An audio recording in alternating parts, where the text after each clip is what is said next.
Representative Men. By Ralph Waldo Emerson.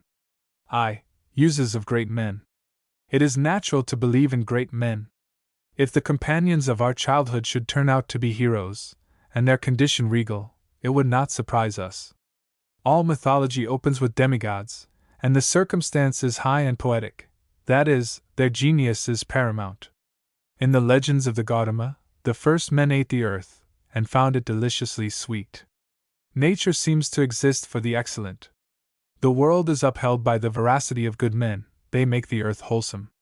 They who lived with them found life glad and nutritious. Life is sweet and tolerable only in our belief in such society, and actually, or ideally, we manage to live with superiors. We call our children and our lands by their names. Their names are wrought into the verbs of language, their works and effigies are in our houses, and every circumstance of the day recalls an anecdote of them. The search after the great is the dream of youth, and the most serious occupation of manhood. We travel into foreign parts to find his works, if possible, to get a glimpse of him. But we are put off with fortune instead. You say, the English are practical, the Germans are hospitable, in Valencia, the climate is delicious, and in the hills of Sacramento there is gold for the gathering. Yes, but I do not travel to find comfortable, rich, and hospitable people, or clear sky, or ingots that cost too much. But if there were any magnet that would point to the countries and houses where are the persons who are intrinsically rich and powerful, I would sell all, and buy it, and put myself on the road today. The race goes with us on their credit. The knowledge that in the city is a man who invented the railroad raises the credit of all the citizens. But enormous populations, if they be beggars, are disgusting, like moving cheese, like hills of ants, or of fleas, the more, the worse. Our religion is the love and cherishing of these patrons. The gods of fable are the shining moments of great men. We run all our vessels into one mold. Our colossal theologies of Judaism, Christism, Buddhism, Mohammedanism, are the necessary and structural action of the human mind. The student of history is like a man going into a warehouse to buy cloths or carpets. He fancies he has a new article. If he go to the factory, he shall find that his new stuff still repeats the scrolls and rosettes which are found on the interior walls of the pyramids of Thebes. Our theism is the purification of the human mind. Man can paint, or make, or think nothing but man. He believes that the great material elements had their origin from his thought. And our philosophy finds one essence collected or distributed. If now we proceed to inquire into the kinds of service we derive from others, let us be warned of the danger of modern studies, and begin low enough. We must not contend against love, or deny the substantial existence of other people. I know not what would happen to us. We have social strengths. Our affection toward others creates a sort of vantage or purchase which nothing will supply. I can do that by another which I cannot do alone. I can say to you what I cannot first say to myself. Other men are lenses through which we read our own minds. Each man seeks those of different quality from his own, and such as are good of their kind, that is, he seeks other men, and the otherest. The stronger the nature, the more it is reactive. Let us have the quality pure. A little genius let us leave alone. A main difference betwixt men is, whether they attend their own affair or not. Man is that noble endogenous plant which grows, like the palm, from within, outward. His own affair, though impossible to others, he can open with celerity, and in sport. It is easy to sugar to be sweet, and to nitre to be salt. We take a great deal of pains to waylay and entrap that which of itself will fall into our hands. I count him a great man who inhabits a higher sphere of thought, into which other men rise with labor and difficulty. He has but to open his eyes to see things in a true light, and in large relations, whilst they must make painful corrections, and keep a vigilant eye on many sources of error. His service to us is of like sort. It costs a beautiful person no exertion to paint her image on our eyes, yet how splendid is that benefit! It costs no more for a wise soul to convey his quality to other men. And every one can do his best thing easiest. Peu de moyens, beaucoup d'effort. He is great who is what he is from nature, and who never reminds us of others. But he must be related to us, and our life receive from him some promise of explanation. I cannot tell what I would know, but I have observed there are persons, who, in their character and actions, answer questions which I have not skill to put. One man answers some questions which none of his contemporaries put, and is isolated. The past and passing religions and philosophies answer some other question. Certain men affect us as rich possibilities, but helpless to themselves and to their times, the sport, perhaps, of some instinct that rules in the air. They do not speak to our want. But the great are near, we know them at sight. They satisfy expectation, and fall into place. What is good is effective, generative, makes for itself room, food, and allies. A sound apple produces seed, a hybrid does not. Is a man in his place, he is constructive, fertile, magnetic, inundating armies with his purpose, which is thus executed. The river makes its own shores, and each legitimate idea makes its own channels and welcome, harvests for food, institutions for expression, weapons to fight with, and disciples to explain it. The true artist has the planet for his pedestal. The adventurer, after years of strife, has nothing broader than his own shoes. Our common discourse respects two kinds of use of service from superior men. Direct giving is agreeable to the early belief of men, direct giving of material or metaphysical aid, as of health, eternal youth, fine senses, arts of healing, magical power, and prophecy. The boy believes there is a teacher who can sell him wisdom. Churches believe in imputed merit. But in strictness, we are not much cognizant of direct serving. Man is endogenous, and education is his unfolding. The aid we have from others is mechanical, compared with the discoveries of nature in us. What is thus learned is delightful in the doing, and the effect remains. Right ethics are central, and go from the soul outward. Gift is contrary to the law of the universe. Serving others is serving us. I must absolve me to myself. Mind thy affair, says the spirit. Coxcomb, would you meddle with the skies or with other people? Indirect service is left. Men have a pictorial or representative quality, and serve us in the intellect. Bayman and Swedenborg saw that things were representative. Men are also representative, first, of things, and secondly, of ideas. As plants convert the minerals into food for animals, so each man converts some raw material in nature to human use. The inventors of fire, electricity, magnetism, iron, lead, glass, linen, silk, cotton, the makers of tools, the inventor of decimal notation, the geometer, the engineer, musician, severally make an easy way for all, through unknown and impossible confusions. Each man is, by secret liking, connected with some district of nature, whose agent and interpreter he is, as Linnaeus of plants, Huber of bees, Fries of lichens, Van Mons of pears, Dalton of atomic forms, Euclid of lines, Newton of flux science. A man is a center for nature, running out threads of relation through everything, fluid and solid, material and elemental. The earth rolls, every clod and stone comes to the meridian, so every organ, function, acid, crystal, grain of dust, has its relation to the brain. It waits long, but its turn comes. Each plant has its parasite, and each created thing its lover and poet. Justice has already been done to steam, to iron, to wood, to coal, to lodestone, to iodine, to corn, and cotton, but how few materials are yet used by our arts. The mass of creatures and of qualities are still hid and expectant. It would seem as if each waited, like the enchanted princess in fairy tales, for a destined human deliverer. Each must be disenchanted, and walk forth to the day in human shape. In the history of discovery, the ripe and latent truth seems to have fashioned a brain for itself. A magnet must be made man, in some Gilbert, or Swedenborg, or Ørsted, before the general mind can come to entertain its powers. If we limit ourselves to the first advantages, a sober grace adheres to the mineral and botanic kingdoms, which, in the highest moments, comes up as the charm of nature, the glitter of the spar, the sureness of affinity, the veracity of angles. Light and darkness, heat and cold, hunger and food, sweet and sour, solid, liquid and gas, circle us round in a wreath of pleasures, and by their agreeable quarrel, beguile the day of life. The eye repeats every day the finest eulogy on things. He saw that they were good. We know where to find them, and these performers are relished all the more, after a little experience of the pretending races.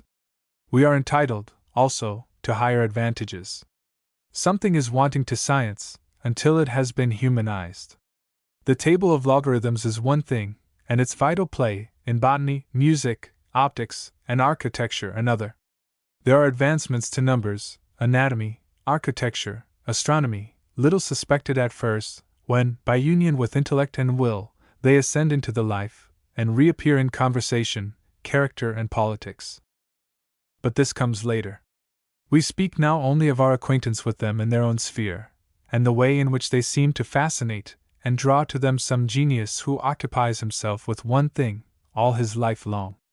The possibility of interpretation lies in the identity of the observer with the observed. Each material thing has its celestial side, has its translation, through humanity, into the spiritual and necessary sphere, where it plays a part as indestructible as any other. And to these, their ends, all things continually ascend. The gases gather to the solid firmament, the chemic lump arrives at the plant, and grows, arrives at the quadruped, and walks, arrives at the man, and thinks. But also the constituency determines the vote of the representative. He is not only representative, but participant. Like can only be known by like. The reason why he knows about them is that he is of them. He has just come out of nature, or from being a part of that thing. Animated chlorine knows of chlorine, and incarnate zinc of zinc. Their quality makes this career, and he can variously publish their virtues, because they compose him.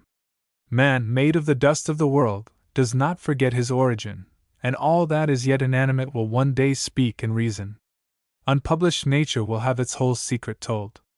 Shall we say that quartz mountains will pulverize into innumerable Werners, Vaughan books, and Beaumonts, and the laboratory of the atmosphere holds in solution I know not what Berzeliuses and Davis?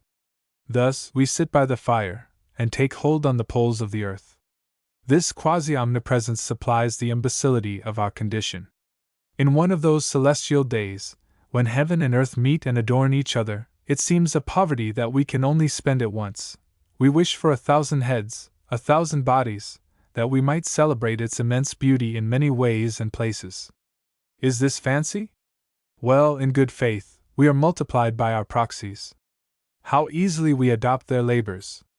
Every ship that comes to America got its chart from Columbus. Every novel is debtor to Homer.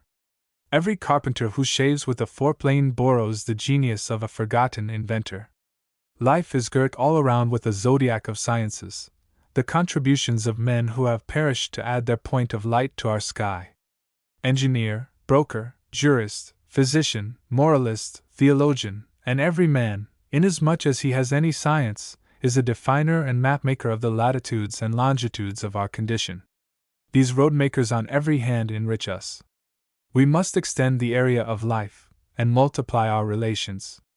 We are as much gainers by finding a new property in the old earth, as by acquiring a new planet.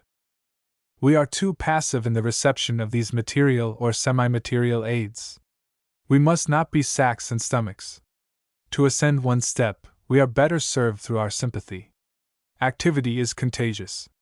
Looking where others look, and conversing with the same things, we catch the charm which lured them.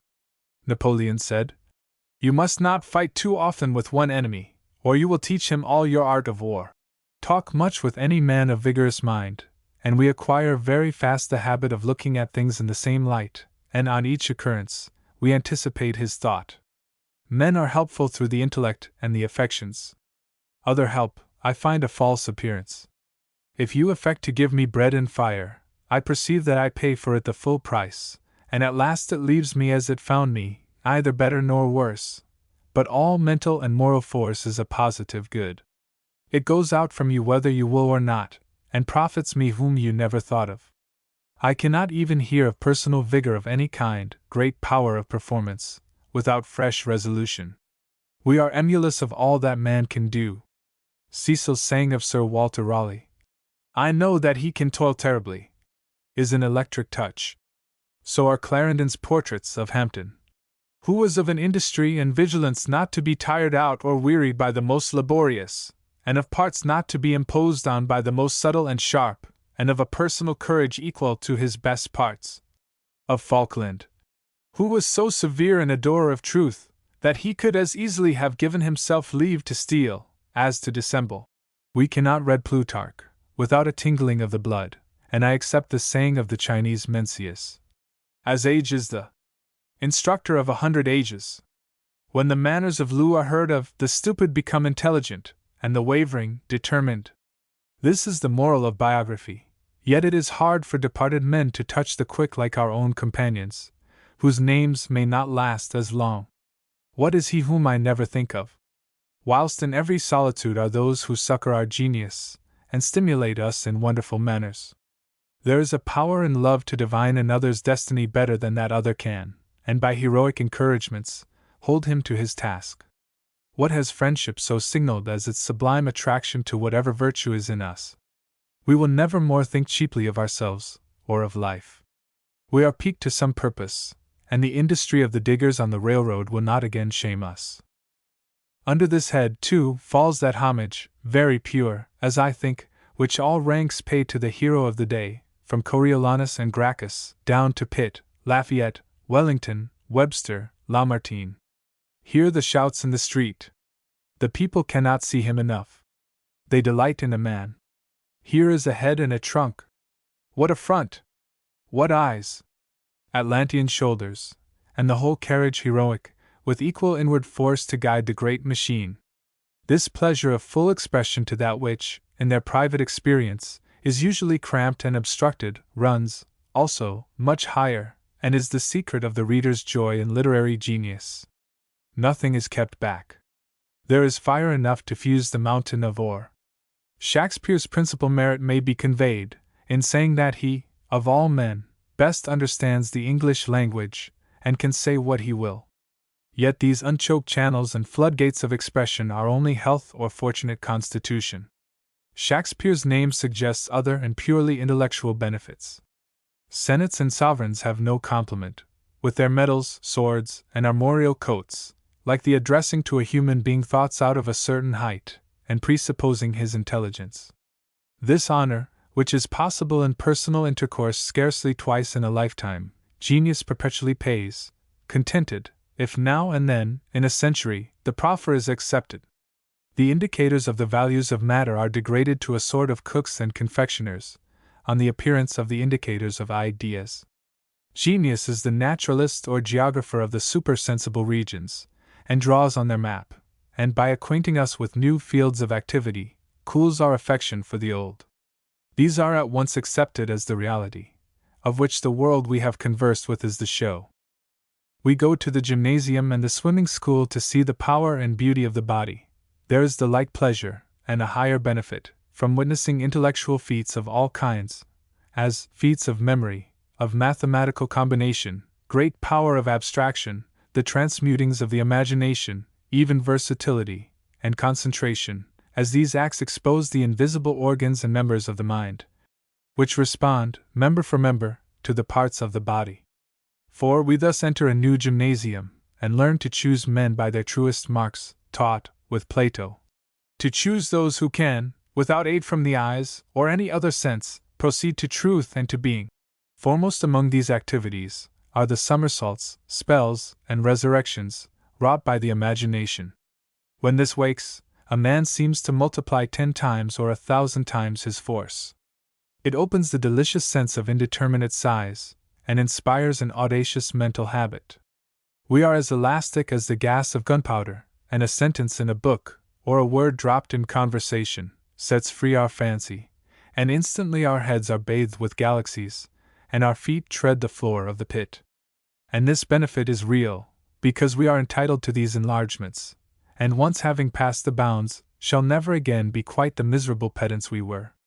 The high functions of the intellect are so allied, that some imaginative power usually appears in all eminent minds, even in arithmeticians of the first class, but especially in meditative men of an intuitive habit of thought. This class serve us, so that they have the perception of identity and the perception of reaction. The eyes of Plato, Shakespeare, Swedenborg, Goethe, never shut on either of these laws. The perception of these laws is a kind of meter of the mind. Little minds are little, through failure to see them. Even these feasts have their surfeit. Our delight in reason degenerates into idolatry of the herald. Especially when a mind of powerful method has instructed men, we find the examples of oppression. The dominion of Aristotle, the Ptolemaic astronomy, the credit of Luther, of Bacon, of Locke, in religion the history of hierarchies, of saints, and the sects which have taken the name of each founder, are in point. Alas! Every man is such a victim. The imbecility of men is always inviting the impudence of power. It is the delight of vulgar talent to dazzle and to bind the beholder. But true genius seeks to defend us from itself. True genius will not impoverish, but will liberate and add new senses. If a wise man should appear in our village, he would create, in those who converse with him, a new consciousness of wealth. By opening their eyes to unobserved advantages, he would establish a sense of immovable equality, calm us with assurances that we could not be cheated, as every one would discern the checks and guarantees of condition. The rich would see their mistakes and poverty, the poor their escapes and their resources. But nature brings all this about in due time. Rotation is her remedy. The soul is impatient of masters and eager for change. Housekeepers say of a domestic who has been valuable, "She has lived with me long enough." We are tendencies, or rather, symptoms, and none of us complete. We touch and go, and sip the foam of many lives. Rotation is the law of nature. When nature removes a great man, people explore the horizon for a successor, but none comes and none will. His class is extinguished with him. In some other and quite different field, the next man will appear, not Jefferson, nor Franklin, but now a great salesman, then a road contractor, then a student of fishes, then a buffalo hunting explorer, or a semi-savage Western general. Thus we make a stand against our rougher masters, but against the best there is a finer remedy. The power which they communicate is not theirs. When we are exalted by ideas, we do not owe this to Plato, but to the idea, to which, also, Plato was debtor. I must not forget that we have a special debt to a single class. Life is a scale of degrees. Between rank and rank of our great men are wide intervals. Mankind have, in all ages, attached themselves to a few persons, who either by the quality of that idea they embodied, or by the largeness of their reception, were entitled to the position of leaders and lawgivers. These teach us the qualities of primary nature, admit us to the constitution of things. We swim, day by day, on a river of delusions, and are effectually amused with houses and towns in the air, of which the men about us are dupes. But life is a sincerity. In lucid intervals we say, "Let there be an entrance open for me into realities. I have worn the fool's cap too long." We will know the meaning of our economies and politics.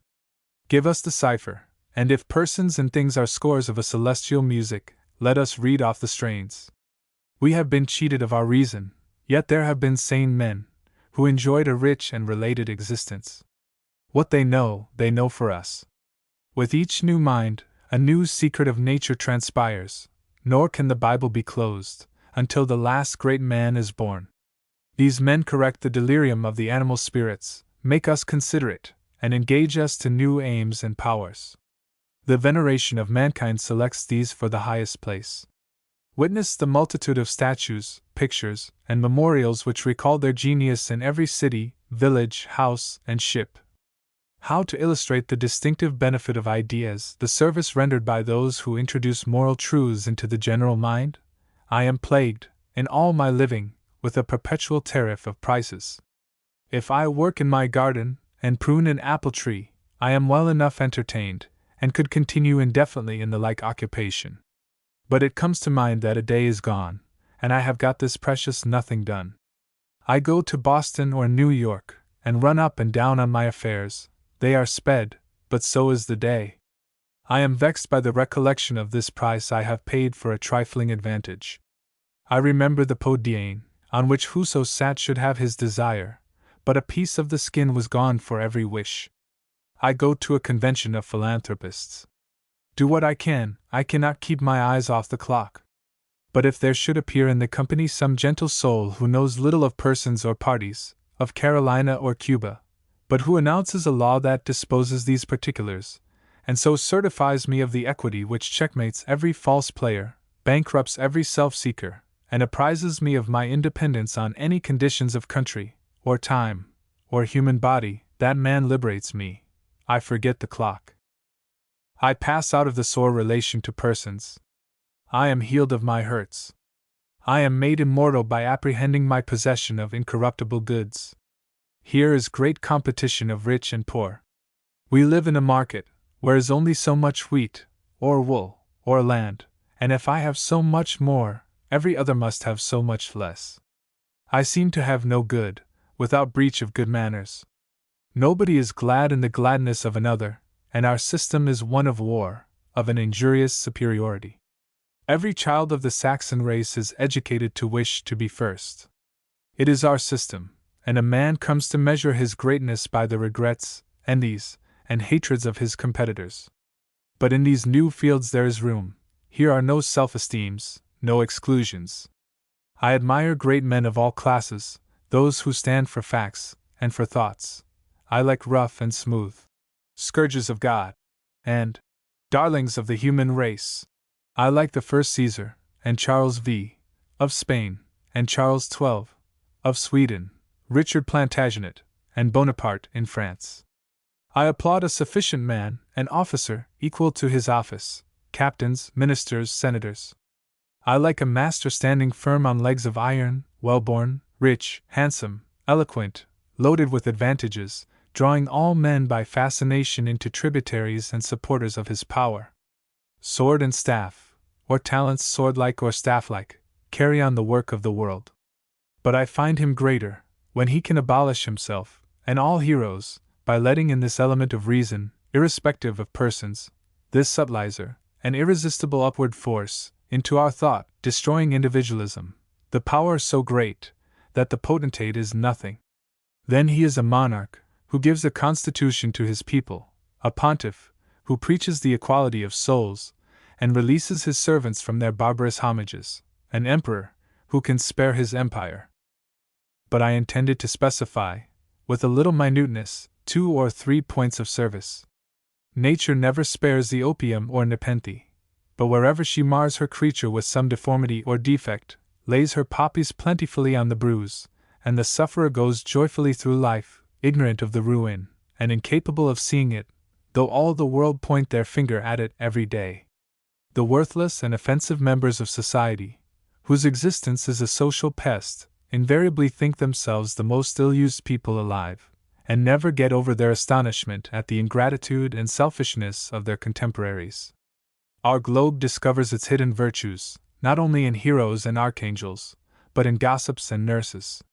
Is it not a rare contrivance that lodges the due inertia in every creature, the conserving, resisting energy, the anger at being waked or changed? Altogether independent of the intellectual force in each, is the pride of opinion, the security that we are right. Not the feeblest grand aim, not a mowing idiot, but uses what spark of perception and faculty is left, to chuckle and triumph in his or her opinion over the absurdities of all the rest. Difference from me is the measure of absurdity. Not one has a misgiving of being wrong. Was it not a bright thought that made things cohere with this bitumen, fastest of cements? But in the midst of this chuckle of self-gratulation, some figure goes by, which the sights too can love and admire. This is he that should marshal us the way we were going. There is no end to his aid. Without Plato, we should almost lose our faith in the possibility of a reasonable book. We seem to want but one, but we want one. We love to associate with heroic persons, since our receptivity is unlimited, and with the great, our thoughts and manners easily become great. We are all wise in capacity, though so few in energy. There needs but one wise man in a company, and all are wise, so rapid is the contagion. Great men are thus a colarium to clear our eyes from egotism, and enable us to see other people and their works. But there are vices and follies incident to whole populations and ages. Men resemble their contemporaries, even more than their progenitors. It is observed in old couples, or in persons who have been housemates for a course of years, that they grow alike, and if they should live long enough, we should not be able to know them apart. Nature abhors these complaisances, which threaten to melt the world into a lump, and hastens to break up such maudlin agglutinations. The like assimilation goes on between men of one town, of one sect, of one political party, and the ideas of the time are in the air, and infect all who breathe it. Viewed from any high point, the city of New York, yonder city of London, the Western civilization, would seem a bundle of insanities. We keep each other in countenance, and exasperate by emulation the frenzy of the time. The shield against the stingings of conscience is the universal practice, or our contemporaries. Again, it is very easy to be as wise and good as your companions. We learn of our contemporaries what they know, without effort, and almost through the pores of the skin. We catch it by sympathy, or, as a wife arrives at the intellectual and moral elevations of her husband. But we stop where they stop. Very hardly can we take another step. The great, or such as hold of nature and transcend fashions, by their fidelity to universal ideas, are saviors from these federal errors, and defend us from our contemporaries. They are the exceptions which we want, where all grows alike. A foreign greatness is the antidote for Kabbalism. Thus we feed on genius, and refresh ourselves from too much conversation with our mates, and exult in the depth of nature in that direction in which he leads us. What indemnification is one great man for populations of pygmies? Every mother wishes one son a genius, though all the rest should be mediocre. But a new danger appears in the excess of influence of the great man. His attractions warp us from our place. We have become underlings and intellectual suicides. Ah! Yonder in the horizon is our help, other great men, new qualities, counterweights and checks on each other. We cloy of the honey of each peculiar greatness. Every hero becomes a bore at last. Perhaps Voltaire was not bad-hearted, yet he said of the good Jesus, even, "I pray you, let me never hear that man's name again." They cry up the virtues of George Washington. "Damn George Washington!" is the poor Jacobin's whole speech and confutation. But it is human nature's indispensable defense. The centripetence augments the centrifugence. We balance one man with his opposite, and the health of the state depends on the seesaw. There is, however, a speedy limit to the use of heroes. Every genius is defended from approach by quantities of availableness. They are very attractive, and seem at a distance our own, but we are hindered on all sides from approach. The more we are drawn, the more we are repelled. There is something not solid in the good that is done for us. The best discovery the discoverer makes for himself. It has something unreal for his companion, until he too has substantiated it. It seems as if the deity dressed each soul which he sends into nature in certain virtues and powers not communicable to other men, and sending it to perform one more turn through the circle of beings, wrote, "Not transferable," and "Good for this trip only," on these garments of the soul. There is somewhat deceptive about the intercourse of minds. The boundaries are invisible, but they are never crossed. There is such goodwill to impart, and such goodwill to receive, that each threatens to become the other, but the law of individuality collects its secret strength. You are you, and I am I, and so we remain. For nature wishes everything to remain itself, and whilst every individual strives to grow and to exclude and grow, to the extremities of the universe, and to impose the law of its being on every other creature, nature steadily aims to protect each against every other. Each is self-defended. Nothing is more marked than the power by which individuals are guarded from individuals, in a world where every benefactor becomes so easily a malefactor, only by continuation of his activity into places where it is not due, where children seem so much at the mercy of their foolish parents, and where almost all men are too social and interfering. We rightly speak of the guardian angels of children. How superior in their security from infusions of evil persons, from vulgarity and second thought! They shed their own abundant beauty on the objects they behold. Therefore, they are not at the mercy of such poor educators as we adults. If we huff and chide them, they soon come not to mind it, and get a self-reliance, and if we indulge them to folly, they learn the limitation elsewhere. We need not fear excessive influence. A more generous trust is permitted. Serve the great. Stick at no humiliation. Grudge no office thou canst render. Be the limb of their body, the breath of their mouth. Compromise thy egotism. Who cares for that, so thou gain aught wider and nobler? Never mind the taunt of Boswellism. The devotion may easily be greater than the wretched pride which is guarding its own skirts. Be another, not thyself, but a Platonist, not a soul, but a Christian, not a naturalist, but a Cartesian, not a poet, but a Shakespearean. In vain, the wheels of tendency will not stop, nor will all the forces of inertia, fear, or love itself, hold thee there. On, and forever onward. The microscope observes a monad or will insect among the infusories circulating in water. Presently, a dot appears on the animal, which enlarges to a slit, and it becomes two perfect animals. The ever-proceeding detachment appears not less in all thought, and in society. Children think they cannot live without their parents. But long before they are aware of it, the black dot has appeared, and the detachment taken place. Any accident will now reveal to them their independence. But great men, the word is injurious. Is their caste? Is their fate? What becomes of the promise to virtue? The thoughtful youth laments the superfoetation of nature. Generous and handsome, he says, is your hero, but look at yonder poor Paddy, whose country is his wheelbarrow, look at his whole nation of Paddies. Why are the masses, from the dawn of history down, food for knives and powder? The idea dignifies a few leaders, who have sentiment, opinion, love, self-devotion, and they make war and death sacred. But what for the wretches whom they hire and kill? The cheapness of man is every day's tragedy. It is as real a loss that others should be low, as that we should be low, for we must have society. Is it a reply to these suggestions, to say, society is a Pestalozzian school, all are teachers and pupils in turn? We are equally served by receiving and by imparting. Men who know the same things are not long the best company for each other. But bring to each an intelligent person of another experience, and it is as if you let off water from a lake, by cutting a lower basin. It seems a mechanical advantage, and great benefit it is to each speaker, as he can now paint out his thought to himself. We pass very fast, in our personal moods, from dignity to dependence.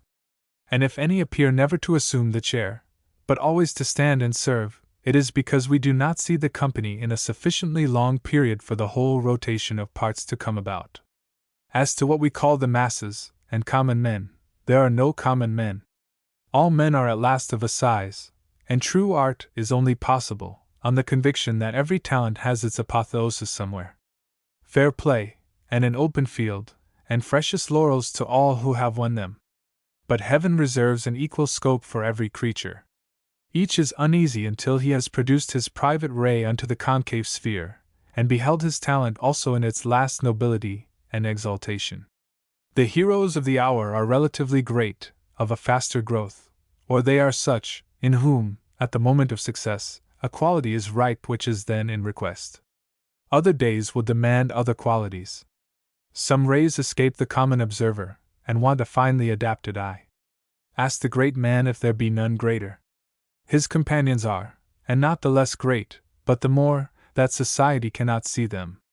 Nature never sends a great man into the planet, without confiding the secret to another soul. One gracious fact emerges from these studies, that there is true ascension in our love. The reputations of the 19th century will one day be quoted to prove its barbarism. The genius of humanity is the real subject whose biography is written in our annals. We must infer much, and supply many chasms in the record. The history of the universe is symptomatic, and life is mnemonical. No man, in all the procession of famous men, is reason or illumination, or that essence we were looking for, but is an exhibition, in some quarter, of new possibilities. Could we one day complete the immense figure which these flagrant points compose? The study of many individuals leads us to an elemental region wherein the individual is lost, or wherein all touch by their summits.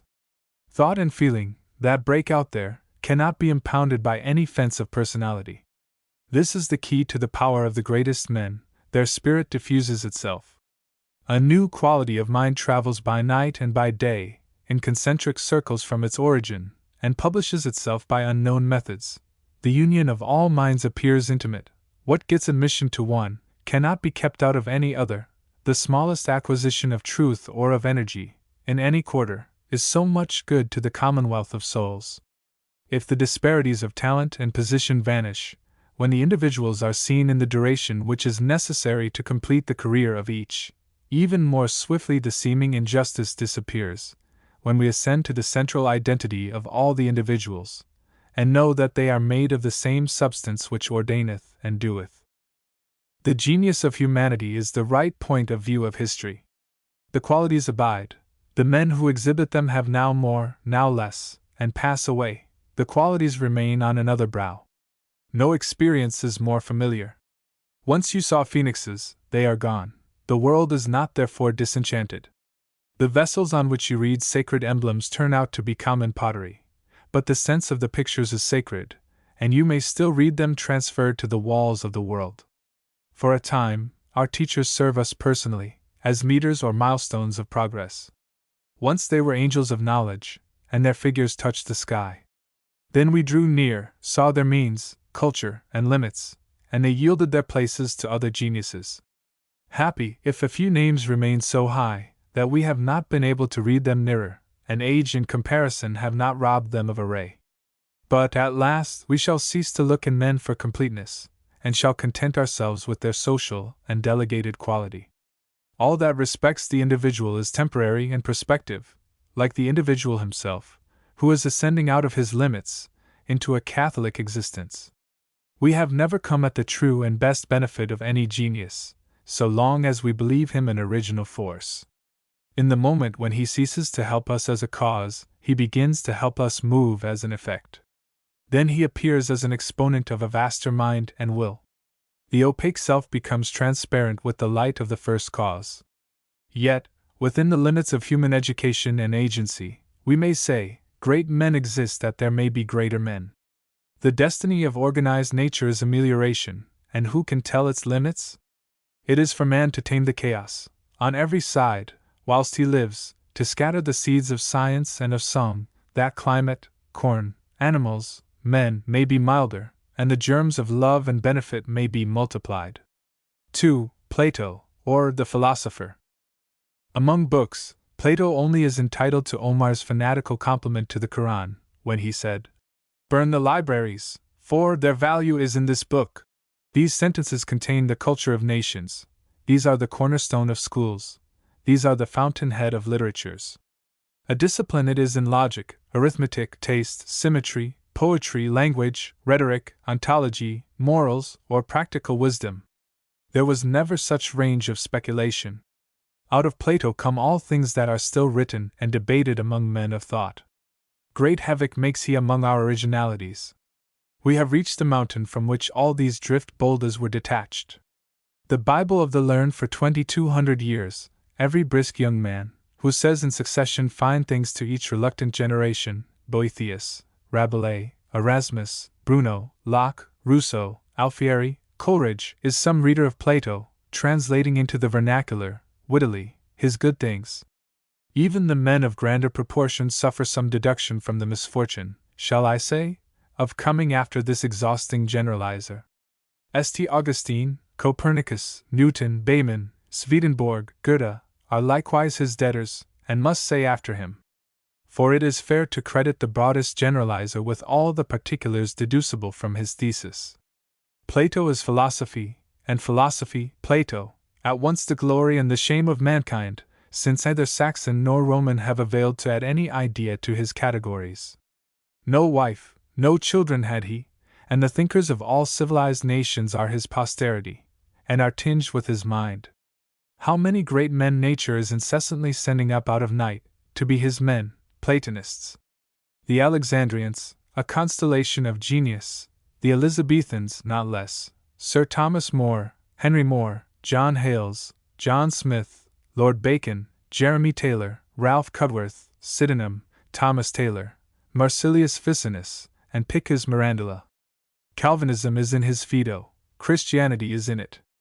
Mahometanism draws all its philosophy, in its handbook of morals, the Akhlaq-i Jalili, from him. Mysticism finds in Plato all its texts. This citizen of a town in Greece is no villager nor patriot. An Englishman reads and says, "How English!" A German, "How Teutonic!" An Italian, "How Roman and how Greek!" As they say that Helen of Argos had that universal beauty that everybody felt related to her, so Plato seems, to a reader in New England, an American genius. His broad humanity transcends all sectional lines. This range of Plato instructs us what to think of the vexed question concerning his reputed works: what are genuine, what spurious? It is singular that wherever we find a man higher, by a whole head, than any of his contemporaries, it is sure to come into doubt what are his real works. Thus Homer, Plato, Raphael, Shakespeare. For these men magnetize their contemporaries, so that their companions can do for them what they can never do for themselves, and the great man does thus live in several bodies, and write, or paint, or act, by many hands, and after some time, it is not easy to say what is the authentic work of the master, and what is only of his school. Plato, too, like every great man, consumed his own times. What is a great man, but one of great affinities, who takes up into himself all arts, sciences, all knowables, as his food? He can spare nothing, he can dispose of everything. What is not good for virtue is good for knowledge. Hence his contemporaries tax him with plagiarism. But the inventor only knows how to borrow, and society is glad to forget the innumerable laborers who ministered to this architect, and reserves all its gratitude for him. When we are praising Plato, it seems we are praising quotations from Solon, and Sophron, and Philolaus. Be it so. Every book is a quotation, and every house is a quotation out of all forests, and mines, and stone quarries, and every man is a quotation from all his ancestors. And this grasping inventor puts all nations under contribution. Plato absorbed the learning of his times, Philolaus, Timaeus, Heraclitus, Parmenides, and what else? Then his master, Socrates, and finding himself still capable of a larger synthesis, beyond all example then or since, he traveled into Italy, to gain what Pythagoras had for him, then into Egypt, and perhaps still further east, to import the other element, which Europe wanted, into the European mind. This breadth entitles him to stand as the representative of philosophy. He says in the Republic, "Such a genius as philosophers must of necessity have, is wont but seldom, in all its parts, to meet in one man, but its different parts generally spring up in different persons. Every man, who would do anything well, must come to it from a higher ground. A philosopher must be more than a philosopher. Plato is clothed with the powers of a poet, stands upon the highest place of the poet, and though I doubt he wanted the decisive gift of lyric expression, mainly is not a poet, because he chose to use the poetic gift to an ulterior purpose. Great geniuses have the shortest biographies. Their cousins can tell you nothing about them. They lived in their writings, and so their house and street life was trivial and commonplace. If you would know their tastes and complexions, the most admiring of their readers most resembles them. Plato, especially, has no external biography. If he had lover, wife, or children, we hear nothing of them. He ground them all into paint. As a good chimney burns its smoke, so a philosopher converts the value of all his fortunes into his intellectual performances. He was born 430 A.C., about the time of the death of Pericles, was of patrician connection in his times and city, and is said to have had an early inclination for war, but in his 20th year, meeting with Socrates, was easily dissuaded from this pursuit, and remained for 10 years his scholar, until the death of Socrates. He then went to Megara, accepted the invitations of Dion and of Dionysius to the court of Sicily, and went thither 3 times, though very capriciously treated. He traveled into Italy, then into Egypt, where he stayed a long time, some say 3, some say 13 years. It is said he went farther, into Babylonia, this is uncertain. Returning to Athens, he gave lessons, in the academy, to those whom his fame drew thither, and died, as we have received it, in the act of writing, at 81 years. But the biography of Plato is interior. We are to account for the supreme elevation of this man, in the intellectual history of our race, how it happens that, in proportion to the culture of men, they become his scholars. That, as our Jewish Bible has implanted itself in the table talk and household life of every man and woman in the European and American nations, so the writings of Plato have preoccupied every school of learning, every lover of thought, every church, every poet, making it impossible to think, on certain levels, except through him. He stands between the truth and every man's mind, and has almost impressed language, and the primary forms of thought, with his name and seal. I am struck, in reading him, with the extreme modernness of his style and spirit. Here is the germ of that Europe we know so well, in its long history of arts and arms. Here are all its traits, already discernible in the mind of Plato, and in none before him. It has spread itself since into 100 histories, but has added no new element. This perpetual modernness is the measure of merit, in every work of art, since the author of it was not misled by anything short-lived or local, but abode by real and abiding traits. How Plato came thus to be Europe, and philosophy, and almost literature, is the problem for us to solve. This could not have happened without a sound, sincere, and Catholic man, able to honor, at the same time, the ideal, or laws of the mind, and fate, or the order of nature. The first period of a nation, as of an individual, is the period of unconscious strength. Children cry, scream, and stamp with fury, unable to express their desires. As soon as they can speak and tell their want, and the reason of it, they become gentle. In adult life, whilst the perceptions are obtuse, men and women talk vehemently and superlatively, blunder and quarrel. Their manners are full of desperation, their speech is full of oaths. As soon as, with culture, things have cleared up a little, and they see them no longer in lumps and masses, but accurately distributed, they desist from that weak vehemence, and explain their meaning in detail. If the tongue had not been framed for articulation, man would still be a beast in the forest. The same weakness and want, on a higher plane, occurs daily in the education of ardent young men and women. Ah! You don't understand me. I have never met with any one who comprehends me. And they sigh and weep, write verses, and walk alone, fault of power to express their precise meaning. In a month or two, through the favor of their good genius, they meet some one so related as to assist their volcanic estate, and good communication being once established, they are thenceforward good citizens. It is ever thus. The progress is to accuracy, to skill, to truth, from blind force. There is a moment, in the history of every nation, when, proceeding out of this brute youth, the perceptive powers reach their ripeness, and have not yet become microscopic, so that man, at that instant, extends across the entire scale, and with his feet still planted on the immense forces of night, converses, by his eyes and brain, with solar and stellar creation. That is the moment of adult health, the culmination of power. Such is the history of Europe, in all points, and such in philosophy. Its early records, almost perished, are of the immigrations from Asia, bringing with them the dreams of barbarians, a confusion of crude notions of morals, and of natural philosophy, gradually subsiding, through the partial insight of single teachers.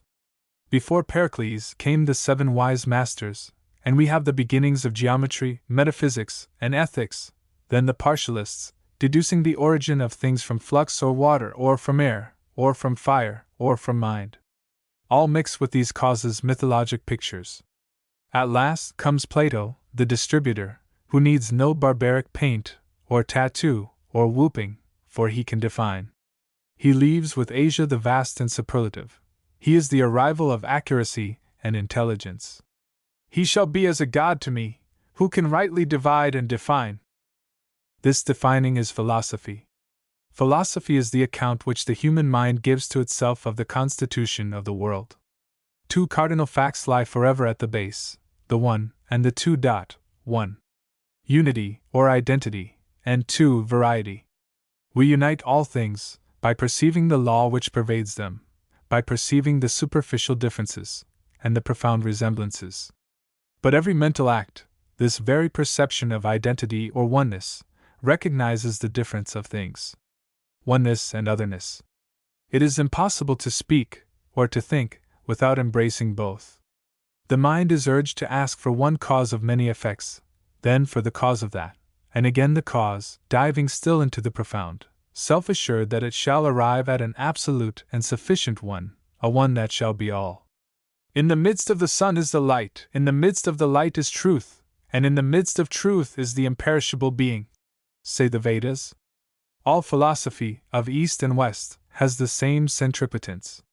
Urged by an opposite necessity, the mind returns from the one, to that which is not one, but other or many, from cause to effect, and affirms the necessary existence of variety, the self-existence of both, as each is involved in the other. These strictly blended elements it is the problem of thought to separate, and to reconcile. Their existence is mutually contradictory and exclusive, and each so fast slides into the other, that we can never say what is one, and what it is not. The Proteus is as nimble in the highest as in the lowest grounds, when we contemplate the one, the true, the good, as in the surfaces and extremities of matter. In all nations there are minds which incline to dwell in the conception of the fundamental unity. The raptures of prayer and ecstasy of devotion lose all being in one being. This tendency finds its highest expression in the religious writings of the East, and chiefly in the Indian scriptures, in the Vedas, the Bhagavad Gita, and the Vishnu Purana. Those writings contain little else than this idea, and they rise to pure and sublime strains in celebrating it. The same. Friend and foe are of one stuff, the plowman, the plow, and the fro are of one stuff, and the stuff is such, and so much, that the variations of forms are unimportant. You are fit, says the Supreme Krishna to a sage, to apprehend that you are not distinct from me. That which I am, thou art, and that also is this world, with its gods, and heroes, and mankind. Men contemplate distinctions, because they are stupefied with ignorance. The words I and mine constitute ignorance. What is the great end of all, you shall now learn from me. It is soul, one in all bodies, pervading, uniform, perfect, preeminent over nature, exempt from birth, growth, and decay, omnipresent, made up of true knowledge, independent, unconnected with unrealities, with name, species, and the rest, in time past, present, and to come. The knowledge that this spirit, which is essentially one, is in one's own, and in all other bodies, is the wisdom of one who knows the unity of things. As one diffusive air, passing through the perforations of a flute, is distinguished as the notes of a scale, so the nature of the Great Spirit is single, though its forms be manifold, arising from the consequences of acts. When the difference of the investing form, as that of God, or the rest, is destroyed, there is no distinction. The whole world is but a manifestation of Vishnu, who is identical with all things, and is to be regarded by the wise as not differing from, but as the same as themselves. I neither am going nor coming, nor is my dwelling in any one place, nor art thou, nor are others, nor am I. As if he had said, all is for the soul, and the soul is Vishnu, and animals and stars are transient painting, and light is whitewash, and durations are deceptive, and form is imprisonment, and heaven itself a decoy. That which the soul seeks is resolution into being, above form, out of Tartarus, and out of heaven, liberation from nature. If speculation tends thus to a terrific unity, in which all things are absorbed, action tends directly backwards to diversity. The first is the course of gravitation of mind, the second is the power of nature. Nature is the manifold. The unity absorbs, and melts or reduces. Nature opens and creates. These two principles reappear and interpenetrate all things, all thought, the one, the many. One is being, the other, intellect, one is necessity, the other, freedom, one, rest, the other, motion, one, power, the other, distribution, one, strength, the other, pleasure, one, consciousness, the other, definition, one, genius, the other, talent, one, earnestness, the other, knowledge, one, possession, the other, trade, one, caste, the other, culture, one, king, the other, democracy, and, if we dare carry these generalizations a step higher, and name the last tendency of both, we might say that the end of the one is escape from organization, pure science, and the end of the other is the highest instrumentality, or use of means, or executive deity. Each student adheres, by temperament and by habit, to the first or to the second of these gods of the mind. By religion, he tends to unity, by intellect or by the senses, to the many. A too rapid unification, and an excessive appliance to parts and particulars, are the twin dangers of speculation. To this partiality the history of nations corresponded. The country of unity, of immovable institutions, the seat of a philosophy delighting in abstractions, of men faithful in doctrine and in practice to the idea of a deaf, unimplorable, immense fate, is Asia, and it realizes this fate in the social institution of caste. On the other side, the genius of Europe is active and creative, it resists caste by culture, its philosophy was a discipline, it is a land of arts, inventions, trade, freedom. If the East loved infinity, the West delighted in boundaries.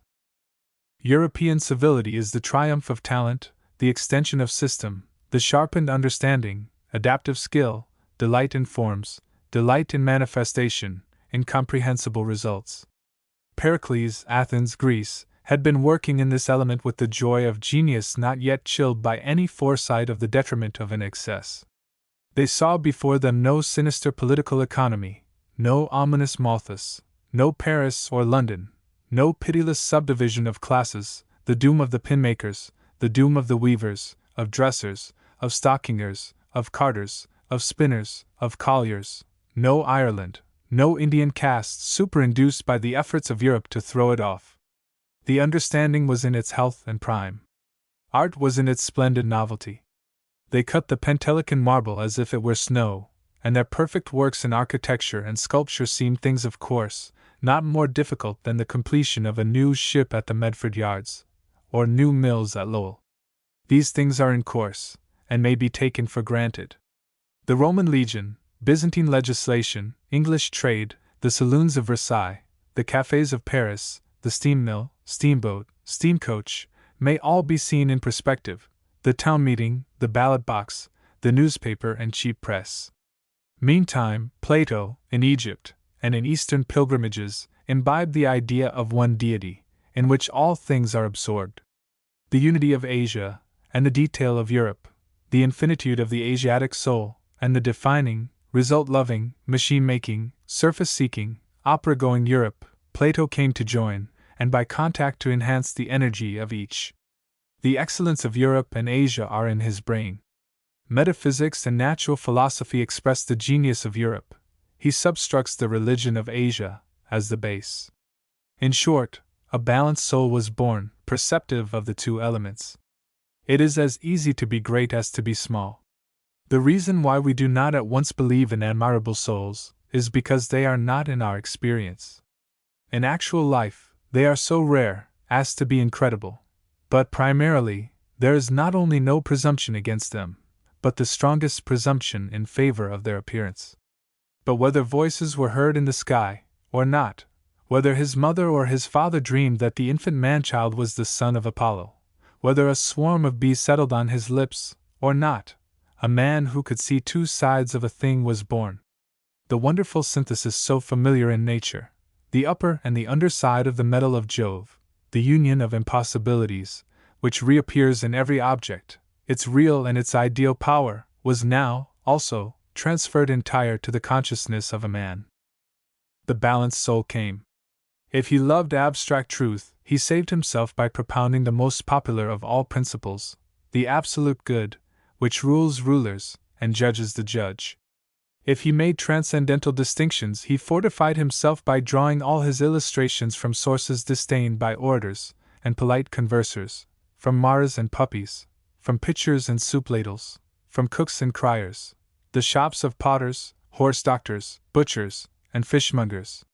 He cannot forgive in himself a partiality, but is resolved that the two poles of thought shall appear in his statement.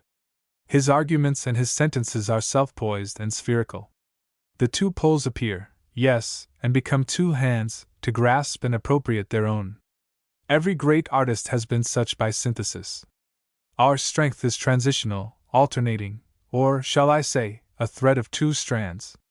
The seashore, sea seen from shore, shore seen from sea, the taste of two metals in contact, and our enlarged powers at the approach and at the departure of a friend, the experience of poetic creativeness, which is not found in staying at home, nor yet in traveling, but in transitions from one to the other, which must therefore be adroitly managed to present as much transitional surface as possible. This command of two elements must explain the power and charm of Plato. Art expresses the one, or the same by the different. Thought seeks to know unity in unity, poetry to show it by variety, that is, always by an object or symbol. Plato keeps the two vases, one of ether and one of pigment, at his side, and invariably uses both. Things added to things, as statistics, civil history, are inventories. Things used as language are inexhaustibly attractive. Plato turns incessantly the obverse and the reverse of the medal of Jove. To take an example, the physical philosophers have sketched each his theory of the world, the theory of atoms, of fire, of flux, of spirit, theories mechanical and chemical in their genius. Plato, a master of mathematics, studious of all natural laws and causes, feels these, as second causes, to be no theories of the world, but bare inventories and lists. To the study of nature he therefore prefixes the dogma: let us declare the cause which led the Supreme Ordainer to produce and compose the universe. He was good, and he who is good has no kind of envy. Exempt from envy, he wished that all things should be as much as possible like himself. Whosoever, taught by wise men, shall admit this as the prime cause of the origin and foundation of the world, will be in the truth. All things are for the sake of the good, and it is the cause of everything beautiful. This dogma animates and impersonates his philosophy. The synthesis which makes the character of his mind appears in all his talents. Where there is great compass of wit, we usually find excellencies that combine easily in the living man, but in description appear incompatible. The mind of Plato is not to be exhibited by a Chinese catalogue, but is to be apprehended by an original mind in the exercise of its original power. In him the freest abandonment is united with the precision of a geometer. His daring imagination gives him the more solid grasp of facts, as the birds of highest flight have the strongest alar bones. His patrician polish, his intrinsic elegance, edged by an irony so subtle that it stings and paralyzes, adorn the soundest health and strength of frame. According to the old sentence, if Jove should descend to the earth, he would speak in the style of Plato. With this palatial air there is, for the direct aim of several of his works, and running through the tenor of them all, a certain earnestness, which mounts, in the Republic, and in the Phaedo, to piety.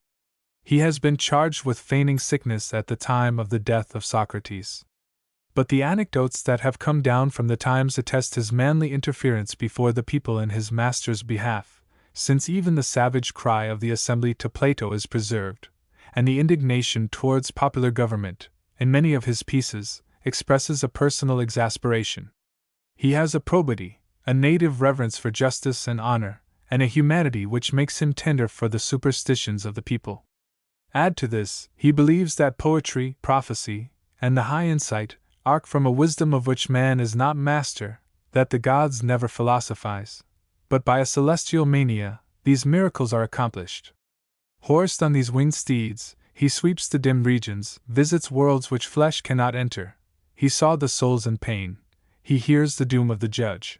He beholds the penal metempsychosis, the fates, with the rack and shears, and hears the intoxicating hum of their spindle. But his circumspection never forsook him. One would say, he had read the inscription on the gates of Bizerain, "Be bold," and on the second gate, be bold, and evermore be bold." And then again he paused well at the third gate. "Be not too bold." His strength is like the momentum of a falling planet, and his discretion, the return of its due and perfect curve, so excellent is his Greek love of boundary, and his skill in definition. In reading logarithms, one is not more secure than in following Plato in his flights. Nothing can be colder than his head, when the lightnings of his imagination are playing in the sky. He has finished his thinking before he brings it to the reader, and he abounds in the surprises of a literary master. He has that opulence which furnishes, at every turn, the precise weapon he needs.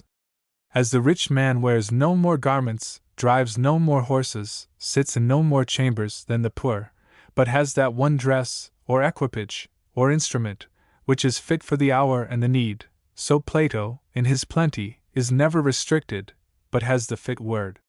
There is, indeed, no weapon in all the armory of wit which he did not possess and use: epic, analysis, mania, intuition, music, satire, and irony, down to the customary and polite. His illustrations are poetry and his jests illustrations.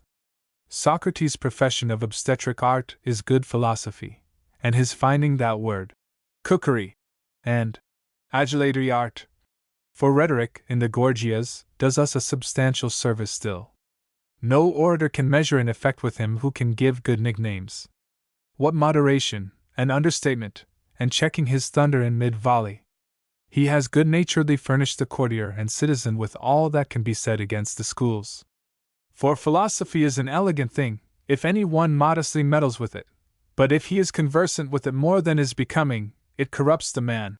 He could well afford to be generous, he, who from the sun-like centrality and reach of his vision, had a faith without cloud. Such is his perception, was his speech. He plays with the doubt, and makes the most of it. He paints and quibbles, and by comes a sentence that moves the sea and land. The admirable earnest comes not only at intervals, in the perfect yes and no of the dialogue, but in bursts of light.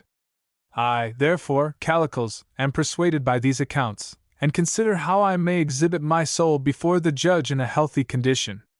Wherefore, disregarding the honors that most men value, and looking to the truth, I shall endeavor in reality to live as virtuously as I can, and, when I die, to die so. And I invite all other men, to the utmost of my power, and you, too, I in turn invite to this contest, which, I affirm, surpasses all contests here. He is a great average man, one who, to the best thinking, adds a proportion and equality in his faculties, so that men see in him their own dreams and glimpses made available, and made to pass for what they are. A great common sense is his warrant and qualification to be the world's interpreter. He has reason, as all the philosophic and poetic class have, but he has, also, what they have not, this strong solving sense to reconcile his poetry with the appearances of the world, and build a bridge from the streets of cities to the Atlantis. He omits never this graduation, but slopes his thought, however picturesque the precipice on one side, to an access from the plain. He never writes in ecstasy, or catches us up into poetic rapture. Plato apprehended the cardinal facts. He could prostrate himself on the earth, and cover his eyes, whilst he adorned that which cannot be numbered, or gauged, or known, or named, that of which everything can be affirmed and denied, that which is entity and non-entity. He called it superessential. He even stood ready, as in the Parmenides, to demonstrate that it was so, that this being exceeded the limits of intellect. No man ever more fully acknowledged the ineffable. Having paid his homage, as for the human race, to the illimitable, he then stood erect, and for the human race affirmed. And yet things are knowable! That is, the Asia in his mind was first heartily honored, the ocean of love and power, before form, before will, before knowledge, the same, the good, the one, and now, refreshed and empowered by this worship, the instinct of Europe, namely, culture, returns, and he cries, yet things are knowable. They are knowable, because, being from one, things correspond. There is a scale, and the correspondence of heaven to earth, of matter to mind, of the part to the whole, is our guide. As there is a science of stars, called astronomy, a science of quantities called mathematics, a science of qualities, called chemistry, so there is a science of sciences, I call it dialectic, which is the intellect discriminating the false and the true. It rests on the observation of identity and diversity, for, to judge, is to unite to an object the notion which belongs to it. The sciences, even the best, mathematics and astronomy, are like sportsmen, who seize whatever prey offers, even without being able to make any use of them. Dialectic must teach the use of them. This is of that rank that no intellectual man will enter on any study for its own sake, but only with a view to advance himself in that one sole science which embraces all. The essence or peculiarity of man is to comprehend the whole, or that which in the diversity of sensations can be comprised under a rational unity. The soul which has never perceived the truth cannot pass into the human form. I announce to men the intellect. I announce the good of being interpenetrated by the mind that made nature, this benefit, namely, that it can understand nature, which it made and mocketh. Nature is good, but intellect is better, as the lawgiver is before the law receiver. I give you joy, O sons of men, that truth is altogether wholesome, that we have hope to search out what might be the very self of everything. The misery of man is to be balked of the sight of essence, and to be stuffed with conjecture, but the supreme good is reality, the supreme beauty is reality, and all virtue and all felicity depend on this science of the real, for courage is nothing else than knowledge. The fairest fortune that can befall man is to be guided by his daemon to that which is truly his own. This also is the essence of justice, to attend every one his own. Nay, the notion of virtue is not to be arrived at, except through direct contemplation of the divine essence. Courage, then, for the persuasion that we must search that which we do not know, will render us, beyond comparison, better, braver, and more industrious, than if we thought it impossible to discover what we do not know, and useless to search for it. He secures a position not to be commanded by his passion for reality, valuing philosophy only as it is the pleasure of conversing with real being. Thus, full of the genius of Europe, he said, culture. He saw the institutions of Sparta, and recognized more genially, one would say, than any since, the hope of education. He delighted in every accomplishment, in every graceful and useful and truthful performance, above all, in the splendors of genius and intellectual achievement. The whole of life, O Socrates, said Glauco, is, with the wise, the measure of hearing such discourses as these. What a price he sets on the feats of talent, on the powers of Pericles, of Isocrates, of Parmenides! What price, above price, on the talents themselves! He called the several faculties gods in his beautiful personation. What value he gives to the art of gymnastics and education, what to geometry, what to music, what to astronomy, whose appeasing and medicinal power he celebrates. In the Timseus, he indicates the highest employment of the eyes. By us it is asserted that God invented and bestowed sight on us for this purpose, that, on surveying the circles of intelligence in the heavens, we might properly employ those of our own minds which, though disturbed when compared with the others that are uniform, are still allied to their circulations, and that, having thus learned, and being naturally possessed of a correct reasoning faculty, we might, by imitating the uniform revolutions of divinity, set right our own wanderings and blunders. And in the Republic, by each of these disciplines, a certain organ of the soul is both purified and reanimated, which is blinded and buried by studies of another kind, an organ better worth saving than 10,000 eyes, since truth is perceived by this alone. He said culture, but he first admitted its basis, and gave immeasurably the first place to advantages of nature. His patrician tastes laid stress on the distinctions of birth. In the doctrine of the organic character and disposition is the origin of caste. Such as were fit to govern, into their composition the informing deity mingled gold, into the military silver, iron and brass for husbandmen and artificers. The East confirms itself, in all ages, in this faith. The Quran is explicit on this point of caste. Men have their metal, as of gold and silver. Those of you who were the worthy ones in the state of ignorance, will be the worthy ones in the state of faith, as soon as you embrace it. Plato was not less firm. Of the 5 orders of things, only 4 can be taught in the generality of men. In the Republic, he insists on the temperaments of the youth, as the first of the first.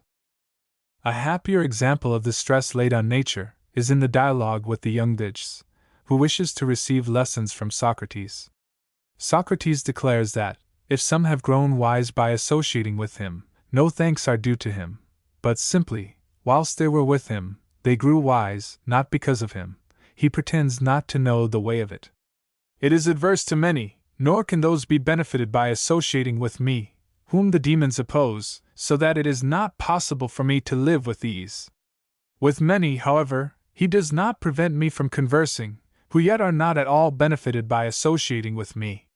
Such, O Didges, is the association with me. For, if it pleases the God, you will make great and rapid proficiency, you will not, if he does not please. Judge whether it is not safer to be instructed by some one of those who have power over the benefit which they impart to men, than by me, who benefit or not, just as it may happen. As if he had said, I have no system. I cannot be answerable for you. You will be what you must. If there is love between us, inconceivably delicious and profitable will our intercourse be. If not, your time is lost, and you will only annoy me. I shall seem to you stupid, and the reputation I have false. Quite above us, beyond the will of you or me, is this secret affinity or repulsion laid. All my good is magnetic, and I educate, not by lessons, but by going about my business. He said culture, he said nature, and he failed not to add, there is also the divine. There is no thought in any mind, but it quickly tends to convert itself into a power, and organizes a huge instrumentality of means. Plato, lover of limits, loved the illimitable, saw the enlargement and nobility which come from truth itself, and good itself, and attempted, as if on the part of the human intellect, once for all, to do it adequate homage, homage fit for the immense soul to receive, and yet homage becoming the intellect to render. He said then, our faculties run out into infinity, and return to us thence. We can define but a little way, but here is a fact which will not be skipped, and which to shut our eyes upon is suicide. All things are in a scale, and begin where we will, ascend and ascend. All things are symbolical, and what we call results are beginnings. A key to the method and completeness of Plato is his twice bisected line. After he has illustrated the relation between the absolute good and true, and the forms of the intelligible world, he says, let there be a line cut in two unequal parts.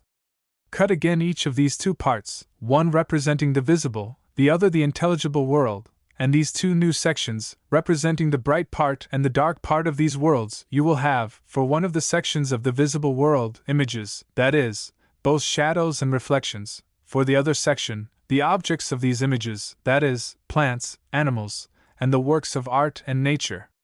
Then divide the intelligible world in like manner. The one section will be of opinions and hypotheses, and the other section, of truths. To these four sections, the four operations of the soul correspond: conjecture, faith, understanding, reason. As every pool reflects the image of the sun, so every thought and thing restores us an image and creature of the supreme good. The universe is perforated by 1,000,000 channels for his activity. All things mount and mount. All his thought has this ascension, in Phaedrus, teaching that beauty is the most lovely of all things, exciting hilarity, and shedding desire and confidence through the universe, wherever it enters, and it enters, in some degree, into all things, but that there is another, which is as much more beautiful than beauty, as beauty is than chaos, namely, wisdom, which our wonderful organ of sight cannot reach unto, but which, could it be seen, would ravish us with its perfect reality. He has the same regard to it as the source of excellence in works of art. When an artificer, in the fabrication of any work, looks to that which always subsists according to the same, and employing a model of this kind, expresses its idea and power in his work, it must follow that his production should be beautiful. But when he beholds that which is born and dies, it will be far from beautiful. Thus ever, the banquet is a teaching in the same spirit, familiar now to all the poetry, and to all the sermons of the world, that the love of the sexes is initial, and symbolizes, at a distance, the passion of the soul for that immense lake of beauty it exists to seek. This faith in the divinity is never out of mind, and constitutes the limitation of all his dogmas. Body cannot teach wisdom, God only. In the same mind, he constantly affirms that virtue cannot be taught, that it is not a science, but an inspiration, that the greatest goods are produced to us through mania, and are assigned to us by a divine gift. This leads me to that central figure, which he has established in his academy, as the organ through which every considered opinion shall be announced, and whose biography he has likewise so labored, that the historic facts are lost in the light of Plato's mind. Socrates and Plato are the double star, which the most powerful instruments will not entirely separate. Socrates, again, in his traits and genius, is the best example of that synthesis which constitutes Plato's extraordinary power. Socrates, a man of humble stem, but honest enough, of the commonest history, of a personal homeliness so remarkable, as to be a cause of wit in others, the rather that his broad good nature and exquisite taste for a joke invited the sally, which was sure to be paid. The players personated him on the stage. the potters copied his ugly face on their stone jugs. He was a cool fellow, adding to his humor a perfect temper, and a knowledge of his man, be he who he might whom he talked with, which laid the companion open to certain defeat in any debate, and in debate he immoderately delighted. The young men are prodigiously fond of him, and invite him to their feasts, whither he goes for conversation. He can drink, too, has the strongest head in Athens, and, after leaving the whole party under the table, goes away, as if nothing had happened, to begin new dialogues with somebody that is sober. In short, he was what our country people call an old one. He affected a good many citizen-like tastes, was monstrously fond of Athens, hated trees, never willingly went beyond the walls, knew the old characters, valued the boors and Philistines, thought everything in Athens a little better than anything in any other place. He was plain as a Quaker in habit and speech, affected low phrases, and illustrations from cocks and quails, soup pans and sycamore spoons, grooms and farriers, and unnamable offices, especially if he talked with any superfine person. He had a Franklin-like wisdom. Thus, he showed one who was afraid to go on foot to Olympia, that it was no more than his daily walk within doors, if continuously extended, would easily reach. Plain old uncle as he was, with his great ears, an immense talker, the rumor ran that, on one or two occasions, in the war with Boeotia, he had shown a determination which had covered the retreat of a troop, and there was some story that, under cover of folly, he had, in the city government, when one day he chanced to hold a seat there, evinced a courage in opposing singly the popular voice, which had well nigh ruined him. He is very poor, but then he is hardy as a soldier, and can live on a few olives, usually, in the strictest sense, on bread and water, except when entertained by his friends. His necessary expenses were exceedingly small, and no one could live as he did. He wore no undergarment, his upper garment was the same for summer and winter, and he went barefooted, and it is said that, to procure the pleasure, which he loves, of talking at his ease all day with the most elegant and cultivated young men, he will now and then return to his shop, and carve statues, good or bad, for sale. However that be, it is certain that he had grown to delight in nothing else than this conversation, and that, under his hypocritical pretense of knowing nothing, he attacks and brings down all the fine speakers, all the fine philosophers of Athens, whether natives, or strangers from Asia Minor and the islands. Nobody can refuse to talk with him, he is so honest, and really curious to know, a man who was willingly confuted, if he did not speak the truth, and who willingly confuted others, asserting what was false, and not less pleased when confuted than when confuting, for he thought not any evil happened to men, of such a magnitude as false opinion respecting the just and unjust. A pitiless disputant, who knows nothing, but the bounds of whose conquering intelligence no man had ever reached, whose temper was imperturbable, whose dreadful logic was always leisurely and sportive, so careless and ignorant as to disarm the weariest, and draw them, in the pleasantest manner, into horrible doubts and confusion. But he always knew the way out, knew it, yet would not tell it. No escape, he drives them to terrible choices by his dilemmas, and tosses the Hippiases and Gorgiases, with their grand reputations, as a boy tosses his balls. The tyrannous realist, Meno, has discoursed 1,000 times, at length, on virtue, before many companies, and very well, as it appeared to him.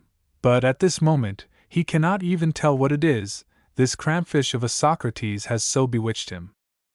This hard-headed humorist, whose strange conceits, drollery, and bonhomie diverted the young patricians, whilst the rumor of his sayings and quibbles gets abroad every day, turns out, in a sequel, to have a probity as invincible as his logic and to be either insane, or, at least, under cover of this play, enthusiastic in his religion.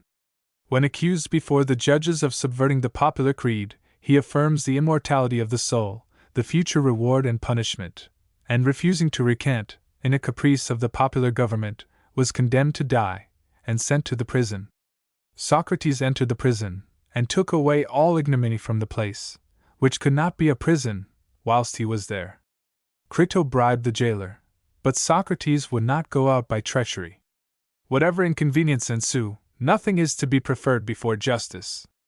These things I hear like pipes and drums, whose sound makes me deaf to everything you say. The fame of this prison, the fame of the discourses there, and the drinking of the hemlock, are one of the most precious passages in the history of the world.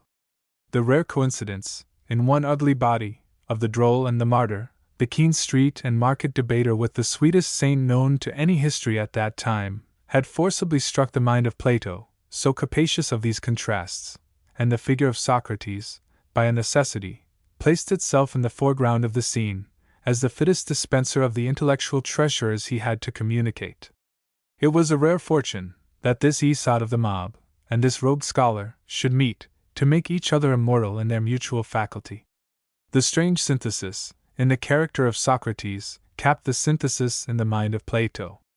Moreover, by this means, he was able, in the direct way, and without envy, to avail himself of the wit and weight of Socrates, to which unquestionably his own debt was great, and these derived again their principal advantage from the perfect art of Plato. It remains to say, that the defect of Plato in power is only that which results inevitably from his quality. He is intellectual in his aim, and therefore, in expression, literary. Mounting into heaven, driving into the pit, expounding the laws of the state, the passion of love, the remorse of crime, the hope of the parting soul, he is literary, and never otherwise. It is almost the sole deduction from the merit of Plato, that his writings have not, what is, no doubt, incident to this regency of intellect in his work, the vital authority which the screams of prophets and the sermons of unlettered Arabs and Jews possess. There is an interval, and to cohesion, contact is necessary. I know not what can be said in reply to this criticism, but that we have come to a fact in the nature of things: an oak is not an orange. The qualities of sugar remain with sugar, and those of salt, with salt. In the second place, he has not a system. The dearest defenders and disciples are at fault. He attempted a theory of the universe, and his theory is not complete or self-evident. One man thinks he means this, and another that. He has said one thing in one place, and the reverse of it in another place. He is charged with having failed to make the transition from ideas to matter. Here is the world, sound as a nut, perfect, not the smallest piece of chaos left, never a stitch nor an end, not a mark of haste, or botching, or second thought, but the theory of the world is a thing of shreds and patches. The longest wave is quickly lost in the sea. Plato would willingly have a Platonism, a known and accurate expression for the world, and it should be accurate. It shall be the world passed through the mind of Plato, nothing less. Every atom shall have the Platonic tinge, every atom, every relation or quality you knew before, you shall know again and find here, but now ordered, not nature, but art. And you shall feel that Alexander indeed overran, with men and horses, some countries of the planet, but countries, and things of which countries are made, elements, planet itself, laws of planet and of men, have passed through this man as bread into his body, and become no longer bread, but body, so all this mammoth morsel has become Plato. He has clapped copyright on the world. This is the ambition of individualism. But the mouthful proves too large. Boa constrictor has good will to eat it, but he is foiled. He falls abroad in the attempt, and biting, gets strangled. The bitten world holds the biter fast by his own teeth. There he perishes, unconquered nature lives on, and forgets him. So it fares with all, so must it fare with Plato. In view of eternal nature, Plato turns out to be philosophical exercitations.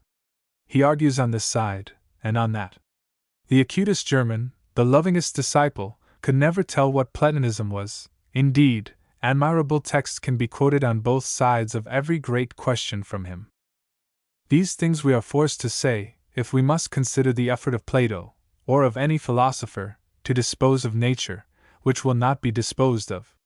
No power of genius has ever yet had the smallest success in explaining existence. The perfect enigma remains. But there is an injustice in assuming this ambition for Plato. Let us not seem to treat with flippancy his venerable name. Men, in proportion to their intellect, have admitted his transcendent claims. The way to know him is to compare him, not with nature, but with other men. How many ages have gone by, and he remains unapproached. A chief structure of human wit, like Karnak, or the medieval cathedrals, or the Etrurian remains, it requires all the breadth of human faculty to know it. I think it is truliest seen, when seen with the most respect. His sense deepens, his merits multiply, with study. When we say, here is a fine collection of fables, or, when we praise the style, or the common sense, or arithmetic, we speak as boys, and much of our impatient criticism of the dialectic, I suspect, is no better. The criticism is like our impatience of miles when we are in a hurry, but it is still best that a mile should have 1,760 yards. The great-eyed Plato proportioned the lights and shades after the genius of our life. Plato, New Readings. The publication, in Mr. Bond's Serial Library, of the excellent translations of Plato, which we esteem one of the chief benefits the cheap press has yielded, gives us an occasion to take hastily a few more notes of the elevation and bearings of this fixed star, or, to add a bulletin, like the journals, of Plato at the latest dates. Modern science, by the extent of its generalization, has learned to indemnify the student of man for the defects of individuals, by tracing growth and ascent in races, and by the simple expedient of lighting up the vast background, generates a feeling of complacency and hope. The human being has the saurian and the plant in his rear. His arts and sciences, the easy issue of his brain, look glorious when prospectively beheld from the distant brain of ox, crocodile, and fish.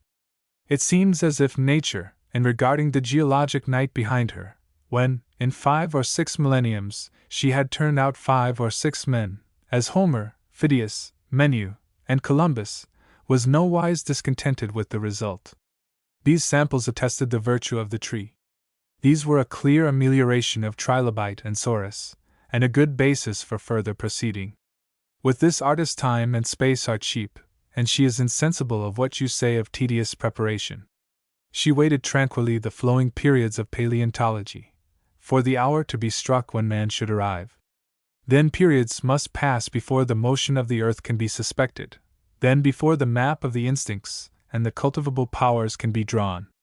But as of races, so the succession of individual men is fatal and beautiful, and Plato has the fortune, in the history of mankind, to mark an epoch. Plato's fame does not stand on a syllogism, or on any masterpieces of the Socratic, or on any thesis, as, for example, the immortality of the soul. He is more than an expert, or a schoolman, or a geometer, or the prophet of a peculiar message. He represents the privilege of the intellect, the power, namely, of carrying up every fact to successive platforms, and so disclosing, in every fact, a germ of expansion. These expansions are in the essence of thought. The naturalist would never help us to them by any discoveries of the extent of the universe, but is as poor, when cataloguing the resolved nebula of Orion, as when measuring the angles of an acre. But the Republic of Plato, by these expansions, may be said to require, and so to anticipate, the astronomy of Laplace. The expansions are organic. The mind does not create what it perceives, any more than the eye creates the rose. In ascribing to Plato the merit of announcing them, we only say, here was a more complete man, who could apply to nature the whole scale of the senses, the understanding, and the reason. These expansions, or extensions, consist in continuing the spiritual sight where the horizon falls on our natural vision, and by this second sight, discovering the long lines of law which shoot in every direction. Everywhere he stands on a path which has no end, but runs continuously round the universe. Therefore, every word becomes an exponent of nature. Whatever he looks upon discloses a second sense, and ulterior senses.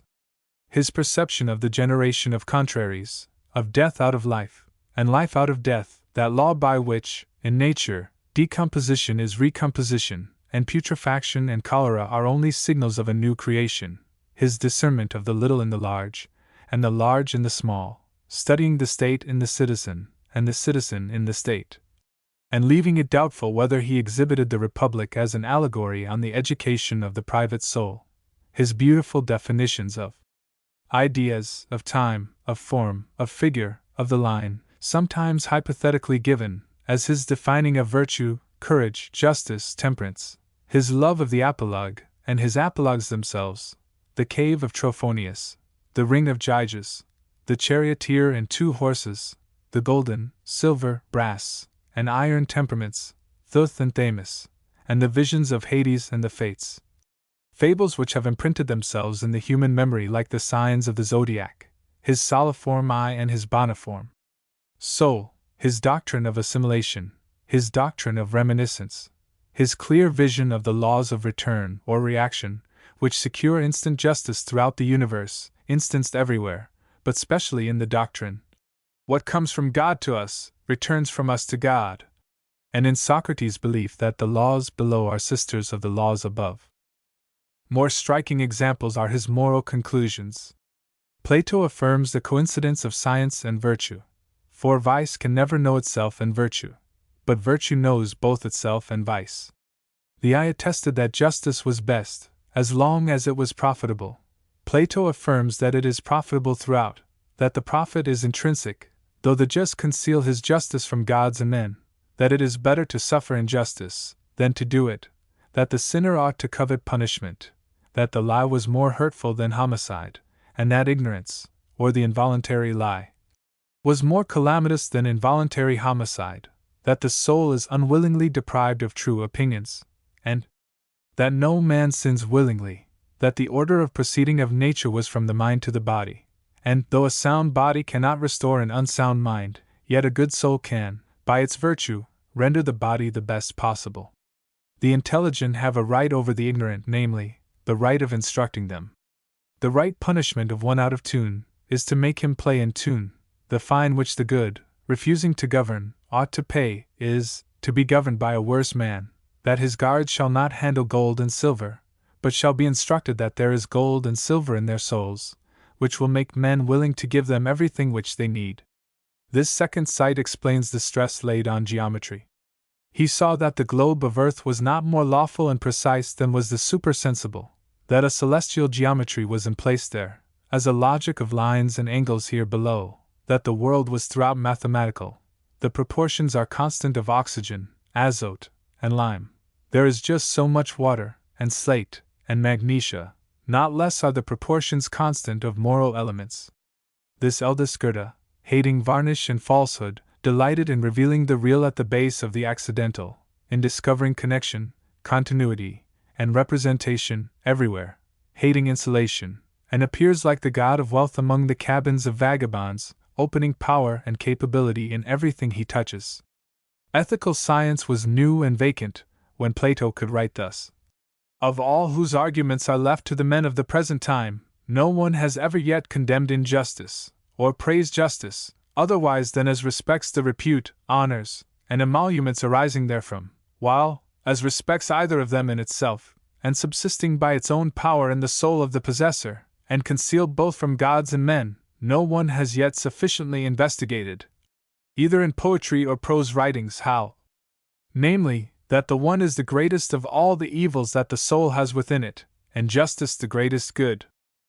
His definition of ideas, as what is simple, permanent, uniform, and self-existent, forever discriminating them from the notions of the understanding, marks an era in the world. He was born to behold the self-evolving power of spirit, endless generator of new ends, a power which is the key at once to the centrality and the evanescence of things. Plato is so centered that he can well spare all his dogmas. Thus the fact of knowledge and ideas reveals to him the fact of eternity, and the doctrine of reminiscence he offers as the most probable particular explication. Call that fanciful, it matters not. The connection between our knowledge and the abyss of being is still real, and the explication must be not less magnificent. He has indicated every eminent point in speculation. He wrote on the scale of the mind itself, so that all things have symmetry in his tablet. He put in all the past, without weariness, and descended into detail with a courage like that he witnessed in nature. One would say that his forerunners had mapped out each a farm, or a district, or an island, in intellectual geography, but that Plato first drew the sphere. He domesticates the soul in nature. Man is the microcosm. All the circles of the visible heaven represent as many circles in the rational soul. There is no lawless particle, and there is nothing casual in the action of the human mind. The names of things, too, are fatal, following the nature of things. All the gods of the pantheon are, by their names, significant of a profound sense. The gods are the ideas. Pan is speech, or manifestation, Saturn, the contemplative, Jove, the regal soul, and Mars, passion. Venus is proportion, Calliope, the soul of the world, Aglaia, intellectual illustration. These thoughts, in sparkles of light, had appeared often to pious and to poetic souls, but this well-bred, all-knowing Greek geometer comes with command, gathers them all up into rank and gradation, the Euclid of holiness, and marries the two parts of nature. Before all men, he saw the intellectual values of the moral sentiment. He describes his own ideal, when he paints in Timaeus a god leading things from disorder into order. He kindled a fire so truly in the center, that we see the sphere illuminated, and can distinguish poles, equator, and lines of latitude, every arc and node, a theory so averaged, so modulated, that you would say, the winds of ages had swept through this rhythmic structure, and not that it was the brief extempore blotting of one short-lived scribe. Hence it has happened that a very well-marked class of souls, namely those who delight in giving a spiritual, that is, an ethico-intellectual expression to every truth by exhibiting an ulterior end which is yet legitimate to it, are said to Platonize. Thus, Michelangelo is a Platonist in his sonnets. Shakespeare is a Platonist when he writes, "Nature is made better by no mean, but nature makes that mean." Or, Hamlet is a pure Platonist, and 'tis the magnitude only of Shakespeare's proper genius that hinders him from being classed as the most eminent of this school. Swedenborg, throughout his prose poem of Conjugal Love, is a Platonist. His subtlety commended him to men of thought. The secret of his popular success is the moral aim, which endeared him to mankind. "Intellect," he said, "is king of heaven and of earth." But in Plato, intellect is always moral. His writings have also the sempiternal youth of poetry. For their arguments, most of them, might have been couched in sonnets, and poetry has never soared higher than in the Timaeus and the Phaedrus. As the poet, too, he is only contemplative. He did not, like Pythagoras, break himself with an institution. All his painting in the Republic must be esteemed mythical, with intent to bring out, sometimes in violent colors, his thought. You cannot institute, without peril of charlatan. It was a high scheme, his absolute privilege for the best, which, to make emphatic, he expressed by community of women, as the premium which he would set on grandeur. There shall be exempts of two kinds: first, those who by demerit have put themselves below protection, outlaws; and secondly, those who by eminence of nature and desert are out of the reach of your rewards. Let such be free of the city, and above the law. We confide them to themselves. Let them do with us as they will. Let none presume to measure the irregularities of Michelangelo and Socrates by village scales. In his 8th book of the Republic, he throws a little mathematical dust in our eyes. I am sorry to see him, after such noble superiorities, permitting the lie to governors. Plato plays Providence a little with the baser sort, as people allow themselves with their dogs and cats. 3. Swedenborg, or the mystic. Among eminent persons, those who are most dear to men are not the class which the economists call producers. They have nothing in their hands. They have not cultivated corn, nor made bread. They have not led out a colony, nor invented a loom. A higher class, in the estimation and love of this city-building, market-going race of mankind, are the poets, who, from the intellectual kingdom, feed the thought and imagination with ideas and pictures which raise men out of the world of corn and money, and console them for the shortcomings of the day, and the meannesses of labor and traffic. Then, also, the philosopher has his value, who flatters the intellect of this laborer, by engaging him with subtleties which instruct him in new faculties. Others may build cities. He is to understand them, and keep them in awe. But there is a class who lead us into another region, the world of morals, or of will. What is singular about this region of thought is its claim. Wherever the sentiment of right comes in, it takes precedence of everything else. For other things I make poetry of them, but the moral sentiment makes poetry of me. I have sometimes thought that he would render the greatest service to modern criticism, who shall draw the line of relation that subsists between Shakespeare and Swedenborg. The human mind stands ever in perplexity, demanding intellect, demanding sanctity, impatient equally of each without the other. The reconciler has not yet appeared. If we tire of the saints, Shakespeare is our city of refuge. Yet the instincts presently teach that the problem of essence must take precedence of all others, the questions of whence, what, and whither, and the solution of these must be in a life, and not in a book. A drama or poem is a proximate or oblique reply, but Moses, Menu, Jesus, work directly on this problem. The atmosphere of moral sentiment is a region of grandeur which reduces all material magnificence to toys, yet opens to every wretch that has reason the doors of the universe. Almost with a fierce haste it lays its empire on the man. In the language of the Quran, God said, "The heaven and the earth, and all that is between them, think ye that we created them in jest, and that ye shall not return to us?" It is the kingdom of the will, and by inspiring the will, which is the seat of personality, seems to convert the universe into a person. All men are commanded by the saint. The Quran makes a distinct class of those who are by nature good, and whose goodness has an influence on others, and pronounces this class to be the aim of creation. The other classes are admitted to the feast of being, only as following in the train of this. And the Persian poet exclaims to a soul of this kind: "The privilege of this caste is an access to the secrets and structure of nature, by some higher method than by experience."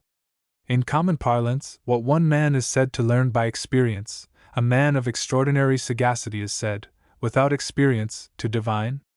The Arabians say that Abul Kain, the mystic, and Abu Ali Sina, the philosopher, conferred together, and on parting, the philosopher said, "All that he sees I know," and the mystic said, "All that he knows I see." If one should ask the reason of this intuition, the solution would lead us into that property which Plato denoted as reminiscence, and which is implied by the Brahmins in the tenet of transmigration. The soul having been often born, or, as the Hindus say, traveling the path of existence through thousands of births, having beheld the things which are here, those which are in heaven, and those which are beneath, there is nothing of which she has not gained the knowledge. No wonder that she is able to recollect, in regard to any one thing, what formerly she knew. For, all things in nature being linked and related, and the soul having heretofore known all, nothing hinders but that any man who has recalled to mind, or, according to the common phrase, has learned one thing only, should of himself recover all his ancient knowledge, and find out again all the rest, if he have but courage, and faint not in the midst of his researches. For inquiry and learning is reminiscence all. How much more, if he that inquires be a holy and godlike soul? For, by being assimilated to the original soul, by whom, and after whom, all things subsist, the soul of man does then easily flow into all things, and all things flow into it, they mix, and he is present and sympathetic with their structure and law. This path is difficult, secret, and beset with terror. The ancients called it ecstasy or absence, a getting out of their bodies to think. All religious history contains traces of the trance of saints, a beatitude, but without any sign of joy, earnest, solitary, even sad. The flight, Plotinus called it, of the alone to the alone. The trances of Socrates, Plotinus, Porphyry, Bayman, Bunyan, Fox, Pascal, Guion, Swedenborg, will readily come to mind. But what as readily comes to mind is the accompaniment of disease. This beatitude comes in terror, and with shocks to the mind of the receiver. It o'er informs the tenement of clay, and drives the man mad, or gives a certain violent bias, which taints his judgment. In the chief examples of religious illumination, somewhat morbid, has mingled, in spite of the unquestionable increase of mental power. Must the highest good drag after it a quality which neutralizes and discredits it? Shall we say that the economical mother disperses so much earth and so much fire, by weight and meter, to make a man, and will not add a pennyweight, though a nation is perishing for a leader? Therefore, the men of God purchase their science by folly or pain. If you will have pure carbon, carbuncle, or diamond, to make the brain transparent, the trunk and organs shall be so much the grosser. Instead of porcelain, they are potter's earth, clay, or mud. In modern times, no such remarkable example of this introverted mind has occurred, as in Emanuel Swedenborg, born in Stockholm, in 1688. This man, who appeared to his contemporaries a visionary, an elixir of moonbeams, no doubt led the most real life of any man then in the world, and now, when the royal and ducal Fredericks, Christians, and Brunswicks of that day have slid into oblivion, he begins to spread himself into the minds of thousands. As happens in great men, he seemed, by the variety and amount of his powers, to be a composition of several persons, like the giant fruits which are matured in gardens by the union of 4 or 5 single blossoms. His frame is on a larger scale, and possesses the advantage of size. As it is easier to see the reflection of the great sphere in large globes, though defaced by some crack or blemish, than in drops of water, so men of large caliber, though with some eccentricity or madness, like Pascal or Newton, help us more than balanced mediocre minds. His youth and training could not fail to be extraordinary. Such a boy could not whistle or dance, but goes grubbing into mines and mountains, prying into chemistry and optics, physiology, mathematics, and astronomy, to find images fit for the measure of his versatile and capacious brain. He was a scholar from a child, and was educated at UPS. At the age of 28, he was made assessor of the Board of Mines by Charles XII. In 1716, he left home for 4 years, and visited the universities of England, Holland, France, and Germany. He performed a notable feat of engineering in 1718, at the siege of Fredericksshall, by hauling 2 galleys, 5 boats, and a sloop, some 14 English miles overland, for the royal service. In 1721 he journeyed over Europe, to examine mines and smelting works.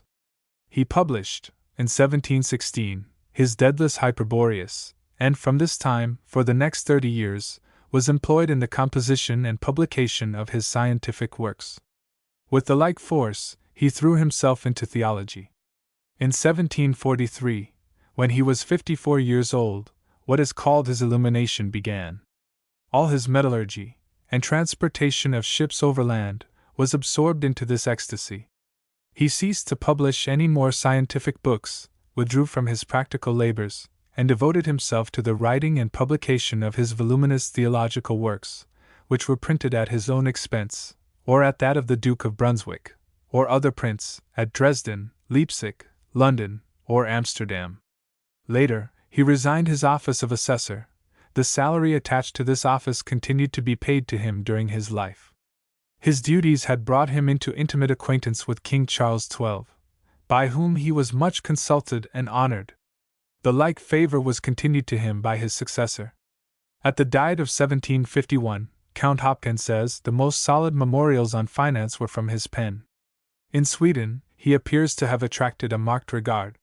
His rare science and practical skill, and the added fame of second sight and extraordinary religious knowledge and gifts, drew to him queens, nobles, clergy, shipmasters, and people about the ports through which he was wont to pass in his many voyages. The clergy interfered a little with the importation and publication of his religious works, but he seems to have kept the friendship of men in power. He was never married. He had great modesty and gentleness of bearing. His habits were simple. He lived on bread, milk, and vegetables, and he lived in a house situated in a large garden. He went several times to England, where he does not seem to have attracted any attention whatever from the learned or the eminent, and died at London, March 29, 1772, of apoplexy, in his 85th year. He is described, when in London, as a man of quiet, clerical habit, not averse to tea and coffee, and kind to children. He wore a sword when in full velvet dress, and whenever he walked out, carried a gold-headed cane. There is a common portrait of him in antique coat and wig, but the face has a wandering or vacant air. The genius which was to penetrate the science of the age with a far more subtle science, to pass the bounds of space and time, venture into the dim spirit realm, and attempt to establish a new religion in the world, began its lessons in quarries and forges, in the smelting pot and crucible, in shipyards and dissecting rooms. No one man is perhaps able to judge of the merits of his works on so many subjects. One is glad to learn that his books on mines and metals are held in the highest esteem by those who understand these matters. It seems that he anticipated much science of the 19th century, anticipated, in astronomy, the discovery of the 7th planet, but, unhappily, not also of the 8th, anticipated the views of modern astronomy in regard to the generation of Earth by the Sun, in magnetism, some important experiments and conclusions of later students, in chemistry, the atomic theory, in anatomy, the discoveries of Schlichting, Monroe, and Wilson, and first demonstrated the office of the lungs. His excellent English editor magnanimously lays no stress on his discoveries, since he was too great to care to be original, and we are to judge, by what he can spare, of what remains. A colossal soul, he lies vast abroad on his times, uncomprehended by them, and requires a long local distance to be seen, suggest, as Aristotle, Bacon, Selden, Humboldt, that a certain vastness of learning, or quasi-omnipresence of the human soul in nature, is possible. His superb speculations, as from a tower, over nature and arts, without ever losing sight of the texture and sequence of things, almost realizes his own picture, in the Principia, of the original integrity of man. Over and above the merit of his particular discoveries, is the capital merit of his self-equality. A drop of water has the properties of the sea, but cannot exhibit a storm. There is beauty of a concert, as well as of a flute, strength of a host, as well as of a hero, and in Swedenborg, those who are best acquainted with modern books will most admire the merit of Mass. One of the Missouriums and mastodons of literature, he is not to be measured by whole colleges of ordinary scholars. His stalwart presence would flutter the gowns of an university.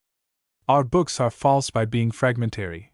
Their sentences are bon mots, and not parts of natural discourse, childish expressions of surprise or pleasure in nature, or, worse, owing a brief notoriety to their petulance, or aversion from the order of nature, being some curiosity or oddity, designedly not in harmony with nature, and purposely framed to excite a surprise, as jugglers do by concealing their means.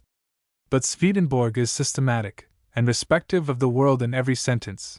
All the means are orderly given, his faculties work with astronomic punctuality, and this admirable writing is pure from all pertness or egotism. Swedenborg was born into an atmosphere of great ideas. 'Tis hard to say what was his own, yet his life was dignified by noblest pictures of the universe. The robust Aristotelian method, with its breadth and adequateness, shaming our sterile and linear logic by its genial radiation, conversant with series and degree, with effects and ends, skillful to discriminate power from form, essence from accident, and opening by its terminology and definition high roads into nature, had trained a race of athletic philosophers. Harvey had shown the circulation of the blood, Gilbert had shown that the earth was a magnet, Descartes, taught by Gilbert's magnet, with its vortex, spiral, and polarity, had filled Europe with the leading thought of vortical motion, as the secret of nature. Newton, in the year in which Swedenborg was born, published the Principia, and established the universal gravity. Malpighi, following the high doctrines of Hippocrates, Lysippus, and Lucretius, had given emphasis to the dogma that nature works in leasts. Tota in minimis existit natura.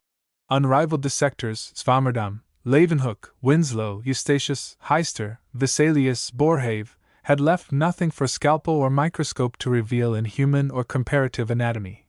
Linnaeus, his contemporary, was affirming, in his beautiful Science, that nature is always like herself.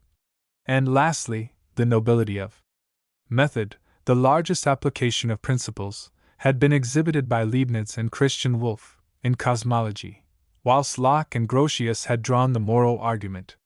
What was left for a genius of the largest caliber, but to go over their ground, and verify and unite? It is easy to see, in these minds, the original of Swedenborg's studies, and the suggestion of his problems. He had a capacity to entertain and vivify these volumes of thought. Yet the proximity of these geniuses, one or other of whom had introduced all his leading ideas, makes Swedenborg another example of the difficulty, even in a highly fertile genius, of proving originality, the first birth and enunciation of one of the laws of nature. He named his favorite views, the doctrine of forms, the doctrine of series and degrees, the doctrine of influx, the doctrine of correspondence. His statement of these doctrines deserves to be studied in his books. Not every man can read them, but they will reward him who can. His theologic works are valuable to illustrate these. His writings would be a sufficient library to a lonely and athletic student, and The Economy of the Animal Kingdom is one of those books which, by the sustained dignity of thinking, is an honor to the human race. He had studied spars and metals to some purpose. His varied and solid knowledge makes his style lustrous with points and shooting spicula of thought, and resembling one of those winter mornings when the air sparkles with crystals. The grandeur of the topics makes the grandeur of the style. He was apt for cosmology, because of that native perception of identity which made mere size of no account to him. In the atom of magnetic iron, he saw the quality which would generate the spiral motion of sun and planet.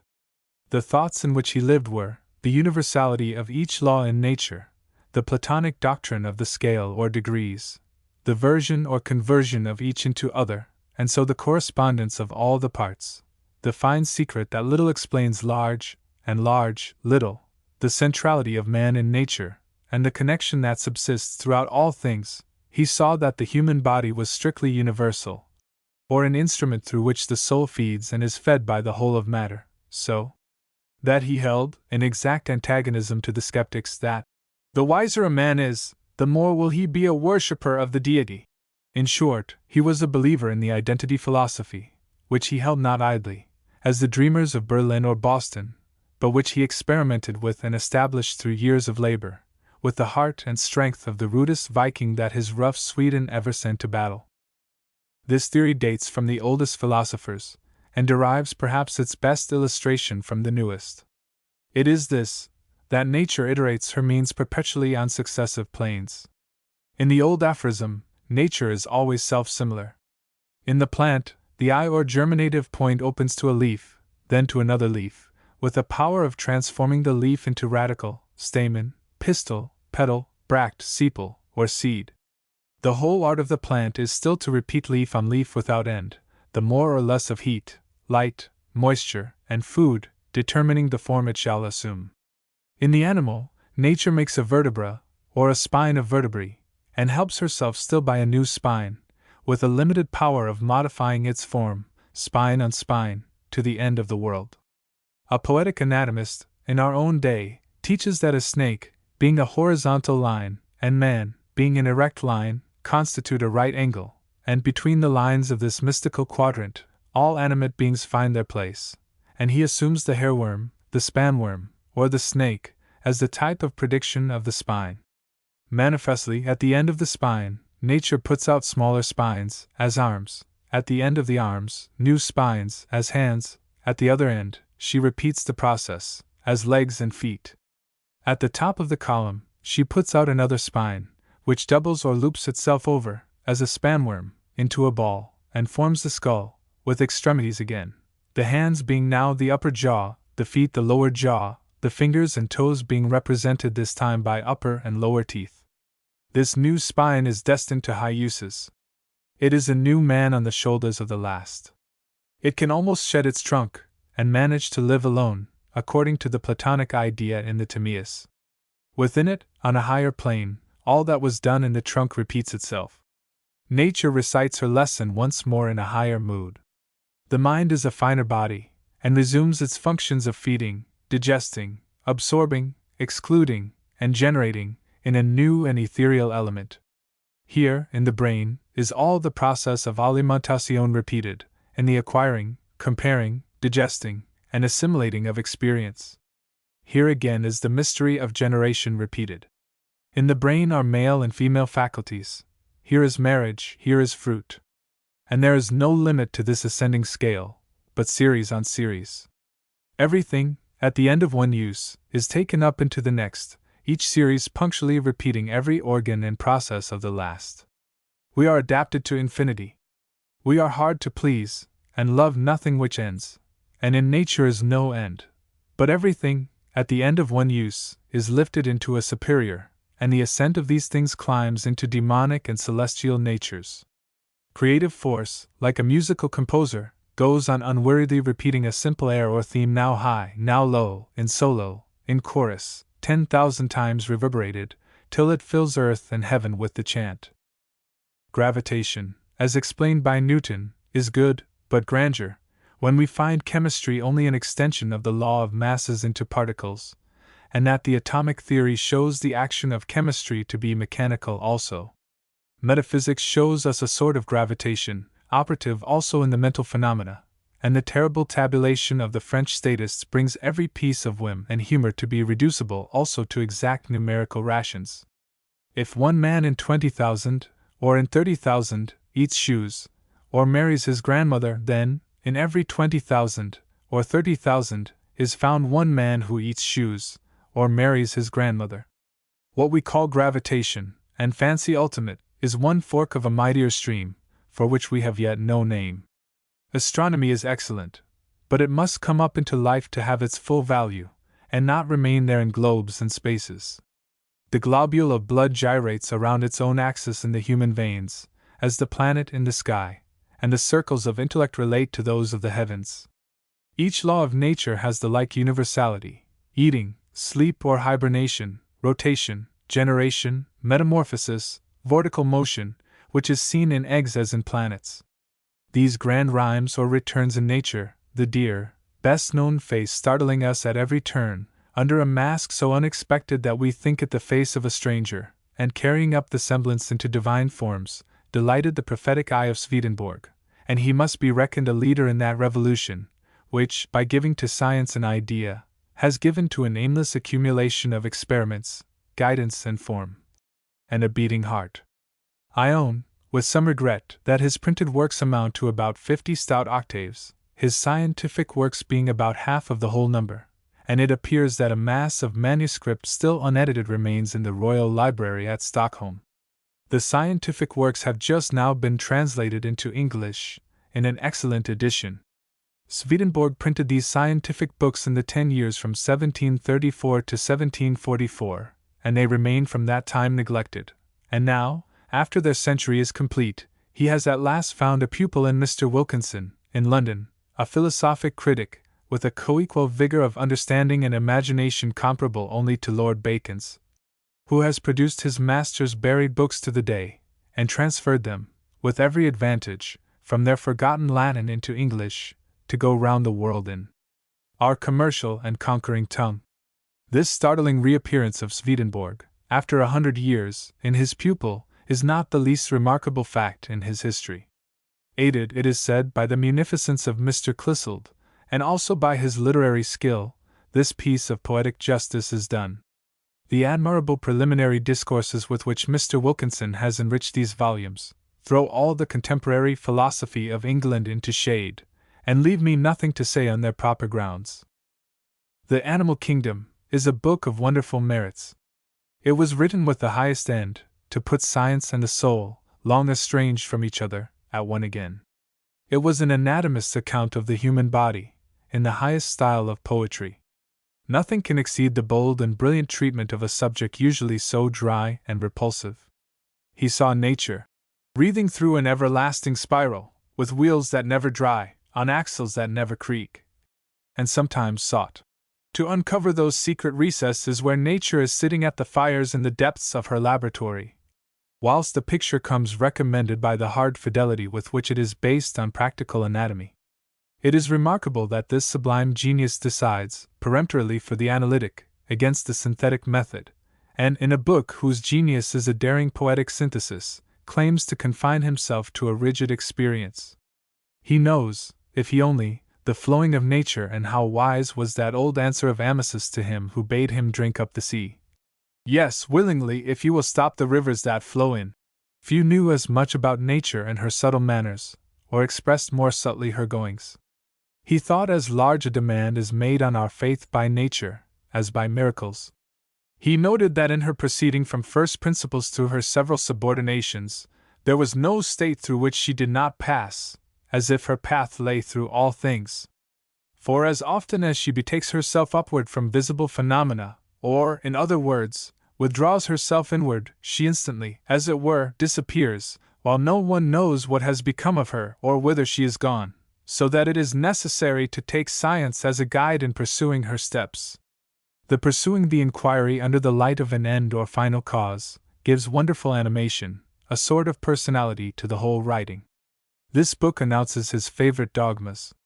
The ancient doctrines of Hippocrates that the brain is a gland, and of Lysippus that the atom may be known by the mass, or, in Plato, the macrocosm by the microcosm, and in the verses of Lucretius, and which Malpighi had summed in his maxim, that nature exists entirely in leasts, is a favorite thought of Swedenborg. It is a constant law of the organic body that large, compound, or visible forms exist and subsist from smaller, simpler, and ultimately from invisible forms, which act similarly to the larger ones, but more perfectly and more universally, and the least forms so perfectly and universally, as to involve an idea representative of their entire universe. The unities of each organ are so many little organs, homogeneous with their compound. The unities of the tongue are little tongues, those of the stomach, little stomachs, those of the heart are little hearts. This fruitful idea furnishes a key to every secret. What was too small for the eye to detect was read by the aggregates, what was too large by the units. There is no end to his application of the thought.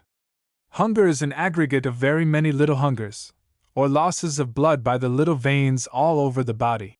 It is the key to his theology, also. Man is a kind of very minute heaven, corresponding to the world of spirits and to heaven. Every particular idea of man, and every affection, yea, every smallest spark of his affection, is an image and effigy of him. A spirit may be known from only a single thought. God is the grand man. The hardihood and thoroughness of his study of nature required a theory of forms, also. Forms ascend in order from the lowest to the highest. The lowest form is angular, or the terrestrial and corporeal. The second and next higher form is the circular, which is also called the perpetual angular, because the circumference of a circle is a perpetual angle. The form above this is the spiral, parent and measure of circular forms. Its diameters are not rectilinear, but variously circular, and have a spherical surface for center, therefore it is called the perpetual circular. The form above this is the vortical, or perpetual spiral, next, the perpetual vortical, or celestial, last, the perpetual celestial, or spiritual. Was it strange that a genius so bold should take the last step, also, conceive that he might attain the science of all sciences, to unlock the meaning of the world? In the first volume of the Animal Kingdom, he broaches the subject, in a remarkable note. In our doctrine of representations and correspondences, we shall treat of both these symbolical and typical resemblances, and of the astonishing things which occur, I will not say, in the living body only, but throughout nature, and which correspond so entirely to supreme and spiritual things, that one would swear that the physical world was purely symbolical of the spiritual world, insomuch that if we choose to express any natural truth in physical and definite vocal terms, and to convert these terms only into the corresponding and spiritual terms, we shall by this means elicit a spiritual truth, or theological dogma, in place of the physical truth or precept, although no mortal would have predicted that anything of the kind could possibly arise by bare literal transposition, inasmuch as the one precept, considered separately from the other, appears to have absolutely no relation to it. I intend, hereafter, to communicate a number of examples of such correspondences, together with a vocabulary containing the terms of spiritual things, as well as of the physical things for which they are to be substituted. This symbolism pervades the living body. The fact, thus explicitly stated, is implied in all poetry, in allegory, in fable, in the use of emblems, and in the structure of language. Plato knew of it, as is evident from his twice bisected line, in the 6th book of the Republic. Lord Bacon had found that truth and nature differed only as seal and print, and he instanced some physical proportions, with their translation into a moral and political sense. Bayman, and all mystics, imply this law in their dark riddle writing. The poets, in as far as they are poets, use it, but it is known to them only, as the magnet was known for ages, as a toy. Swedenborg first put the fact into a detached and scientific statement, because it was habitually present to him, and never not seen.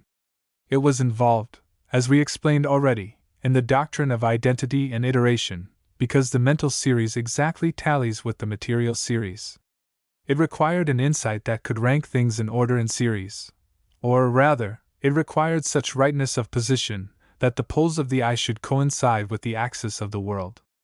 The earth has fed its mankind through 5 or 6 millenniums, and they had sciences, religions, philosophies, and yet had failed to see the correspondence of meaning between every part and every other part. And down to this hour, literature has no book in which the symbolism of things is scientifically opened.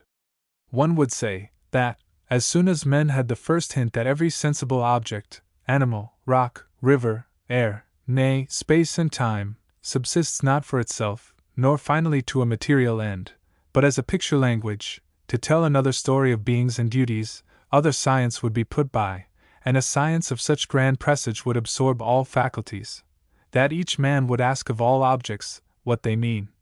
Why does the horizon hold me fast, with my joy and grief, in this center? Why hear I the same sense from countless differing voices, and read one never quite expressed fact in endless picture language? Yet whether it be that these things will not be intellectually learned, or that many centuries must elaborate and compose so rare and opulent a soul, there is no comet, rock stratum, fossil, fish, quadruped, spider, or fungus, that, for itself, does not interest more scholars and classifiers than the meaning and upshot of the frame of things. But Swedenborg was not content with the culinary use of the world. In his 54th year, these thoughts held him fast, and his profound mind admitted the perilous opinion, too frequent in religious history, that he was an abnormal person, to whom was granted the privilege of conversing with angels and spirits, and this ecstasy connected itself with just this office of explaining the moral import of the sensible world. To a right perception, at once broad and minute, of the order of nature, he added the comprehension of the moral laws in their widest social aspects. But whatever he saw, through some excessive determination to form, in his constitution, he saw not abstractly, but in pictures, heard it in dialogues, constructed it in events. When he attempted to announce the law most sanely, he was forced to couch it in parable. Modern psychology offers no similar example of a deranged balance. The principal powers continued to maintain a healthy action, and to a reader who can make due allowance in the report for the reporter's peculiarities, the results are still instructive, and a more striking testimony to the sublime laws he announced, than any that balanced dullness could afford. He attempts to give some account of the modus of the new state, affirming that his presence in the spiritual world is attended with a certain separation, but only as to the intellectual part of his mind, not as to the will part. And he affirms that he sees, with the internal sight, the things that are in another life, more clearly than he sees the things which are here in the world. Having adopted the belief that certain books of the Old and New Testaments were exact allegories, or written in the angelic and ecstatic mode, he employed his remaining years in extricating from the literal, the universal sense. He had borrowed from Plato the fine fable of a most ancient people, men better than we, and dwelling nigher to the gods. And Swedenborg added that they used the earth symbolically, that these, when they saw terrestrial objects, did not think at all about them, but only about those which they signified. The correspondence between thoughts and things henceforward occupied him. The very organic form resembles the end inscribed on it. A man is in general, and in particular, unorganized justice or injustice, selfishness or gratitude. And the cause of this harmony he assigned in the arcana. The reason why all and single things, in the heavens and on earth, are representative, is because they exist from an influx of the Lord through heaven. This design of exhibiting such correspondences, which, if adequately executed, would be the poem of the world, in which all history and science would play an essential part, was narrowed and defeated by the exclusively theologic direction which his inquiries took. His perception of nature is not human and universal, but is mystical and Hebraic. He fastens each natural object to a theologic notion. A horse signifies carnal understanding, a tree perception, the moon faith, a cat means this, an ostrich that, an artichoke this other, and poorly tethers every symbol to a several ecclesiastic sense. The slippery Proteus is not so easily caught. In nature, each individual symbol plays innumerable parts, as each particle of matter circulates in turn through every system. The central identity enables any one symbol to express successively all the qualities and shades of the real being. In the transmission of the heavenly waters, every hose fits every hydrant. Nature avenges herself speedily on the hard pedantry that would chain her waves. She is no literalist. Everything must be taken genially, and we must be at the top of our condition to understand anything rightly. His theological bias thus fatally narrowed his interpretation of nature, and the dictionary of symbols is yet to be written. But the interpreter, whom mankind must still expect, will find no predecessor who has approached so near to the true problem. Swedenborg styles himself, in the title page of his books, servant of the Lord Jesus Christ. And by force of intellect, and in effect, he is the last father in the Church, and is not likely to have a successor. No wonder that his depth of ethical wisdom should give him influence as a teacher. To the withered traditional church yielding dry catechisms, he led in nature again, and the worshipper, escaping from the vestry of verbs and texts, is surprised to find himself a party to the whole of his religion. His religion thinks for him, and is of universal application. He turns it on every side, it fits every part of life, interprets and dignifies every circumstance. Instead of a religion which visited him diplomatically 3 or 4 times, when he was born, when he married, when he fell sick, and when he died, and for the rest never interfered with him, here was a teaching which accompanied him all day, accompanied him even into sleep and dreams, into his thinking, and showed him through what a long ancestry his thoughts descend, into society, and showed by what affinities he was girt to his equals and his counterparts, into natural objects, and showed their origin and meaning, what are friendly, and what are hurtful, and opened the future world, by indicating the continuity of the same laws. His disciples allege that their intellect is invigorated by the study of his books. There is no such problem for criticism as his theological writings, their merits are so commanding, yet such grave deductions must be made. Their immense and sandy diffuseness is like the prairie, or the desert, and their incongruities are like the last daily ration. He is superfluously explanatory, and his feelings of the ignorance of men, strangely exaggerated. Men take truths of this nature very fast. Yet he abounds in assertions, he is a rich discoverer, and of things which most import us to know.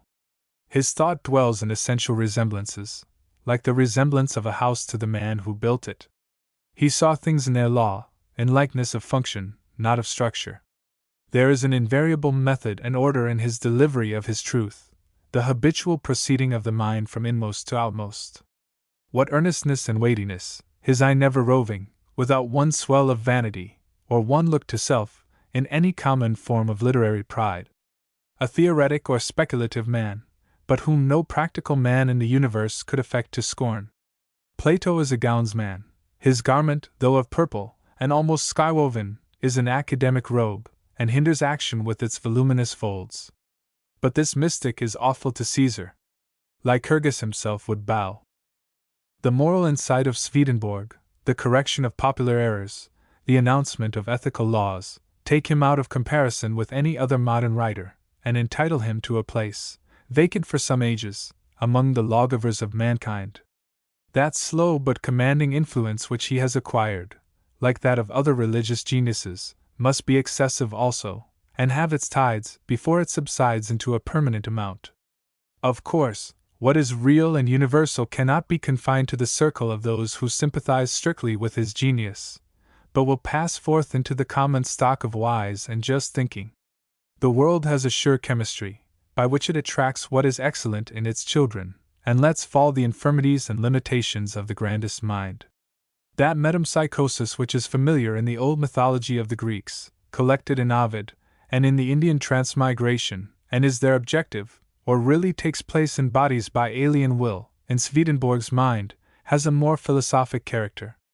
It is subjective, or depends entirely upon the thought of the person. All things in the universe arrange themselves to each person anew, according to his ruling love. Man is such as his affection and thought are. Man is man by virtue of willing, not by virtue of knowing and understanding. As he is, so he sees. The marriages of the world are broken up. Interiors associate all in the spiritual world. Whatever the angels looked upon was to them celestial. Each Satan appears to himself a man, to those as bad as he, a comely man, to the purified, a heap of carrion. Nothing can resist states, everything gravitates. Like will to like, what we call poetic justice takes effect on the spot. We have come into a world which is a living poem. Everything is as I am. Bird and beast is not bird and beast, but emanation and effluvia of the minds and wills of men there present. Every one makes his own house and state. The ghosts are tormented with the fear of death, and cannot remember that they have died. They who are in evil and falsehood are afraid of all others. Such as have deprived themselves of charity, wander and flee. The societies which they approach discover their quality, and drive them away. The covetous seem to themselves to be abiding in cells where their money is deposited, and these to be infested with mice. They who place merit in good works seem to themselves to cut wood. I asked such if they were not wearied? They replied, that they have not yet done work enough to merit heaven. He delivers golden sayings, which express with singular beauty the ethical laws, as when he uttered that famed sentence, that in heaven the angels are advancing continually to the springtime of their youth, so that the oldest angel appears the youngest, the more angels, the more room. The perfection of man is the love of use. Man, in his perfect form, is heaven. What is from him, is him. Ends always ascend as nature descends. And the truly poetic account of the writing in the inmost heaven, which, as it consists of inflections according to the form of heaven, can be read without instruction, he almost justifies his claim to preternatural vision, by strange insights of the structure of the human body and mind. It is never permitted to any one, in heaven, to stand behind another and look at the back of his head, for then the influx which is from the Lord is disturbed. The angels, from the sound of the voice, know a man's love, from the articulation of the sound, his wisdom, and from the sense of the words, his science. In the conjugal love, he has unfolded the science of marriage. Of this book, one would say that, with the highest elements, it has failed of success. It came near to be the hymn of love, which Plato attempted in the banquet. The love, which, Dante says, Casella sang among the angels in paradise, and which, as rightly celebrated, in its genesis, fruition, and effect, might well entrance the souls, as it would lay open the genesis of all institutions, customs, and manners. The book had been grand, if the Hebraism had been omitted, and the law stated without Gothicism, as ethics, and with that scope for ascension of state which the nature of things requires. It is a fine Platonic development of the science of marriage, teaching that sex is universal, and not local, virility in the male qualifying every organ, act, and thought, and the feminine in woman. Therefore, in the real or spiritual world, the nuptial union is not momentary, but incessant and total, and chastity not a local, but a universal virtue, unchastity being discovered as much in the trading, or planting, or speaking, or philosophizing, as in generation, and that, though the virgins he saw in heaven were beautiful, the wives were incomparably more beautiful, and went on increasing in beauty evermore. Yet Swedenborg, after his mode, pinned his theory to a temporary form. He exaggerates the circumstance of marriage, and though he finds false marriages on the earth, fancies a wiser choice in heaven. But of progressive souls, all loves and friendships are momentary. Do you love me? Means, do you see the same truth? If you do, we are happy with the same happiness, but presently one of us passes into the perception of new truth, we are divorced, and no tension in nature can hold us to each other. I know how delicious is this cup of love, I existing for you, you existing for me.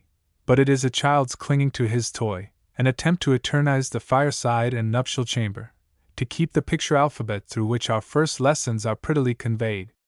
The Eden of God is bare and grand, like the outdoor landscape, remembered from the evening fireside. It seems cold and desolate, whilst you cower over the coals. But once abroad again, we pity those who can forego the magnificence of nature, for candlelight and cards. Perhaps the true subject of the conjugal love is conversation, whose laws are profoundly eliminated. It is false, if literally applied to marriage. For God is the bride or bridegroom of the soul. Heaven is not the pairing of two, but the communion of all souls. We meet, and dwell an instant under the temple of one thought, and part as though we parted not, to join another thought in other fellowships of joy. so far from there being anything divine in the low and proprietary sense of, "Do you love me?" It is only when you leave and lose me, by casting yourself on a sentiment which is higher than both of us, that I draw near, and find myself at your side, and I am repelled, if you fix your eye on me, and demand love. In fact, in the spiritual world, we change sexes every moment.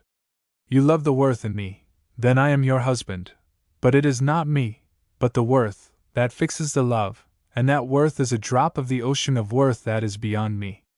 Meantime, I adore the greater worth in another, and so become his wife. He aspires to a higher worth in another spirit, and is wife of receiver of that influence. Whether a self-inquisitorial habit, that he grew into, from jealousy of the sins to which men of thought are liable, he has acquired, in disentangling and demonstrating that particular form of moral disease, an acumen which no conscience can resist. I refer to his feeling of the profanation of thinking to what is good. From scientifics. To reason about faith is to doubt and deny. He was painfully alive to the difference between knowing and doing, and this sensibility is incessantly expressed. Philosophers are, therefore, vipers, cockatrices, asps, hemorrhoids, presters, and flying serpents. Literary men are conjurers and charlatans. But this topic suggests a sad afterthought, that here we find the seat of his own pain. Possibly Swedenborg paid the penalty of introverted faculties.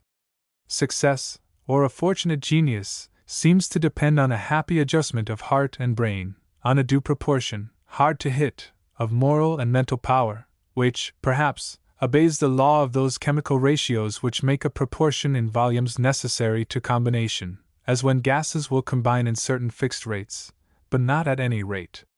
It is hard to carry a full cup, and this man, profusely endowed in heart and mind, early fell into dangerous discord with himself.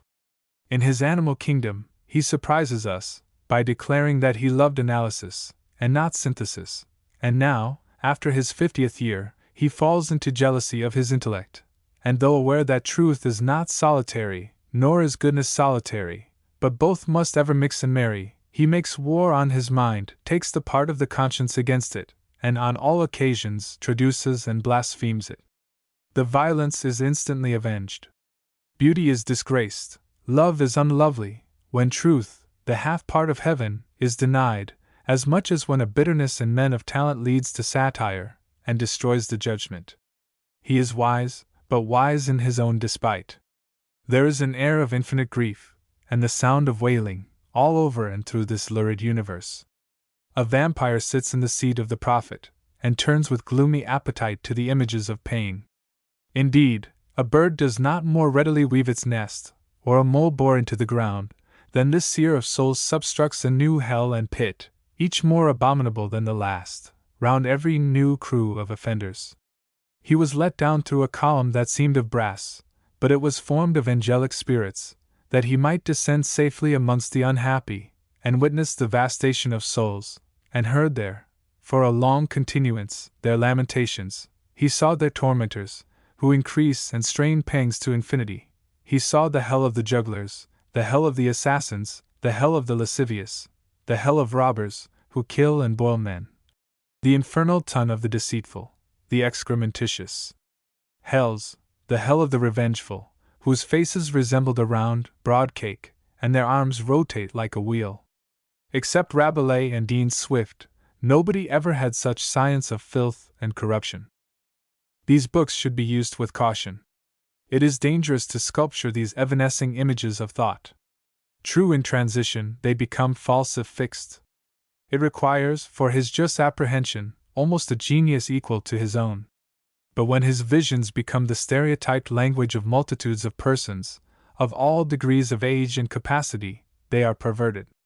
The wise people of the Greek race were accustomed to lead the most intelligent and virtuous young men, as part of their education, through the Eleusinian mysteries, wherein, with much pomp and graduation, the highest truths known to ancient wisdom were taught. An ardent and contemplative young man, at 18 or 20 years, might read once these books of Swedenborg, these mysteries of love and conscience, and then throw them aside forever. Genius is ever haunted by similar dreams, when the hells and the heavens are open to it. But these pictures are to be held as mystical, that is, as a quite arbitrary and accidental picture of the truth, not as the truth. Any other symbol would be as good, then this is safely seen. Swedenborg's system of the world wants central spontaneity. It is dynamic, not vital, and lacks power to generate life. There is no individual in it. The universe is a gigantic crystal, all those atoms and laminae lie in uninterrupted order, and with unbroken unity, but cold and still. What seems an individual and a will is none. There is an immense chain of intermediation, extending from center to extremes, which bereaves every agency of all freedom and character. The universe, in his poem, suffers under a magnetic sleep, and only reflects the mind of the magnetizer. Every thought comes into each mind by influence from a society of spirits that surround it, and into these from a higher society, and so on. All his types mean the same few things. All his figures speak one speech. All his interlocutors Swedenborgize. Be they who they may, to this complexion must they come at last. This Charon ferries them all over in his boat: kings, councillors, cavaliers, doctors, Sir Isaac Newton, Sir Hans Sloane, King George II, Mahomet, or whosoever, and all gather one grimness of hue and style. Only when Cicero comes by, our gentle seer sticks a little at saying he talked with Cicero, and with a touch of human relenting, remarks, "One whom it was given me to believe was Cicero." And when the soi-disant Roman opens his mouth, Rome and eloquence have ebbed away. It is plain theologic Swedenborg, like the rest. His heavens and hells are dull, fault of want of individualism. The thousandfold relation of men is not there. The interest that attaches in nature to each man, because he is right by his wrong, and wrong by his right, because he defies all dogmatizing and classification, so many allowances, and contingencies, and futurities, are to be taken into account, strong by his vices, often paralyzed by his virtues, sinks into entire sympathy with his society. This want reacts to the center of the system. Though the agency of the Lord is in every line referred to by name, it never becomes alive. There is no luster in that eye which gazes from the center, and which should vivify the immense dependency of beings. The vice of Swedenborg's mind is its theologic determination. Nothing with him has the liberality of universal wisdom, but we are always in a church. That Hebrew muse, which taught the lore of right and wrong to man, had the same excessive influence for him it has had for the nations. The mode, as well as the essence, was sacred. Palestine is ever the more valuable as a chapter in universal history, and ever the less an available element in education. The genius of Swedenborg, largest of all modern souls in this department of thought, wasted itself in the endeavor to reanimate and conserve what had already arrived at its natural term, and in the great secular providence, was retiring from its prominence, before Western modes of thought and expression. Swedenborg and Behmen both failed by attaching themselves to the Christian symbol, instead of to the moral sentiment, which carries innumerable Christianities, humanities, divinities, in its bosom. The excess of influence shows itself in the incongruous importation of a foreign rhetoric. "What have I to do," asks the impatient reader, "with jasper and sardonyx, beryl and chalcedony? What with arks and passovers, ephahs and ephods? What with lepers and emerods? What with heave offerings and unleavened bread, chariots of fire, dragons crowned and horned, behemoth and unicorn? Good for Orientals, these are nothing to me. The more learning you bring to explain them, the more glaring the impertinence. The more coherent and elaborate the system, the less I like it. I say, with the Spartan, why do you speak so much to the purpose of that which is nothing to the purpose? My learning is such as God gave me in my birth and habit, in the delight and study of my eyes, and not of another man's. Of all absurdities, this of some foreigner, purposing to take away my rhetoric, and substitute his own, and amuse me with pelican and stork, instead of thrush and robin, palm trees and shittim wood, instead of sassafras and hickory, seems the most needless." Locke said, "God, when he makes the prophet, does not unmake the man." Swedenborg's history points the remark.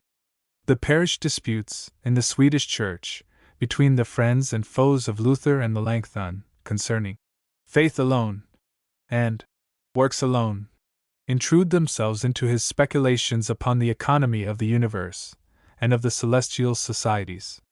The Lutheran bishop's son, for whom the heavens are opened, so that he sees with eyes, and in the richest symbolic forms, the awful truth of things, and utters again, in his books, as under a heavenly mandate, the indisputable secrets of moral nature, with all these grandeurs resting upon him, remains the Lutheran bishop's son. His judgments are those of a Swedish polemic, and his vast enlargements purchased by adamantine limitations. He carries his controversial memory with him, in his visits to the souls. He is like Michelangelo, who, in his frescoes, put the cardinal who had offended him to roast under a mountain of devils, or, like Dante, who avenged, in vindictive melodies, all his private wrongs, or, perhaps still more like Montaigne's parish priest, who, if a hailstorm passes over the village, thinks the day of doom has come, and the cannibals already have got the pip. Swedenborg confounds us not less with the pains of Melanchthon, and Luther, and Wolfius, and his own books, which he advertises among the angels. Under the same theologic cramp, many of his dogmas are bound. His cardinal position in morals is, that evils should be shunned as sins. But he does not know what evil is, or what good is, who thinks any ground remains to be occupied, after saying that evil is to be shunned as evil. I doubt not he was led by the desire to insert the element of personality of deity. But nothing is added. One man, you say, dreads Chrysippus, show him that this dread is evil, or one dreads hell, show him that dread is evil. He who loves goodness, harbors angels, reveres reverence, and lives with God. The less we have to do with our sins, the better. No man can afford to waste his moments in compunctions. That is active duty, say the Hindus, which is not for our bondage, that is knowledge, which is for our liberation. All other duty is good only unto weariness. Another dogma, growing out of this pernicious theologic limitation, is this inferno. Swedenborg has devils. Evil, according to old philosophers, is good in the making. That pure malignity can exist, is the extreme proposition of unbelief. It is not to be entertained by a rational agent, it is atheism, it is the last profanation. Euripides rightly said, "Goodness and being in the gods are one. He who imputes ill to them makes them none." To what a painful perversion had Gothic theology arrived, that Swedenborg admitted no conversion for evil spirits. But the divine effort is never relaxed. The carrion in the sun will convert itself to grass and flowers. And man, though in brothels, or jails, or on gibbets, is on his way to all that is good and true. Burns, with the wild humor of his apostrophe to "Per old Nicky Ben, oh, why'd ye tak a thought, and mend?" has the advantage of the vindictive theologian. Everything is superficial, and perishes, but love and truth only.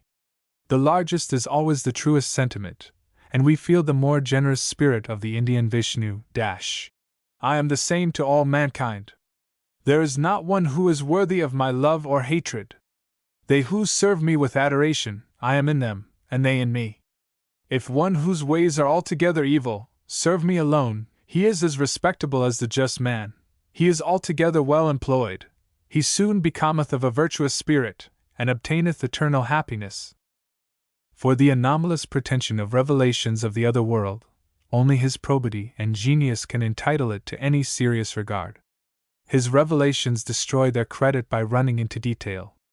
If a man say that the Holy Ghost hath informed him that the last judgment, or the last of the judgments, took place in 1757, or that the Dutch, in the other world, live in a heaven by themselves, and the English in a heaven by themselves, I reply that the Spirit which is holy is reserved, taciturn, and deals in laws. The rumors of ghosts and hobgoblins gossip and tell fortunes. The teachings of the High Spirit are abstemious, and, in regard to particulars, negative. Socrates' genius did not advise him to act or to find, but if he proposed to do somewhat not advantageous, it dissuaded him. "What God is," he said, "I know not, what he is not I know." The Hindus have denominated the Supreme Being the internal check. The illuminated Quakers explained their light, not as somewhat which leads to any action, but it appears as an obstruction to anything unfit. But the right examples are private experiences, which are absolutely at one on this point. Strictly speaking, Swedenborg's revelation is a confounding of planes, a capital offense in so learned a categorist. This is to carry the law of surface into the plane of substance, to carry individualism and its fopperies into the realm of essences and generals, which is dislocation and chaos. The secret of heaven is kept from age to age. No imprudent, no sociable angel ever dropped an early syllable to answer the longings of saints, the fears of mortals. We should have listened on our knees to any favorite, who, by stricter obedience, had brought his thoughts into parallelism with the celestial currents, and could hint to human ears the scenery and circumstance of the newly parted soul. But it is certain that it must tally with what is best in nature. It must not be inferior in tone to the already known works of the artist who sculptures the globes of the firmament, and writes the moral law. It must be fresher than rainbows, stabler than mountains, agreeing with flowers, with tides, and the rising and setting of autumnal stars. Melodious poets shall be hoarse as street ballads, when once the penetrating keynote of nature and spirit is sounded, the earth beat, sea beat, heart beat which makes the tune to which the sun rolls, and the globule of blood, and the sap of trees. In this mood, we hear the rumor that the seer has arrived, and his tale is told. But there is no beauty, no heaven, for angels, goblins. The sad muse loves night and death, and the pit.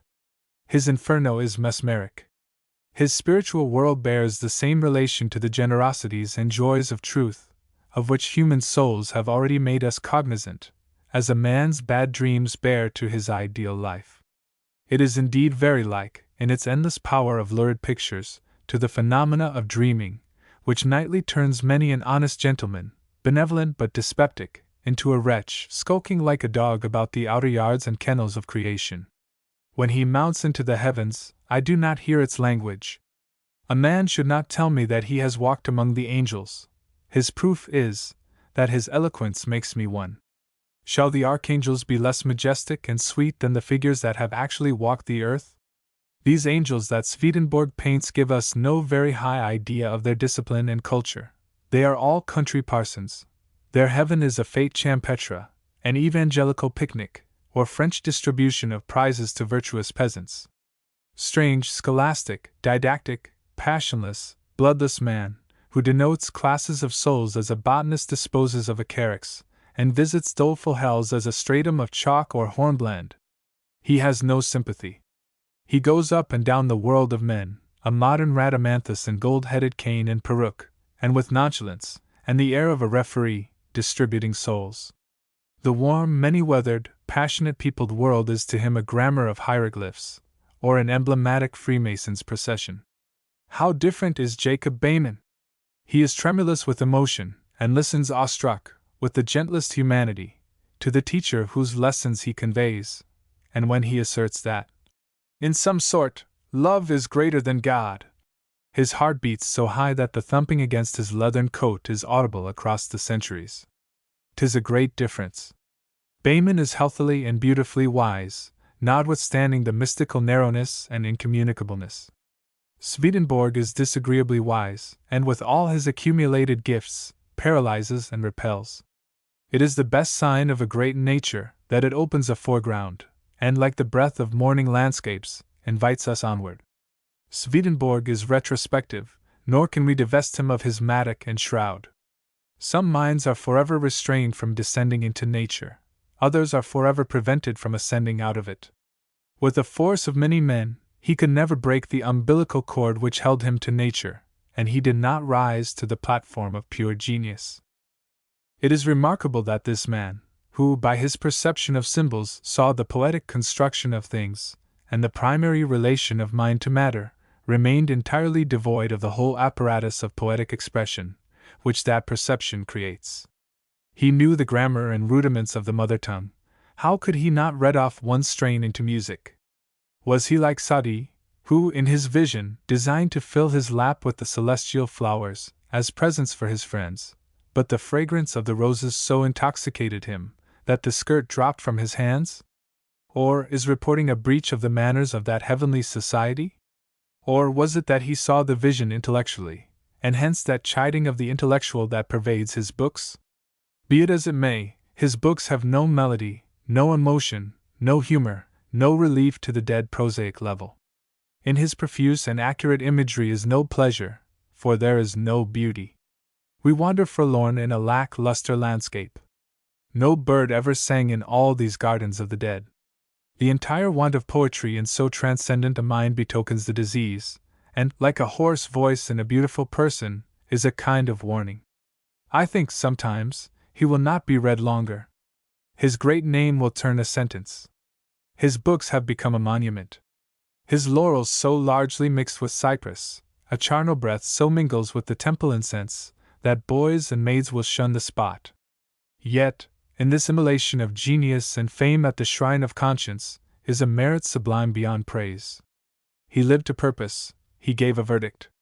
He elected goodness as the clue to which the soul must cling in all this labyrinth of nature. Many opinions conflict as to the true center. In the shipwreck, some cling to running rigging, some to cask and barrel, some to spars, some to masts. The pilot chooses with science. I plant myself here. All will sink before this. He comes to land who sails with me. Do not rely on heavenly favor, or on compassion to folly, or on prudence, on common sense, the old usage and main chance of men. Nothing can keep you, not fate, nor health, nor admirable intellect.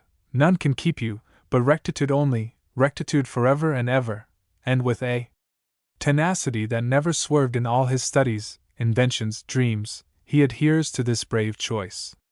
I think of him as of some transmigratory votary of Indian legend, who says, "Though I be dog, or jackal, or pismire, in the last rudiments of nature, under what integument or ferocity, I cleave to right, as the sure ladder that leads up to man and to God." Swedenborg has rendered a double service to mankind, which is now only beginning to be known. By the science of experiment and use, he made his first steps. He observed and published the laws of nature, and ascending by just degrees from events to their summits and causes, he was fired with piety at the harmonies he felt, and abandoned himself to his joy and worship. This was his first service. If the glory was too bright for his eyes to bear, if he staggered under the trance of delight, the more excellent is the spectacle he saw, the realities of being which beam and blaze through him, and which no infirmities of the prophet are suffered to obscure, and he renders a second passive service to men, not less than the first, perhaps, in the great circle of being, and in the retributions of spiritual nature. Not less glorious or less beautiful to himself. For Montaigne, or the skeptic, every fact is related on one side to sensation and, on the other, to morals. The game of thought is, on the appearance of one of these two sides, to find the other, given the upper, to find the underside. Nothing so thin, but has these two faces, and when the observer has seen the obverse, he turns it over to see the reverse. Life is a pitching of this penny, heads or tails. We never tire of this game, because there is still a slight shudder of astonishment at the exhibition of the other face, at the contrast of the two faces. A man is flushed with success, and bethinks himself what this good luck signifies. He drives his bargain in the street, but it occurs that he also is bought and sold. He sees the beauty of a human face, and searches the cause of that beauty, which must be more beautiful. He builds his fortunes, maintains the laws, cherishes his children, but he asks himself, why? And where to? This head and this tail are called, in the language of philosophy, infinite and finite, relative and absolute, apparent and real, and many fine names beside. Each man is born with a predisposition to one or the other of these sides of nature, and it will easily happen that men will be found devoted to one or the other. One class has the perception of difference, and is conversant with facts and surfaces, cities and persons, and the bringing certain things to pass, the men of talent and action. Another class have the perception of identity, and are men of faith and philosophy, men of genius. Each of these writers drives too fast. Plotinus believes only in philosophers, Fenelon in saints, Pindar and Byron in poets. Read the haughty language in which Plato and the Platonists speak of all men who are not devoted to their own shining abstractions. Other men are rats and mice. The literary class is usually proud and exclusive. The correspondence of Pope and Swift describes mankind around them as monsters, and that of Goethe and Schiller, in our own time, is scarcely more kind. It is easy to see how this arrogance comes. The genius is a genius by the first look he casts on any object. Is his eye creative? Does he not rest in angles and colors, but beholds the design? He will presently undervalue the actual object.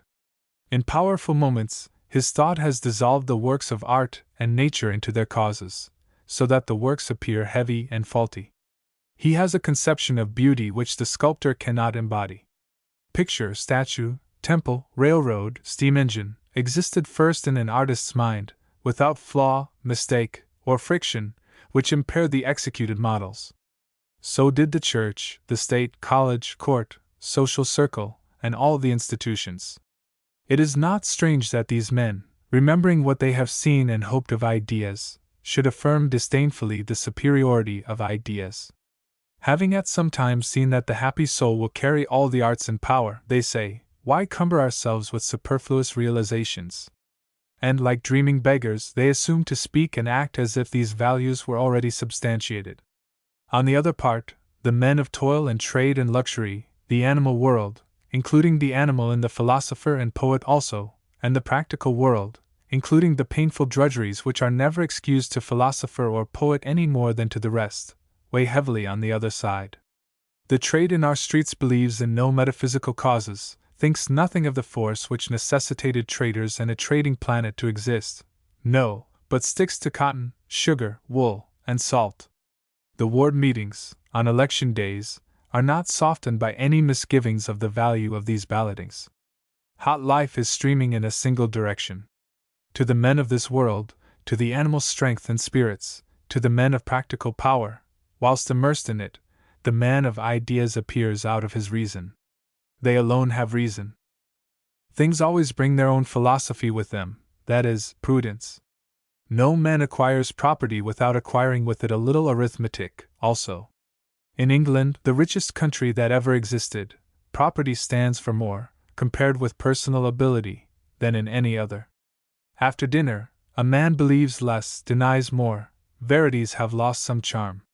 After dinner, arithmetic is the only science, ideas are disturbing, incendiary, follies of young men, repudiated by the solid portion of society, and a man comes to be valued by his athletic and animal qualities. Spence relates that Mr. Pope was with Sir Godfrey Kneller one day, when his nephew, a Guinea trader, came in. "Nephew," said Sir Godfrey, "you have the honor of seeing the two greatest men in the world." "I don't know how great men you may be," said the Guinea man, "but I don't like your looks. I have often bought a man much better than both of you, all muscles and bones, for 10 guineas. Thus, the men of the senses revenge themselves on the professors, and repay scorn for scorn. The first had leaped to conclusions not yet ripe, and say more than is true, the others make themselves merry with the philosopher, and weigh man by the pound. They believe that mustard bites the tongue, that pepper is hot, friction matches are incendiary, revolvers to be avoided, and suspenders hold up pantaloons, that there is much sentiment in a chest of tea, and a man will be eloquent, if you give him good wine. Are you tender and scrupulous, you must eat more mince pie. They hold that Luther had milk in him when he said, "Wr nicht liebt Wein, Weib, und Gesang der Bleit ein nach sein Leben lang." And when he advised a young scholar perplexed with foreordination and free will, to get well drunk. "The nerves," says Cabanis, "they are the man." My neighbor, a jolly farmer, in the tavern bar-room, thinks that the use of money is sure and speedy spending. For his part, he says, he puts his down his neck, and gets the good of it. The inconvenience of this way of thinking is, that it runs into indifferentism, and then into disgust. Life is eating us up. We shall be fables presently. Keep cool, it will be all one 100 years hence. Life's well enough, but we shall be glad to get out of it, and they will all be glad to have us. Why should we fret and drudge? Our meat will taste tomorrow as it did yesterday, and we may at last have had enough of it. "Ah," said my languid gentleman at Oxford, "there's nothing new or true, and no matter." With a little more bitterness, the cynic moans, our life is like an ass led to market by a bundle of hay being carried before him. He sees nothing but the bundle of hay. There is so much trouble in coming into the world, said Lord Bolingbroke, and so much more, as well as meanness, in going out of it, that 'tis hardly worth while to be here at all. I knew a philosopher of this kidney, who was accustomed briefly to sum up his experience of human nature in saying, "Mankind is a damned rascal," and the natural corollary is pretty sure to follow. The world lives by humbug, and so will I. The abstractionist and the materialist thus mutually exasperating each other, and the scoffer expressing the worst of materialism, there arises a third party to occupy the middle ground between these two, the skeptic, namely. He finds both wrong by being in extremes. He labors to plant his feet, to be the beam of the balance. He will not go beyond his card. He sees the one-sidedness of these men of the street. He will not be a Gibeonite. He stands for the intellectual faculties, a cool head, and whatever serves to keep it cool, no unadvised industry, no unrewarded self-devotion, no loss of the brains in toil. Am I an ox or a dray? You are both in extremes, he says. You that will have all solid, and a world of pig-lead, deceive yourselves grossly. You believe yourselves rooted and grounded on adamant, and yet if we uncover the last facts of our knowledge, you are spinning like bubbles in a river, you know not whither or whence, and you are bottomed and capped and wrapped in delusions. Neither will he be betrayed to a book, and wrapped in a gown. The studious class are their own victims. They are thin and pale, their feet are cold, their heads are hot, the night is without sleep, the day a fear of interruption, pallor, squalor, hunger, and egotism. If you come near them, and see what conceits they entertain, they are abstractionists, and spend their days and nights in dreaming some dreams, in expecting the homage of society to some precious scheme built on a truth, but destitute of proportion in its presentment, of justness in its application, and of all energy of will in the schemer to embody and vitalize it. But I see plainly, he says, that I cannot see. I know that human strength is not in extremes, but in avoiding extremes. I, at least, will shun the weakness of philosophizing beyond my depth. What is the use of pretending to powers we have not? What is the use of pretending to assurances we have not, respecting the other life? Why exaggerate the power of virtue? Why be an angel before your time? These strings, wound up too high, will snap. If there is a wish for immortality, and no evidence, why not say just that? If there are conflicting evidences, why not state them? If there is not ground for a candid thinker to make up his mind, yea or nay, why not suspend the judgment? I weary of these dogmatizers. I tire of these hacks of routine, who deny the dogmas. I neither affirm nor deny. I stand here to try the case. I am here to consider how it is. I will try to keep the balance true. Of what use to take the chair, and glibly rattle off theories of societies, religion, and nature, when I know that practical objections lie in the way, insurmountable by me and by my mates?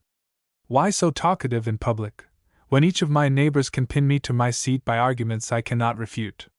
Why pretend that life is so simple a game, when we know how subtle and elusive the produce is? Why think to shut up all things in your narrow coop, when we know there are not one or two only, but 10, 20, 1,000 things, and unlike? Why fancy that you have all the truth in your keeping? There is much to say on all sides. Who shall forbid a wise skepticism, seeing that there is no practical question on which anything more than an approximate solution can be had? Is not marriage an open question when it is alleged, from the beginning of the world, that such as are in the institution wish to get out, and such as are out wish to get in?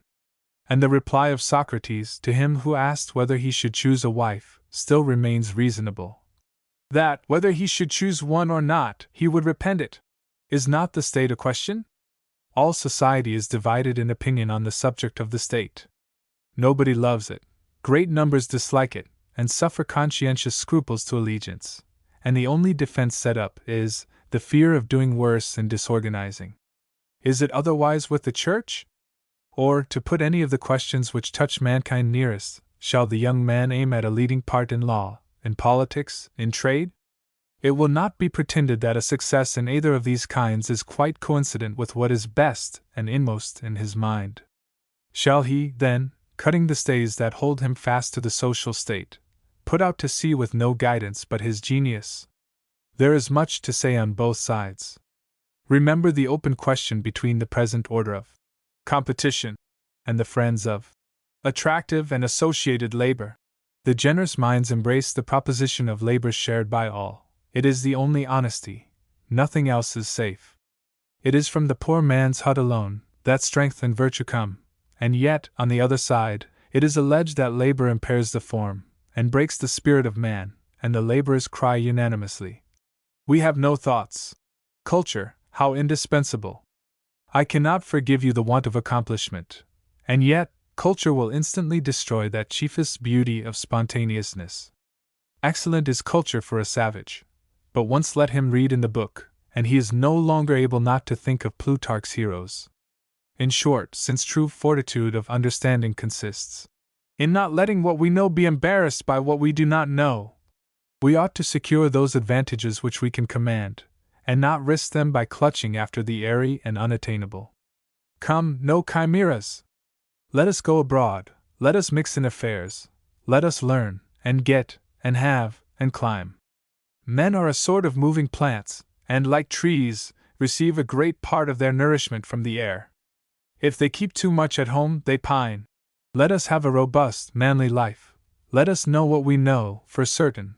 What we have, let it be solid, and seasonable, and our own. A world in the hand is worth two in the bush. Let us have to do with real men and women, and not with skipping ghosts. This, then, is the right ground of the skeptic, this of consideration, of self-containing, not at all of unbelief, not at all of universal denying, nor of universal doubting, doubting even that he doubts, least of all, of scoffing and profligate jeering at all that is stable and good. These are no more his moods than are those of religion and philosophy. He is the considerer, the prudent, taking in sail, counting stock, husbanding his means, believing that a man has too many enemies, than that he can afford to be his own, that we cannot give ourselves too many advantages, in this unequal conflict, with powers so vast and unweariable ranged on one side, and this little, conceited, vulnerable popinjay that a man is, bobbing up and down into every danger, on the other. It is a position taken up for better defense, as of more safety, and one that can be maintained, and it is one of more opportunity and range, as, when we build a house, the rule is, to set it not too high nor too low, under the wind, but out of the dirt. The philosophy we want is one of flux, science, and mobility. The Spartan and Stoic schemes are too stark and stiff for our occasion. A theory of St. John, and of non-resistance, seems, on the other hand, too thin and aerial. We want some coat woven of elastic steel, stout as the first, and limber as the second. We want a ship in these billows we inhabit. An angular, dogmatic house would be rent to chips and splinters, in this storm of many elements. No, it must be tight, and fit to the form of man, to live at all, as a shell is the architecture of a house founded on the sea. The soul of man must be the type of our scheme, just as the body of man is the type after which a dwelling house is built. Adaptiveness is the peculiarity of human nature. We are golden averages, volatant stabilities, compensated or periodic errors, houses founded on the sea. The wise skeptic wishes to have a near view of the best game, and the chief players, what is best in the planet, art and nature, places and events, but mainly men. Everything that is excellent in mankind, a form of grace, an arm of iron, lips of persuasion, a brain of resources, every one skillful to play and win, he will see and judge. The terms of admission to this spectacle are, that he have a certain solid and intelligible way of living of his own, some method of answering the inevitable needs of human life, proof that he has played with skill and success, that he has evinced the temper, stoutness, and the range of qualities which, among his contemporaries and countrymen, entitle him to fellowship and trust. For the secrets of life are not shown except to sympathy and likeness. Men do not confide themselves to boys, or coxcombs, or pedants, but to their peers. Some wise limitation, as the modern phrase is, some condition between the extremes, and having itself a positive quality, some stark and sufficient man, who is not salt or sugar, but sufficiently related to the world to do justice to Paris or London, and, at the same time, a vigorous and original thinker, whom cities cannot overawe, but who uses them, is the fit person to occupy this ground of speculation. These qualities meet in the character of Montaigne. And yet, since the personal regard which I entertain for Montaigne may be unduly great, I will, under the shield of this prince of egotists, offer, as an apology for electing him as the representative of skepticism, a word or two to explain how my love began and grew for this admirable gossip. A single odd volume of Cotton's translation of the Essays remained to me from my father's library, when a boy. It lay long neglected until, after many years, when I was newly escaped from college, I read the book, and procured the remaining volumes. I remember the delight and wonder in which I lived with it. It seemed to me as if I had myself written the book, in some former life, so sincerely it spoke to my thought and experience. It happened, when in Paris, in 1833, that, in the cemetery of Père Lachaise, I came to a tomb of Augustus Colonial, who died in 1830, aged 68 years, and who, said the monument, lived to do right, and had formed himself to virtue on the essays of Montaigne.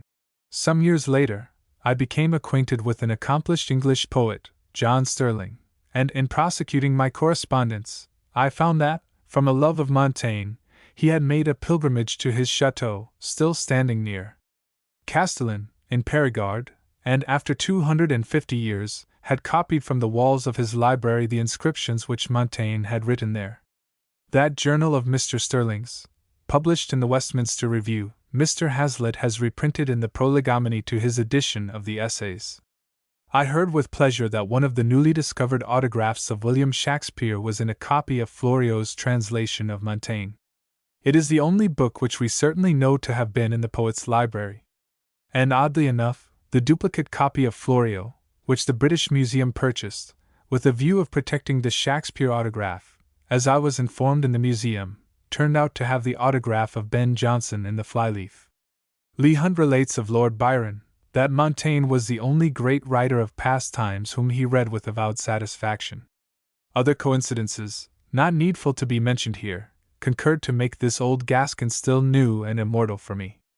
In 1571, on the death of his father, Montaigne, then 38 years old, retired from the practice of law at Bordeaux, and settled himself on his estate.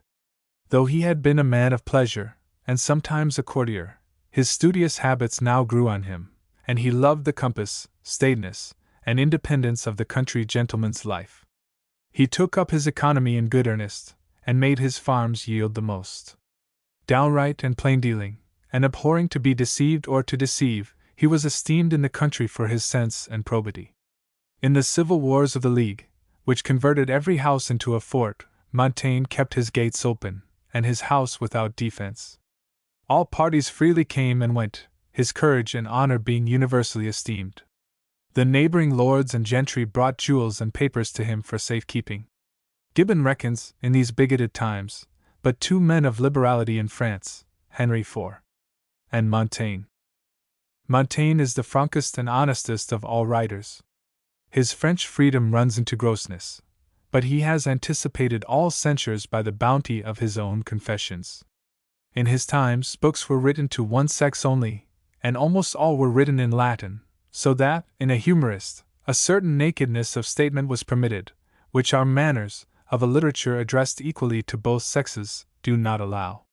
But though a biblical plainness, coupled with a most uncanonical levity, may shut his pages to many sensitive readers, yet the offense is superficial. He parades it, he makes the most of it, nobody can think or say worse of him than he does. He pretends to most of the vices, and if there be any virtue in him, he says it got in by stealth. There is no man, in his opinion, who has not deserved hanging 5 or 6 times, and he pretends no exception in his own behalf.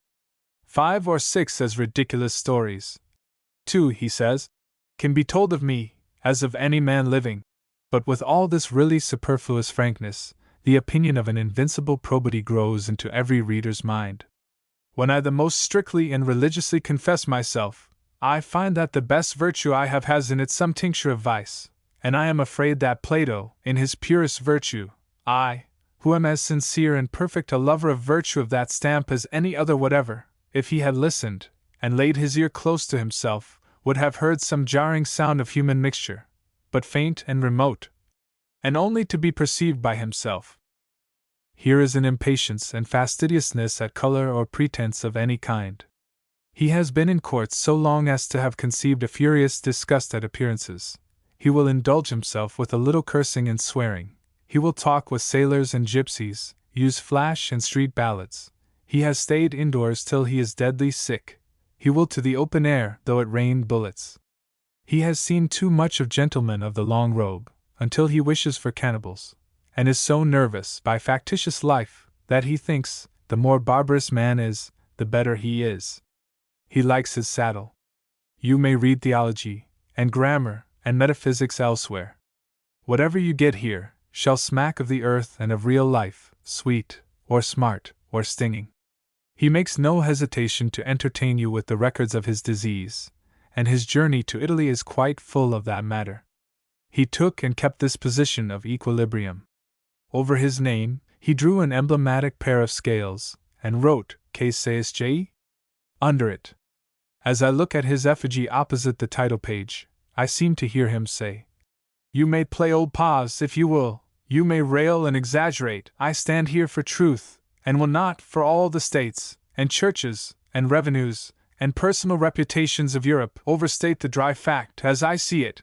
I will rather mumble and prose about what I certainly know, my house and barns, my father, my wife, and my tenants, my old lean bald pate, my knives and forks, what meats I eat, and what drinks I prefer. And 100 straws just as ridiculous, then I will write, with a fine croquill, a fine romance. I like grey days, and autumn and winter weather.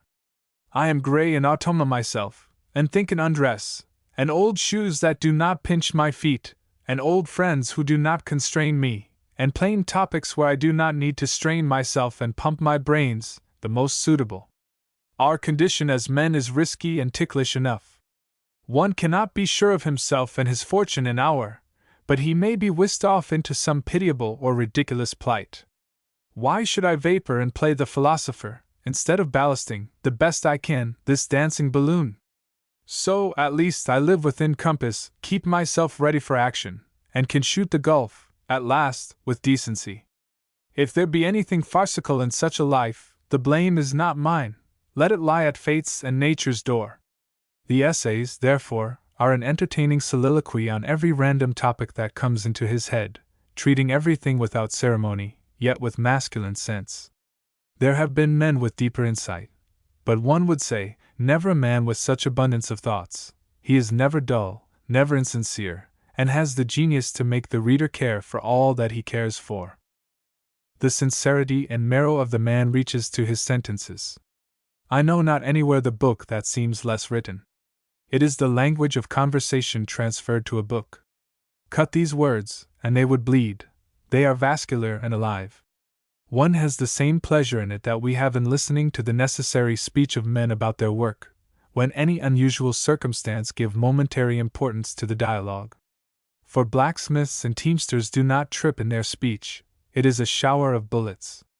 It is Cambridge men who correct themselves, and begin again at every half-sentence, and, moreover, will pun, and refine too much, and swerve from the matter to the expression.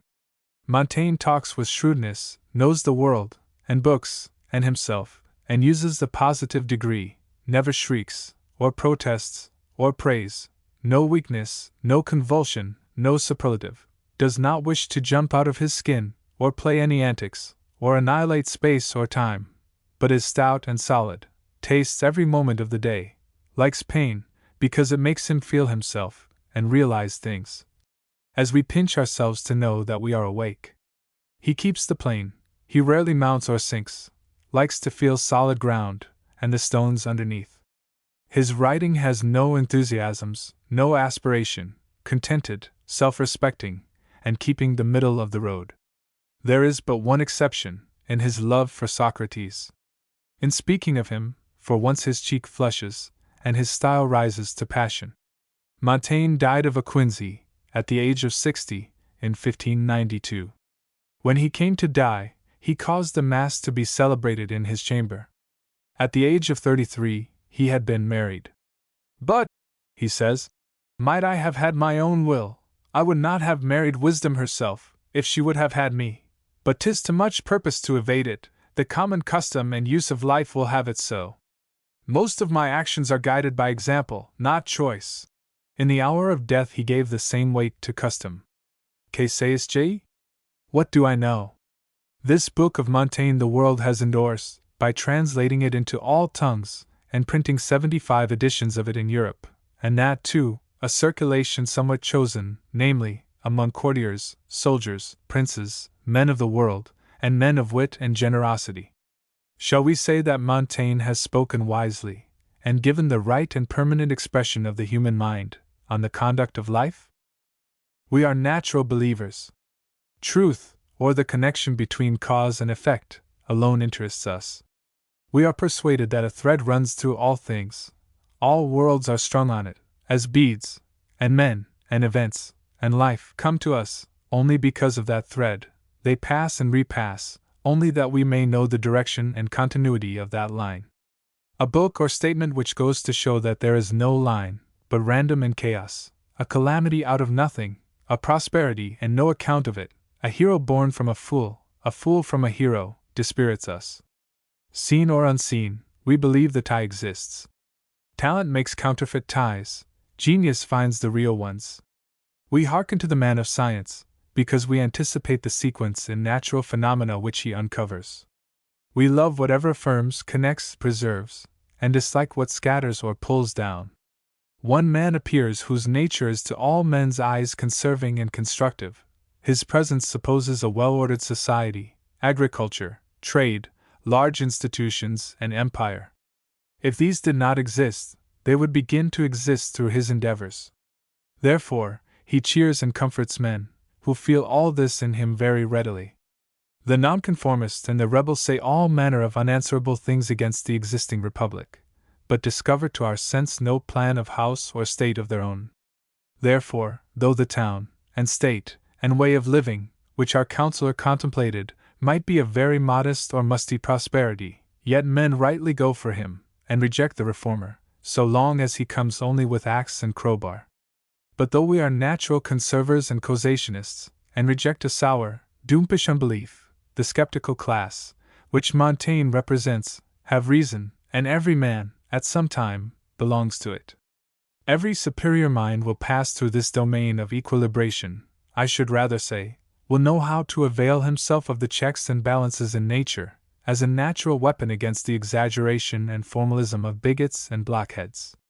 Skepticism is the attitude assumed by the student in relation to the particulars which society adores, but which he sees to be reverent only in their tendency and spirit. The ground occupied by the skeptic is the vestibule of the temple. Society does not like to have any breath of question blown on the existing order. But the interrogation of custom at all points is an inevitable stage in the growth of every superior mind, and is the evidence of its perception of the flowing power which remains itself in all changes. The superior mind will find itself equally at odds with the evils of society, and with the projects that are offered to relieve them. The wise skeptic is a bad citizen, no conservative. He sees the selfishness of property, and the drowsiness of institutions. But neither is he fit to work with any democratic party that ever was constituted, for parties wish every one committed, and he penetrates the popular patriotism. His politics are those of the soul's errand, of Sir Walter Raleigh, or of Krishna, in the Bhagavad. There is none who is worthy of my love or hatred, while he sentences law, physic, divinity, commerce, and custom. He is a reformer, yet he is no better member of the philanthropic association. It turns out that he is not the champion of the operative, the pauper, the prisoner, the slave. It stands in his mind that our life in this world is not of quite so easy interpretation as churches and schoolbooks say. He does not wish to take ground against these benevolences, to play the part of devil's attorney, and blazon every doubt and sneer that darkens the sun for him. But he says there are doubts. I mean to use the occasion, and celebrate the calendar day of our Saint Michel de Montaigne, by counting and describing these doubts or negations. I wish to ferret them out of their holes, and sun them a little. We must do with them as the police do with old rogues, who are shown up to the public at the marshal's office. They will never be so formidable, when once they have been identified and registered. But I mean honestly by them, that justice shall be done to their terrors. I shall not take Sunday objections, made up on purpose to be put down. I shall take the worst I can find, whether I can dispose of them, or they of me. I do not press the skepticism of the materialist. I know the quadruped opinion will not prevail. 'Tis of no importance what bats and oxen think. The first dangerous symptom I report is the levity of intellect, as if it were fatal to earnestness to know much. Knowledge is the knowing that we cannot know. The dull pray, the geniuses are light mockers. How respectable is earnestness on every platform! But intellect kills it. Nay, San Carlo, my subtle and admirable friend, one of the most penetrating of men, finds that all direct ascension, even of lofty piety, leads to this ghastly insight, and sends back the votary orphaned. My astonishing San Carlo thought the lawgivers and saints infected. They found the ark empty, saw, and would not tell, and tried to choke off their approaching followers, by saying, "Action, action, my dear fellows, is for you!" Bad as was to me this detection by San Carlo, this frost in July, this blow from a brick, there was still a worse, namely, the cloy or satiety of the saints. In the Mount of Vision, ere they have yet risen from their knees, they say, "We discover that this our homage and beatitude is partial and deformed. We must fly for relief to the suspected and reviled intellect, to the understanding, the Mephistopheles, to the gymnastics of latent." This is Hobgoblin the First, and though it has been the subject of much elegy, in our 19th century, from Byron, Goethe, and other poets of less fame, not to mention many distinguished private observers, I confess it is not very affecting to my imagination, for it seems to concern the shattering of baby houses and crockery shops. What flutters the Church of Rome, or of England, or of Geneva, or of Boston, may yet be very far from touching any principle of faith. I think that the intellect and moral sentiment are unanimous, and that, though philosophy extirpates bugbears, yet it supplies the natural checks of vice and polarity to the soul. I think that the wiser a man is, the more stupendous he finds the natural and moral economy, and lifts himself to a more absolute reliance. There is the power of moods, each setting at naught all but its own tissue of facts and beliefs. There is the power of complexions, obviously modifying the dispositions and sentiments. The beliefs and unbeliefs appear to be structural, and, as soon as each man attains the poise and vivacity which allow the whole machinery to play, he will not need extreme examples, but will rapidly alternate all opinions in his own life. Our life is March weather, savage and serene in 1 hour. We go forth austere, dedicated, believing in the iron links of destiny, and will not turn on our heel to save our life, but a book, or a bust, or only the sound of a name, shoots a spark through the nerves, and we suddenly believe and will. My finger ring shall be the seal of Solomon. Fate is for imbeciles. All is possible to the resolved mind. Presently, a new experience gives a new turn to our thoughts. Common sense resumes its tyranny. We say, "Well, the army, after all, is the gate to fame, manners, and poetry, and look you, on the whole, selfishness plants best, prunes best, makes the best commerce, and the best citizen." Are the opinions of a man on right and wrong, on fate and causation, at the mercy of a broken sleep or an indigestion? Is his belief in God and duty no deeper than a stomach evidence? And what guarantee for the permanence of his opinions? I like not the French celerity, a new church and state once a week. This is the second negation, and I shall let it pass for what it will. As far as it asserts rotation of states of mind, I suppose it suggests its own remedy, namely, in the record of larger periods. What is the mean of many states? Of all the states? Does the general voice of ages affirm any principle, or is no community of sentiment discoverable in distant times and places? And when it shows the power of self-interest, I accept that as a part of the divine law, and must reconcile it with aspiration the best I can. The word fate, or destiny, expresses the sense of mankind, in all ages, that the laws of the world do not always befriend, but often hurt and crush us. fate, in the shape of kind or nature, grows over us like grass. We paint time with a scythe, love and fortune blind, and destiny deaf.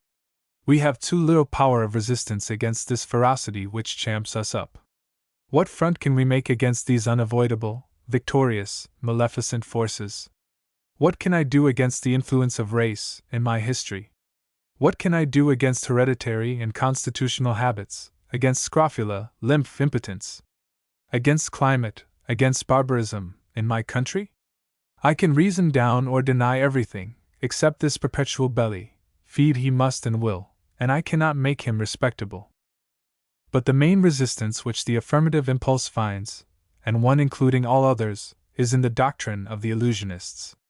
There is a painful rumor in circulation that we have been practiced upon in all the principal performances of life, and free agency is the emptiest name. We have been sopped and drugged with the air, with food, with woman, with children, with sciences, with events which leave us exactly where they found us. The mathematics, 'tis complained, leave the mind where they find it, so do all sciences, and so do all events and actions. I find a man who has passed through all the sciences, the churl he was, and through all the offices, learned, civil, and social, can detect the child. We are not the less necessitated to dedicate life to them. In fact, we may come to accept it as the fixed rule and theory of our state of education, that God is a substance, and his method is illusion. The Eastern sages own the goddess Yoganidra, the great illusory energy of Vishnu, by whom, as utter ignorance, the whole world is beguiled. Or, shall I state it thus? The astonishment of life is the absence of any appearance of reconciliation between the theory and practice of life. Reason, the prized reality, the law, is apprehended, now and then, for a serene and profound moment, amidst the hubbub of cares and works which have no direct bearing on it, is then lost, for months or years, and again found, for an interval, to be lost again. If we compute it in time, we may, in 50 years, have half a dozen reasonable hours. But what are these cares and works the better? A method in the world we do not see, but this parallelism of great and little, which never react on each other, nor discover the smallest tendency to converge.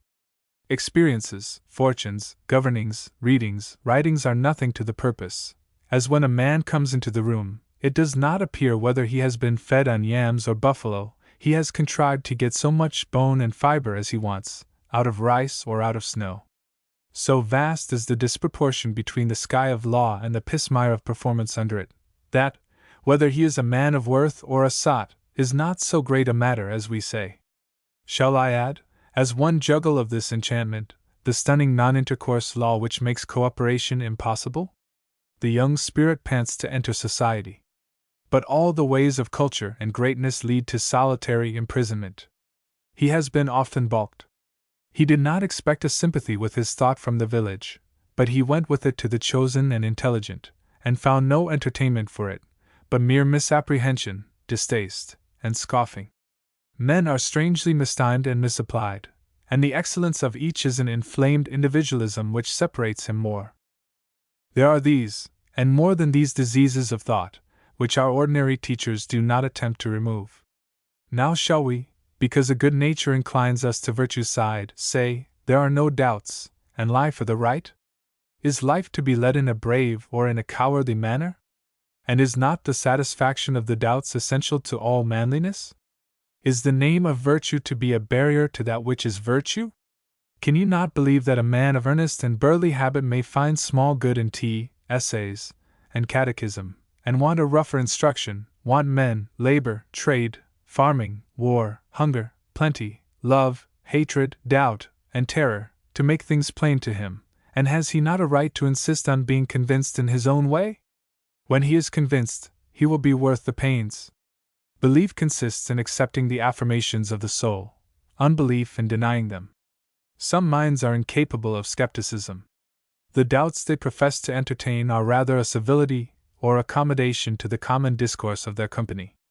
They may well give themselves leave to speculate, for they are secure of a return. Once admitted to the heaven of thought, they see no relapse into night, but infinite invitation on the other side.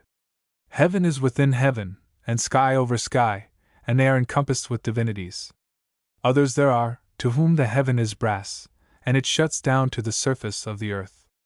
It is a question of temperament, or of more or less immersion in nature. The last class must needs have a reflex or parasite faith, not a sight of realities, but an instinctive reliance on the seers and believers of realities. The manners and thoughts of believers astonish them, and convince them that these have seen something which is hid from themselves. But their sensual habit would fix the believer to his last position, whilst he as inevitably advances, and presently the unbeliever, for love of belief, burns the believer. Great believers are always reckoned infidels, impracticable, fantastic, atheistic, and really men of no account.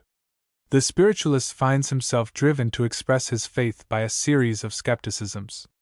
Charitable souls come with their projects, and ask his cooperation. How can he hesitate? It is the rule of mere comedy and courtesy to agree where you can, and to turn your sentence with something auspicious, and not freezing and sinister. But he is forced to say, "Oh, these things will be as they must be, what can you do? These particular griefs and crimes are the foliage and fruit of such trees as we see growing. It is vain to complain of the leaf or the berry, cut it off, it will bear another just as bad. You must begin your cure lower down." The generosities of the day prove an intractable element for him. The people's questions are not his, their methods are not his, and against all the dictates of good nature, he is driven to say he has no pleasure in them. Even the doctrines dear to the hope of man, of the divine providence, and of the immortality of the soul, his neighbors cannot put the statement so that he shall affirm it. But he denies out of more faith, and not less. He denies out of honesty. He had rather stand charged with the imbecility of skepticism than with untruth. "I believe," he says, "in the moral design of the universe. It exists hospitably for the weal of the souls. But your dogmas seem to me caricatures. Why should I make believe them? Will any say, this is cold and infidel? The wise and magnanimous will not say so. They will exult in his far-sighted goodwill, that can abandon to the adversary all the ground of tradition and common belief, without losing a jot of strength. It sees to the end of all transgression." George Fox saw that there was an ocean of darkness and death, but withal, an infinite ocean of light and love which flowed over that of darkness. The final solution in which skepticism is lost is in the moral sentiment, which never forfeits its supremacy. All moods may be safely tried, and their weight allowed to all objections. The moral sentiment as easily outweighs them all, as any one. This is the drop which balances the sea. I play with the miscellany of facts, and take those superficial views which we call skepticism, but I know that they will presently appear to me in that order which makes skepticism impossible. A man of thought must feel the thought that is parent of the universe, that the masses of nature do undulate and flow. This faith avails to the whole emergency of life and objects. The world is saturated with deity and with law. He is content with just and unjust, with sots and fools, with the triumph of folly and fraud. He can behold with serenity the yawning gulf between the ambition of man and his power of performance, between the demand and supply of power, which makes the tragedy of all souls. Charles Fourier announced that the attractions of man are proportioned to his destinies. In other words, that every desire predicts its own satisfaction. Yet, all experience exhibits the reverse of this. The incompetency of power is the universal grief of young and ardent minds. They accuse the divine providence of a certain parsimony. It has shown the heaven and earth to every child, and filled him with a desire for the whole, a desire raging, infinite, a hunger, as of space to be filled with planets, a cry of famine, as of devils for souls. Then for the satisfaction, to each man is administered a single drop, a bead of dew of vital power per day, a cup as large as space, and one drop of the water of life in it. Each man woke in the morning, with an appetite that could eat the solar system like a cake, a spirit for action and passion without bounds. He could lay his hand on the morning star. He could try conclusions with gravitation or chemistry. But on the first motion to prove his strength, hands, feet, senses, gave way, and would not serve him. He was an emperor deserted by his states, and left to whistle by himself, or thrust into a mob of emperors, all whistling, and still the sirens sang. The attractions are proportioned to the destinies.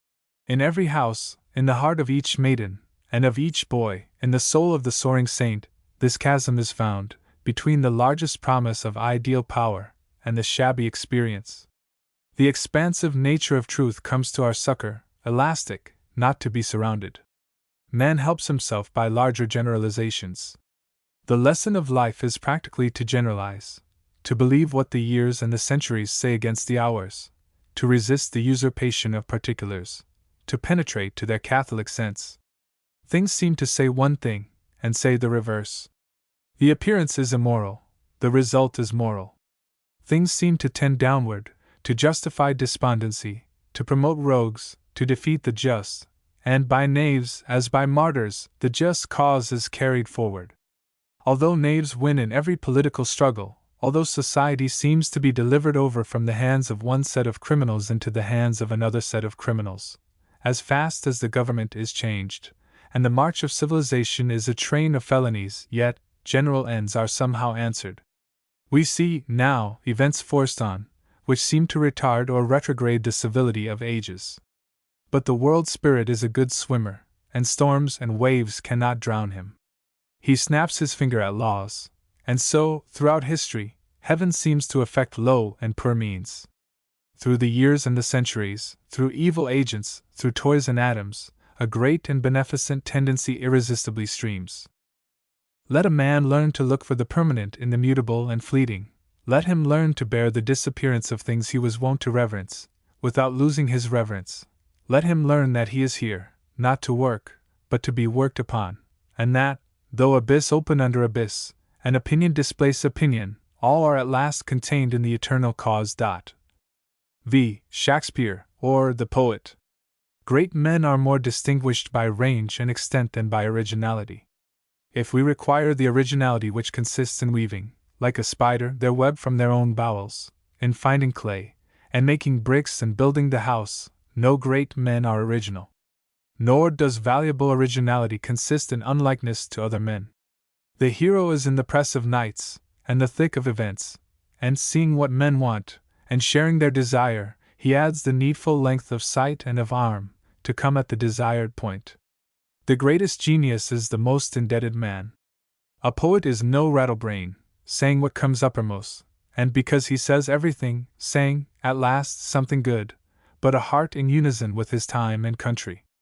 There is nothing whimsical and fantastic in his production, but sweet and sad earnest, freighted with the weightiest convictions, and pointed with the most determined aim which any man or class knows of in his times. The genius of our life is jealous of individuals, and will not have any individual great, except through the general. There is no choice to genius.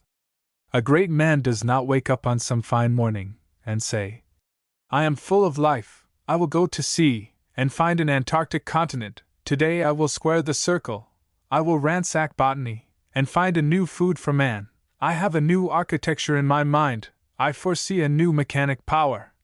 No, but he finds himself in the river of the thoughts and events, forced onward by the ideas and necessities of his contemporaries. He stands where all the eyes of men look one way, and their hands all point in the direction in which he should go. The church has reared him amidst rites and pomps, and he carries out the advice which her music gave him, and builds a cathedral needed by her chants and processions. He finds a war raging, it educates him by trumpet, in barracks, and he betters the instruction. He finds 2 counties groping to bring coal, or flour, or fish, from the place of production to the place of consumption, and he hits on a railroad. Every master has found his materials collected, and his power lay in his sympathy with his people, and in his love of the materials he wrought in. What an economy of power! And what a compensation for the shortness of life! All is done to his hand. The world has brought him thus far on his way. The human race has gone out before him, sunk the hills, filled the hollows, and bridged the rivers. Men, nations, poets, artisans, women, all have worked for him, and he enters into their labors. Choose any other thing, out of the line of tendency, out of the national feeling and history, and he would have all to do for himself. His powers would be expended in the first preparations. Great genial power, one would almost say, consists in not being original at all, in being altogether receptive, in letting the world do all, and suffering the spirit of the hour to pass unobstructed through the mind. Shakespeare's youth fell in a time when the English people were importunate for dramatic entertainments. The court took offense easily at political allusions, and attempted to suppress them. The Puritans, a growing and energetic party, and the religious among the Anglican Church, would suppress them. But the people wanted them. Innyards, houses without roofs, and extemporaneous enclosures at country fairs, were the ready theatres of strolling players. The people had tasted this new joy, and, as we could not hope to suppress newspapers now, no, not by the strongest party, either then could king, prelate, or Puritan, alone or united, suppress an organ, which was ballad, epic, newspaper, caucus, lecture, punch, and library, at the same time. Probably king, prelate, and Puritan all found their own account in it. It had become, by all causes, a national interest, by no means conspicuous, so that some great scholar would have thought of treating it in an English history, but not a whit less considerable, because it was cheap, and of no account, like a baker's shop. The best proof of its vitality is the crowd of writers which suddenly broke into this field: Kidd, Marlowe, Greene, Johnson, Chapman, Dekker, Webster, Haywood, Middleton, Peel, Ford, Massinger, Beaumont, and Fletcher. The secure possession, by the stage, of the public mind is of the first importance to the poet who works for it. He loses no time in idle experiments. Here is audience and expectation prepared. In the case of Shakespeare there is much more. At the time when he left Stratford, and went up to London, a great body of stage plays, of all dates and writers, existed in manuscript, and were in turn produced on the boards. Here is the tale of Troy, which the audience will bear hearing some part of every week, the death of Julius Caesar, and other stories out of Plutarch, which they never tire of, a shelf full of English history, from the chronicles of Brute and Arthur, down to the Royal Henries, which men hear eagerly, and a string of doleful tragedies, merry Italian tales, and Spanish voyages, which all the London prentices know. All the mass has been treated, with more or less skill, by every playwright, and the prompter has the soiled and tattered manuscripts. It is now no longer possible to say who wrote them first. They have been the property of the theatre so long, and so many rising geniuses have enlarged or altered them, inserting a speech, or a whole scene, or adding a song, that no man can any longer claim copyright on this work of numbers. Happily, no man wishes to. They are not yet desired in that way. We have few readers, many spectators and hearers. They had best lie where they are. Shakespeare, in common with his comrades, esteemed the mass of old plays waste stock, in which any experiment could be freely tried.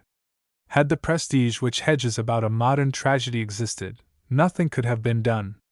The rude warm blood of the living England circulated in the play, as in street ballads, and gave body which he wanted to his airy and majestic fancy. The poet needs a ground in popular tradition on which he may work, and which, again, may restrain his art within the due temperance. It holds him to the people, supplies a foundation for his edifice, and in furnishing so much work done to his hand, leaves him at leisure, and in full strength for the audacities of his imagination. In short, the poet owes to his legend what sculpture owed to the temple. Sculpture in Egypt, and in Greece, grew up in subordination to architecture. It was the ornament of the temple wall, at first a rude relief carved on pediments, then the relief became bolder, and a head or arm was projected from the wall, the groups being still arrayed with reference to the building, which serves also as a frame to hold the figures, and when, at last, the greatest freedom of style and treatment was reached, the prevailing genius of architecture still enforced a certain calmness and continence in the statue. As soon as the statue was begun for itself, and with no reference to the temple or palace, the art began to decline. Freak, extravagance, and exhibition took the place of the old temperance. This balance wheel, which the sculptor found in architecture, the perilous irritability of poetic talent found in the accumulated dramatic materials to which the people were already wonted, and which had a certain excellence which no single genius, however extraordinary, could hope to create. In point of fact, it appears that Shakespeare did owe debts in all directions, and was able to use whatever he found, and the amount of indebtedness may be inferred from Malone's laborious computations in regard to the first, second, and third parts of Henry VI, in which, out of 6,043 lines, 1771 were written by some author preceding Shakespeare, 2373 by him, on the foundation laid by his predecessors, and 1899 were entirely his own, and the preceding investigation hardly leaves a single drama of his absolute invention. Malone's sentence is an important piece of external history. In Henry VIII, I think I see plainly the cropping out of the original rock on which his own finer stratum was laid. The first play was written by a superior, thoughtful man, with a vicious ear. I can mark his lines, and know well their cadence. See Wolsey's soliloquy, and the following scene with Cromwell, where, instead of the meter of Shakespeare, whose secret is, that the thought constructs the tune, so that reading for the sense will best bring out the rhythm, here the lines are constructed on a given tune, and the verse has even a trace of pulpit eloquence. But the play contains, through all its length, unmistakable traits of Shakespeare's hand, and some passages, as the account of the coronation, are like autographs. What is odd, the compliment to Queen Elizabeth is in the bad rhythm. Shakespeare knew that tradition supplies a better fable than any invention can. If he lost any credit of design, he augmented his resources, and, at that day, our petulant demand for originality was not so much pressed. There was no literature for the million. The universal reading, the cheap press, were unknown. A great poet, who appears in illiterate times, absorbs into his sphere all the light which is anywhere radiating. Every intellectual jewel, every flower of sentiment, it is his fine office to bring to his people, and he comes to value his memory equally with his invention. He is therefore little solicitous whence his thoughts have been derived, whether through translation, whether through tradition, whether by travel in distant countries, whether by inspiration, from whatever source, they are equally welcome to his uncritical audience. Nay, he borrows very near home. Other men say wise things as well as he, only they say a good many foolish things, and do not know when they have spoken wisely. He knows the sparkle of the true stone, and puts it in high place, wherever he finds it. Such is the happy position of Homer, perhaps, of Chaucer, of Sa'di. They felt that all wit was their wit. And they are librarians and historiographers, as well as poets. Each romancer was heir and dispenser of all the 100 tales of the world. The influence of Chaucer is conspicuous in all our early literature, and more recently, not only Pope and Dryden have been beholden to him, but, in the whole society of English writers, a large unacknowledged debt is easily traced. One is charmed with the opulence which feeds so many pensioners. But Chaucer is a huge borrower. Chaucer, it seems, drew continually, through Lydgate and Caxton, from Guido di Colonna, whose Latin romance of the Trojan War was in turn a compilation from Dares Phrygius, Ovid, and Statius. Then Petrarch, Boccaccio, and the Provençal poets are his benefactors. The Rament of the Rose is the only judicious translation from William of Loris and John of Mun, Troilus and Cresside, from Lollius of Urbino, The Cock and the Fox, from the Lays of Marie, The House of Fame, from the French or Italian, and poor Gower he uses as if he were only a brick kiln or stone quarry out of which to build his house. He steals by this apology, that what he takes has no worth where he finds it, and the greatest where he leaves it. It has come to be practically a sort of rule in literature that a man, having once shown himself capable of original writing, is entitled thenceforth to steal from the writings of others at discretion. Thought is the property of him who can entertain it, and of him who can adequately place it. A certain awkwardness marks the use of borrowed thoughts, but as soon as we have learned what to do with them, they become our own. Thus, all originality is relative. Every thinker is retrospective. The learned member of the legislature, at Westminster or at Washington, speaks and votes for thousands. Show us the constituency, and the now invisible channels by which the senator is made aware of their wishes, the crowd of practical and knowing men, who, by correspondence or conversation, are feeding him with evidence, anecdotes, and estimates, and it will bereave his fine attitude and resistance of something of their impressiveness. As Sir Robert Peel and Mr. Webster vote, so Locke and Rousseau think for thousands, and so there were fountains all around Homer, Menu, Sadi, or Milton, from which they drew, friends, lovers, books, traditions, proverbs, all perished, which, if seen, would go to reduce the wonder. Did the bard speak with authority? Did he feel himself overmatched by any companion? The appeal is to the consciousness of the writer.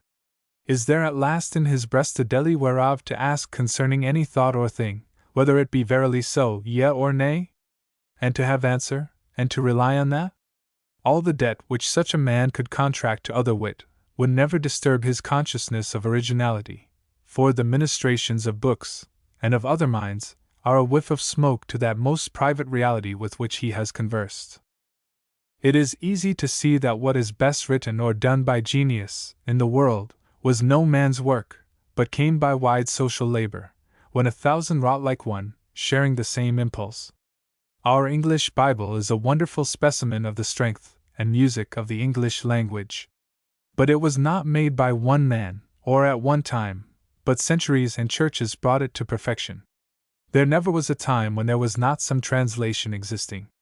The liturgy, admired for its energy and pathos, is an anthology of the piety of ages and nations, a translation of the prayers and forms of the Catholic Church, these collected, too, in long periods, from the prayers and meditations of every saint and sacred writer, all over the world.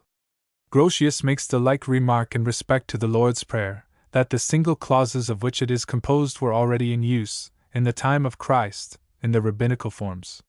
He picked out the grains of gold.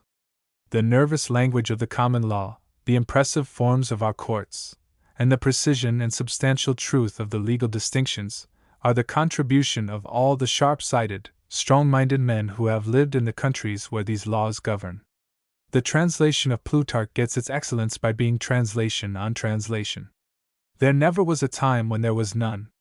All the truly idiomatic and national phrases are kept, and all others successively picked out and thrown away. Something like the same process had gone on, long before, with the originals of these books. The world takes liberties with world books. Vedas, Aesop's Fables, Pilpay, Arabian Nights, Cid, Iliad, Robin Hood, Scottish minstrelsy, are not the work of single men. In the composition of such works, the time thinks, the market thinks, the mason, the carpenter, the merchant, the farmer, the fop, all think for us. Every book supplies its time with one good word, every municipal law, every trade, every folly of the day, and the generic Catholic genius who is not afraid or ashamed to owe his originality to the originality of all, stands with the next age as the recorder and embodiment of his own. We have to thank the researches of antiquaries, and the Shakespeare Society, for ascertaining the steps of the English drama, from the mysteries celebrated in churches and by churchmen, and the final detachment from the church, and the completion of secular plays, from Ferex and Porrex, and Gammer Gurton's Needle, down to the possession of the stage by the very pieces which Shakespeare altered, remodeled, and finally made his own. Elated with success, and piqued by the growing interest of the problem, they have left no bookstall unsearched, no chest in a garret unopened, no file of old yellow accounts to decompose in damp and worms. So keen was the hope to discover whether the boy Shakespeare poached or not, whether he held horses at the theatre door, whether he kept school, and why he left in his will only his second-best bed to Anne Hathaway, his wife. There is somewhat touching in the madness with which the passing age mischooses the object on which all candles shine, and all eyes are turned, the care with which it registers every trifle touching Queen Elizabeth, and King James, and the Essexes, Leicesters, Burleys, and Buckinghams, and let pass without a single valuable note the founder of another dynasty, which alone will cause the Tudor dynasty to be remembered. The man who carries the Saxon race in him by the inspiration which feeds him, and on whose thoughts the foremost people of the world are now for some ages to be nourished, and minds to receive this and not another bias. A popular player, nobody suspected he was the poet of the human race, and the secret was kept as faithfully from poets and intellectual men as from courtiers and frivolous people. Bacon, who took the inventory of the human understanding for his times, never mentioned his name. Ben Jonson, though we have strained his few words of regard and panegyric, had no suspicion of the elastic fame whose first vibrations he was attempting. He no doubt thought the praise he has conceded to him generous, and esteemed himself, out of all question, the better poet of the two. If it need wit to know wit, according to the proverb, Shakespeare's time should be capable of recognizing it. Sir Henry Wotton was born 4 years after Shakespeare, and died 23 years after him, and I find among his correspondents and acquaintances the following persons: Theodore Beza, Isaac Casaubon, Sir Philip Sidney, Earl of Essex, Lord Bacon, Sir Walter Raleigh, John Milton, Sir Henry Vane, Isaac Walton, Dr. Donne, Abraham Cowley, Bellarmine, Charles Cotton, John Pym, John Hales, Kepler, Vieta, Albericus Gentiles, Paul Sarpi, Arminius, with all of whom exists some token of his having communicated, without enumerating many others, whom doubtless he saw: Shakespeare, Spenser, Johnson, Beaumont, Massinger, 2 Herberts, Marlowe, Chapman, and the rest. Since the constellation of great men who appeared in Greece in the time of Pericles, there was never any such society, yet their genius failed them to find out the best head in the universe.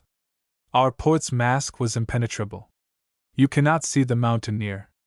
It took a century to make it suspected, and not until 2 centuries had passed, after his death, did any criticism which we think adequate begin to appear.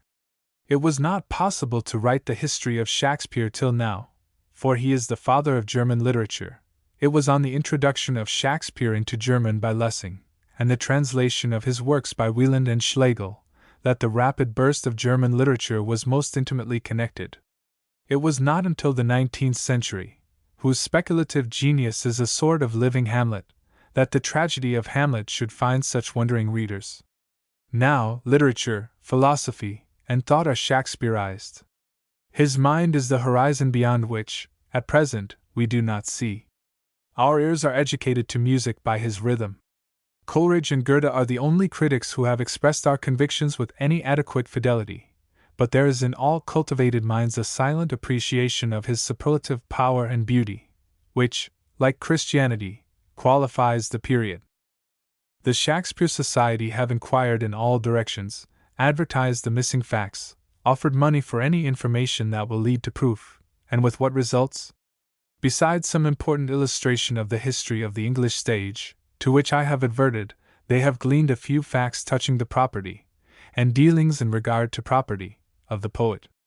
It appears that, from year to year, he owned a larger share in the Blackfriars Theatre, its wardrobe and other appurtenances were his, that he bought an estate in his native village, with his earnings, as writer and shareholder, that he lived in the best house in Stratford, was entrusted by his neighbours with their commissions in London, as of borrowing money, and the like, that he was a veritable farmer. About the time when he was writing Macbeth, he sues Philip Rogers, in the Borough Court of Stratford, for 35 shillings 10 pence, for corn delivered to him at different times, and in all respects appears as a good husband, with no reputation for eccentricity or excess. He was a good-natured sort of man, an actor and shareholder in the theatre, not in any striking manner distinguished from other actors and managers. I admit the importance of this information. It was well worth the pains that have been taken to procure it.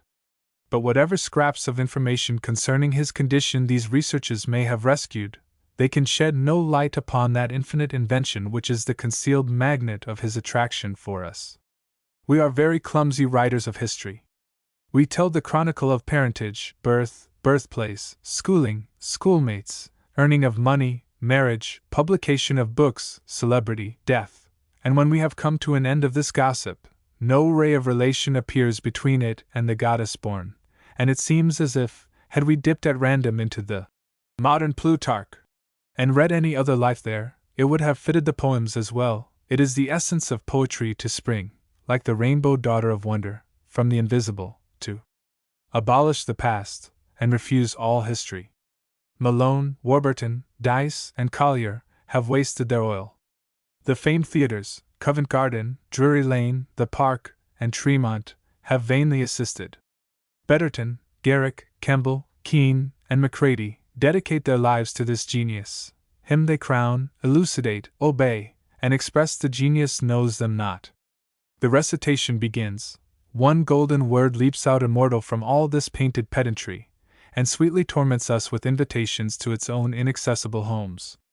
I remember, I went once to see the Hamlet of a famed performer, the pride of the English stage, and all I then heard, and all I now remember, of the tragedian, was that in which the tragedian had no part, simply Hamlet's question to the ghost. That imagination which dilates the closet he writes into the world's dimension, crowds it with agents in rank and order, as quickly reduces the big reality to be the glimpses of the moon. These tricks of his magic spoil for us the illusions of the green room. Can any biography shed light on the localities into which the Midsummer Night's Dream admits me? Did Shakespeare confide to any notary or parish recorder, sacristan, or surrogate, in Stratford, the genesis of that delicate creation? The forest of Arden, the nimble air of Scone Castle, the moonlight of Portia's villa, the Enters vast and Dessart's idyll, of Othello's captivity, where is the third cousin, or grand-nephew, the Chancellor's file of accounts, or private letter, that has kept one word of those transcendent secrets? In fine, in this drama, as in all great works of art, in the Cyclopean architecture of Egypt and India, in the Phidian sculpture, the Gothic minsters, the Italian painting, the ballads of Spain and Scotland, the genius draws up the ladder after him, when the creative age goes up to heaven, and gives way to a new, who see the works, and ask in vain for a history. Shakespeare is the only biographer of Shakespeare, and even he can tell nothing, except to the Shakespeare in us, that is, to our most apprehensive and sympathetic hour. He cannot step from off his tripod, and give us anecdotes of his inspirations. Read the antique documents extricated, analyzed, and compared by the assiduous Dice and Collier, and now read one of those skyey sentences, aerolites, which seem to have fallen out of heaven, and which, not your experience, but the man within the breast, has accepted as words of fate, and tell me if they match, if the former account in any manner for the latter, or, which gives the most historical insight into the man. Hence, though our external history is so meager, yet, with Shakespeare for biographer, instead of Aubrey and Rowe, we have really the information which is material, that which describes character and fortune, that which, if we were about to meet the man and deal with him, would most import us to know. We have his recorded convictions on those questions which knock for answer at every heart, on life and death, on love, on wealth and poverty, on the prizes of life, and the ways whereby we may come at them, on the characters of men, and the influences, occult and open, which affect their fortunes, and on those mysterious and demoniacal powers which defy our science, and which yet interweave their malice and their gift in our brightest hours.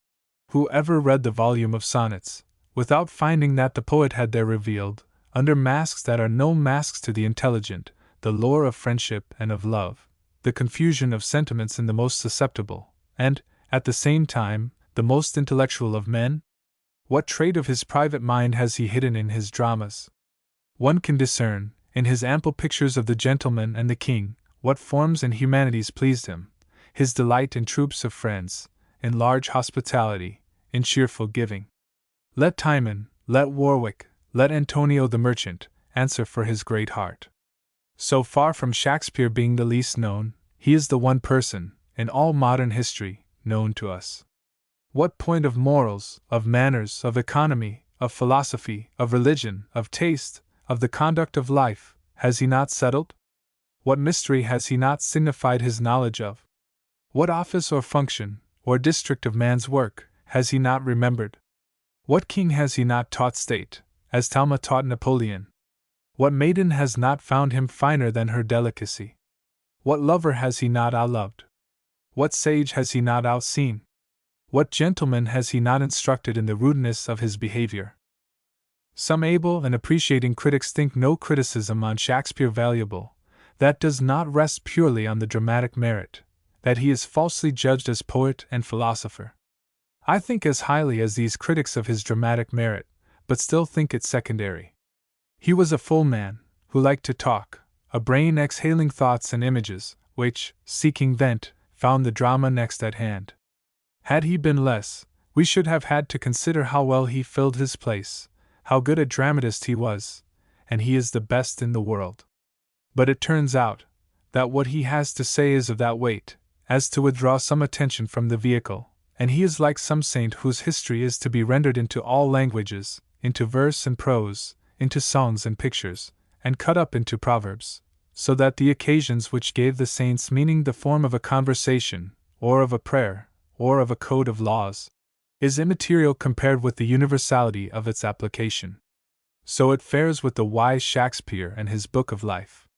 He wrote the airs for all our modern music, he wrote the text of modern life, the text of manners, he drew the man of England and Europe, the father of the man in America, he drew the man and described the day, and what is done in it, he read the hearts of men and women, their probity, and their second thought, and wiles, the wiles of innocence, and the transitions by which virtues and vices slide into their contraries. He could divide the mother's part from the father's part in the face of the child, or draw the fine demarcations of freedom and fate.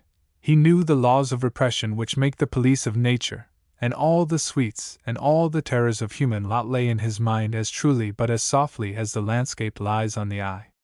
And the importance of this wisdom of life sinks to form, as of drama or epic, out of notice. 'Tis like making a question concerning the paper on which a king's message is written. Shakespeare is as much out of the category of eminent authors as he is out of the crowd. He is inconceivably wise, the others conceivably. A good reader can, in a sort, nestle into Plato's brain, and think from thence, but not into Shakespeare's. We are still out of doors. For executive faculty, for creation, Shakespeare is unique. No man can imagine it better. He was the farthest reach of subtlety compatible with an individual self, the subtlest of authors, and only just within the possibility of authorship. With this wisdom of life is the equal endowment of imaginative and of lyric power. He clothed the creatures of his legend with form and sentiments, as if they were people who had lived under his roof, and few real men have left such distinct characters as these fictions. And they spoke in language as sweet as it was fit. Yet his talents never seduced him into an ostentation, nor did he harp on one string. An omnipresent humanity coordinates all his faculties. Give a man of talents a story to tell, and his partiality will presently appear. He has certain observations, opinions, topics, which have some accidental prominence, and which he disposes all to exhibit. He crams this part, and starves that other part, consulting not the fitness of the thing, but his fitness and strength. But Shakespeare has no peculiarity, no importunate topic, but all is duly given, no veins, no curiosities, no cow painter, no bird fancier, no mannerist is he has no discoverable egotism, the great he tells greatly, the small subordinately. He is wise without emphasis or assertion, he is strong, as nature is strong, who lifts the land into mountain slopes without effort, and by the same rule as she floats a bubble in the air, and likes as well to do the one as the other. This makes that equality of power in farce, tragedy, narrative, and love songs, a merit so incessant, that each reader is incredulous of the perception of other readers. This power of expression, or of transferring the inmost truth of things into music and verse, makes him the type of the poet, and has added a new problem to metaphysics. This is that which throws him into natural history, as a main production of the globe, and as announcing new eras and ameliorations. Things were mirrored in his poetry without loss or blur. He could paint the fine with precision, the great with compass, the tragic and comic indifferently, and without any distortion or favor. He carried his powerful execution into minute details, to a hair point, finishes an eyelash or a dimple as firmly as he draws a mountain, and yet these, like nature's, will bear the scrutiny of the solar microscope. In short, he is the chief example to prove that more or less of production, more or fewer pictures, is a thing indifferent. He had the power to make one picture. Daguerre learned how to let one flower etch its image on his plate of iodine, and then proceeds at leisure to etch a million. There are always objects, but there was never representation. Here is perfect representation, at last, and now let the world of figures sit for their portraits. No recipe can be given for the making of a Shakespeare, but the possibility of the translation of things into song is demonstrated. His lyric power lies in the genius of the piece. The sonnets, though their excellence is lost in the splendor of the dramas, are as inimitable as they, and it is not a merit of lines, but a total merit of the piece.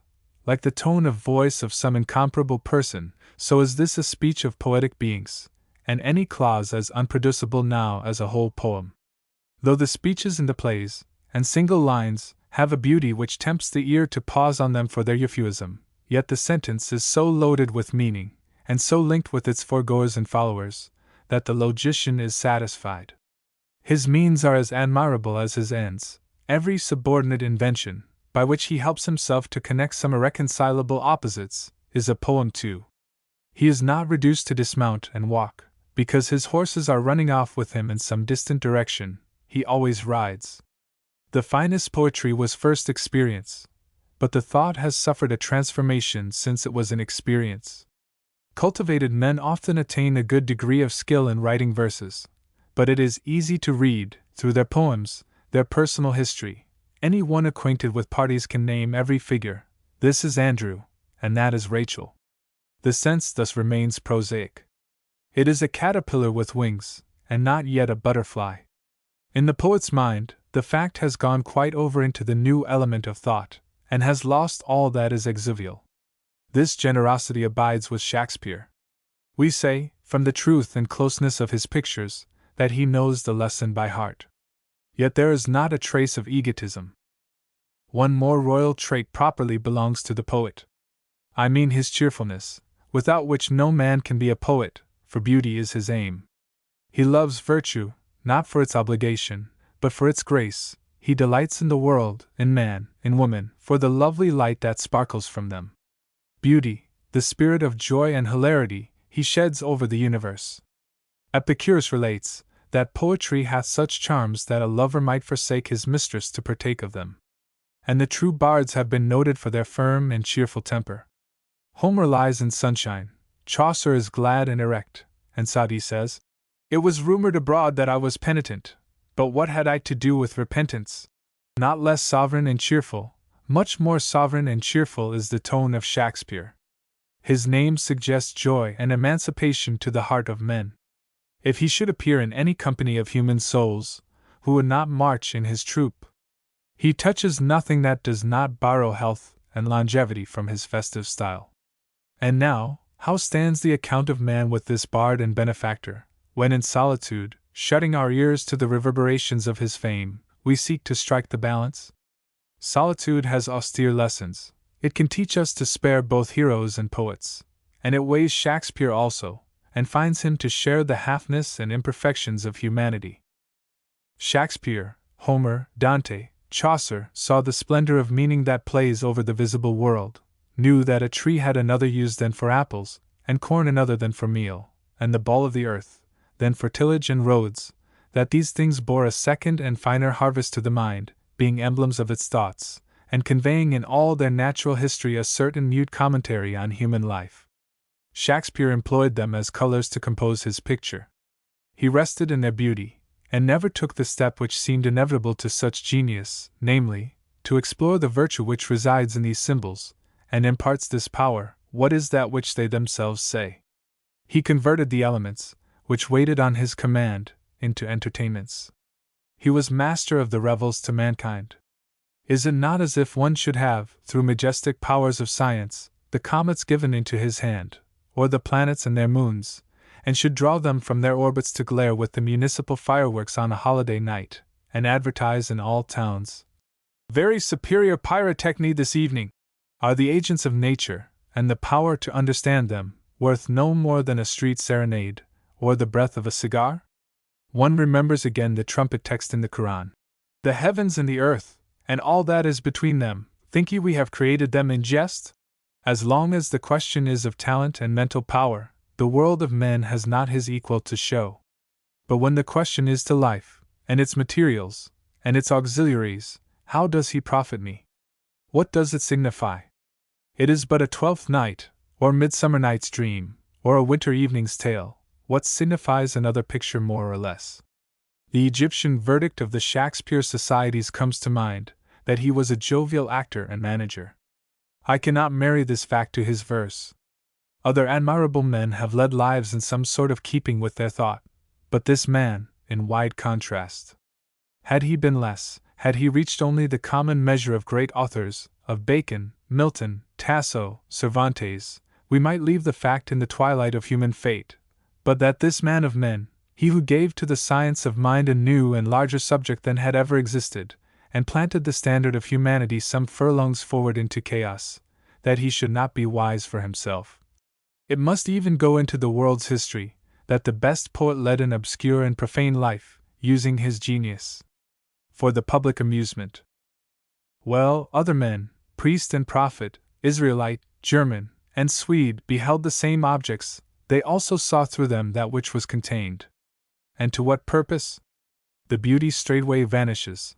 They read commandments, all excluding mountainous duty, an obligation, a sadness, as of piled mountains, fell on them, and life became ghastly, joyless, a pilgrim's progress, a probation, beleaguered round with doleful histories of Adam's fall and curse behind us, with doomsdays and purgatorial and penal fires before us, and the heart of the seer and the heart of the listener sank in them.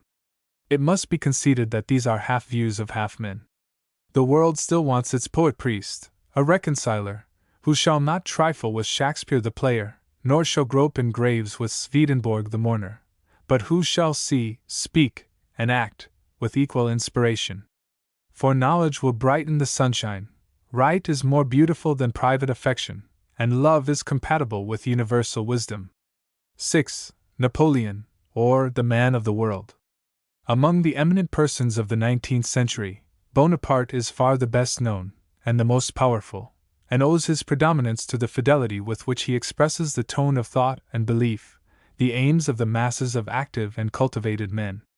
It is Swedenborg's theory that every organ is made up of homogeneous particles, or, as it is sometimes expressed, every whole is made of similars, that is, the lungs are composed of infinitely small lungs, the liver, of infinitely small livers, the kidney, of little kidneys, etc. Following this analogy, if any man is found to carry with him the power and affections of vast numbers, if Napoleon is France, if Napoleon is Europe, it is because the people whom he sways are little Napoleons. In our society, there is a standing antagonism between the conservative and the democratic classes, between those who have made their fortunes, and the young and the poor who have fortunes to make, between the interests of dead labor, that is, the labor of hands long ago still in the grave, which labor is now entombed in money stocks, or in land and buildings owned by idle capitalists, and the interests of living labor, which seeks to possess itself of land, and buildings, and money stocks.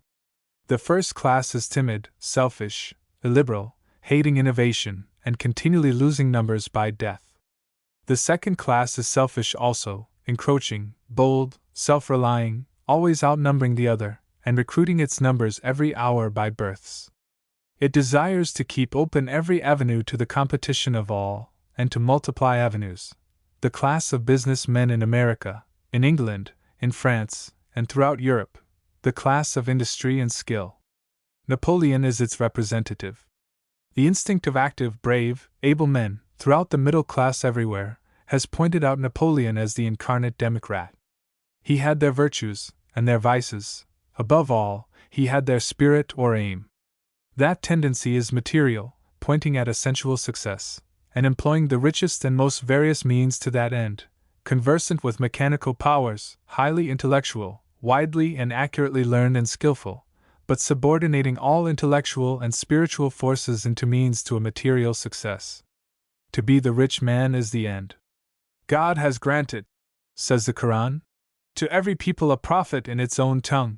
Paris, and London, and New York, the spirit of commerce, of money, and material power, were also to have their prophet, and Bonaparte was qualified and sent.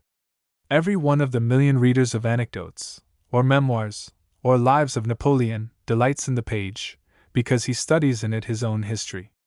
Napoleon is thoroughly modern, and, at the highest point of his fortunes, has the very spirit of the newspapers. He is no saint, to use his own word, no Capuchin, and he is no hero in the high sense. The man in the street finds in him the qualities and powers of other men in the street.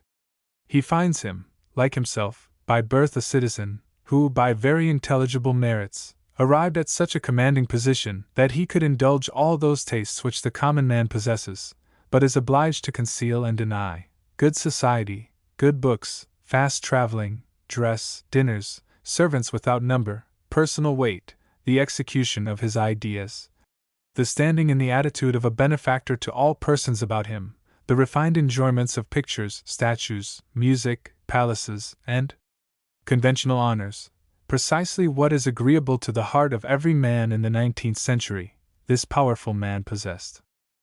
It is true that a man of Napoleon's truth of adaptation to the mind of the masses around him becomes not merely representative, but actually a monopolizer and usurper of other minds. Thus Mirabeau plagiarized every good thought, every good word, that was spoken in France. Dumont relates that he sat in the gallery of the Convention, and heard Mirabeau make a speech. It struck Dumont that he could fit it with a peroration, which he wrote in pencil immediately, and showed to Lord Elgin, who sat by him. Lord Elgin approved it, and Dumont, in the evening, showed it to Mirabeau. Mirabeau read it, pronounced it admirable, and declared he would incorporate it into his harangue, tomorrow, to the Assembly. "It is impossible," said Dumont, "as, unfortunately, I have shown it to Lord Elgin. If you have shown it to Lord Elgin, and to 50 persons beside, I shall still speak it tomorrow." And he did speak it, with much effect, at the next day's session. For Mirabeau, with his overpowering personality, felt that these things, which his presence inspired, were as much his own as if he had said them, and that his adoption of them gave them their weight. Much more absolute and centralizing was the successor to Mirabeau's popularity, and to much more than his predominance in France. Indeed, a man of Napoleon's stamp almost ceases to have a private speech and opinion. He is so largely receptive, and is so placed, that he comes to be a bureau for all the intelligence, wit, and power of the age and country. He gains the battle, he makes the code, he makes the system of weights and measures, he levels the Alps, he builds the road. All distinguished engineers, savants, statists, report to him, so likewise do all good heads in every kind. He adopts the best measures, sets his stamp on them, and not these alone, but on every happy and memorable expression. Every sentence spoken by Napoleon, and every line of his writing, deserves reading, as it is the sense of France. Bonaparte was the idol of common men, because he had in transcendent degree the qualities and powers of common men. There is a certain satisfaction in coming down to the lowest ground of politics, for we get rid of cant and hypocrisy. Bonaparte wrought, in common with that great class he represented, for power and wealth, but Bonaparte, specially, without any scruple as to the means. All the sentiments which embarrass men's pursuit of these objects he set aside. The sentiments were for women and children. Fontaine's, in 1804, expressed Napoleon's own sense, when, in behalf of the Senate, he addressed him: "Sire, the desire of perfection is the worst disease that ever afflicted the human mind. The advocates of liberty and of progress are ideologists." A word of contempt often in his mouth. Necker is an ideologist. Lafayette is an ideologist. An Italian proverb, too well known, declares that if you would succeed, you must not be too good. It is an advantage, within certain limits, to have renounced the dominion of the sentiments of piety, gratitude, and generosity, since, what was an impassable bar to us, and still is to others, becomes a convenient weapon for our purposes, just as the river which was a formidable barrier, winter transforms into the smoothest of roads. Napoleon renounced, once for all, sentiments and affections, and would help himself with his hands and his head. With him is no miracle, and no magic. He is a worker in brass, in iron, in wood, in earth, in roads, in buildings, in money, and in troops, and a very consistent and wise master workman. He is never weak and literary, but acts with the solidity and the precision of natural agents. He has not lost his native sense and sympathy with things. Men give way before such a man as before natural events. To be sure, there are men enough who are immersed in things, as farmers, smiths, sailors, and mechanics generally, and we know how real and solid such men appear in the presence of scholars and grammarians, but these men ordinarily lack the power of arrangement, and are like hands without a head. But Bonaparte superadded to this mineral and animal force, insight and generalization, so that men saw in him combined the natural and the intellectual power, as if the sea and land had taken flesh and begun to cipher. Therefore the land and sea seemed to presuppose him. He came unto his own, and they received him. This ciphering operative knows what he is working with, and what is the product. He knew the properties of gold and iron, of wheels and ships, of troops and diplomatists, and required that each should do after its kind. The art of war was the game in which he exerted his arithmetic.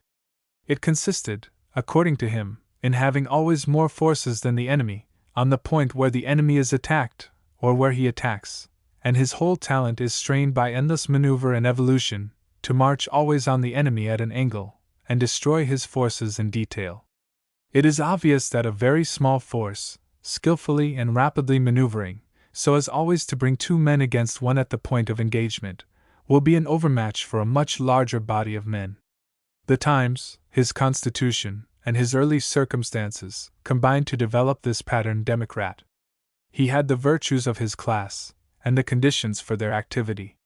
That common sense, which no sooner respects any end than it finds the means to effect it, the delight in the use of means, in the choice, simplification, and combining of means, the directness and thoroughness of his work, the prudence with which all was seen, and the energy with which all was done, make him the natural organ and head of what I may almost call, from its extent, the modern party. Nature must have far the greatest share in every success, and so in his. Such a man was wanted, and such a man was born, a man of stone and iron, capable of sitting on horseback 16 or 17 hours, of going many days together without rest or food, except by snatches, and with the speed and spring of a tiger in action, a man not embarrassed by any scruples, compact, instant, selfish, prudent, and of a perception which did not suffer itself to be balked or misled by any pretenses of others, or any superstition, or any heat or haste of his own. My hand of iron, he said, was not at the extremity of my arm, it was immediately connected with my head. He respected the power of nature and fortune, and ascribed to it his superiority, instead of valuing himself, like inferior men, on his opinionativeness and waging war with nature. His favorite rhetoric lay in allusion to his star, and he pleased himself, as well as the people, when he styled himself the child of destiny. They charge me, he said, with the commission of great crimes. Men of my stamp do not commit crimes. Nothing has been more simple than my elevation. 'Tis in vain to ascribe it to intrigue or crime. It was owing to the peculiarity of the times, and to my reputation of having fought well against the enemies of my country. I have always marched with the opinion of great masses, and with events. Of what use, then, would crimes be to me? Again he said, speaking of his son. My son cannot replace me. I could not replace myself. I am the creature of circumstances. He had a directness of action never before combined with so much comprehension.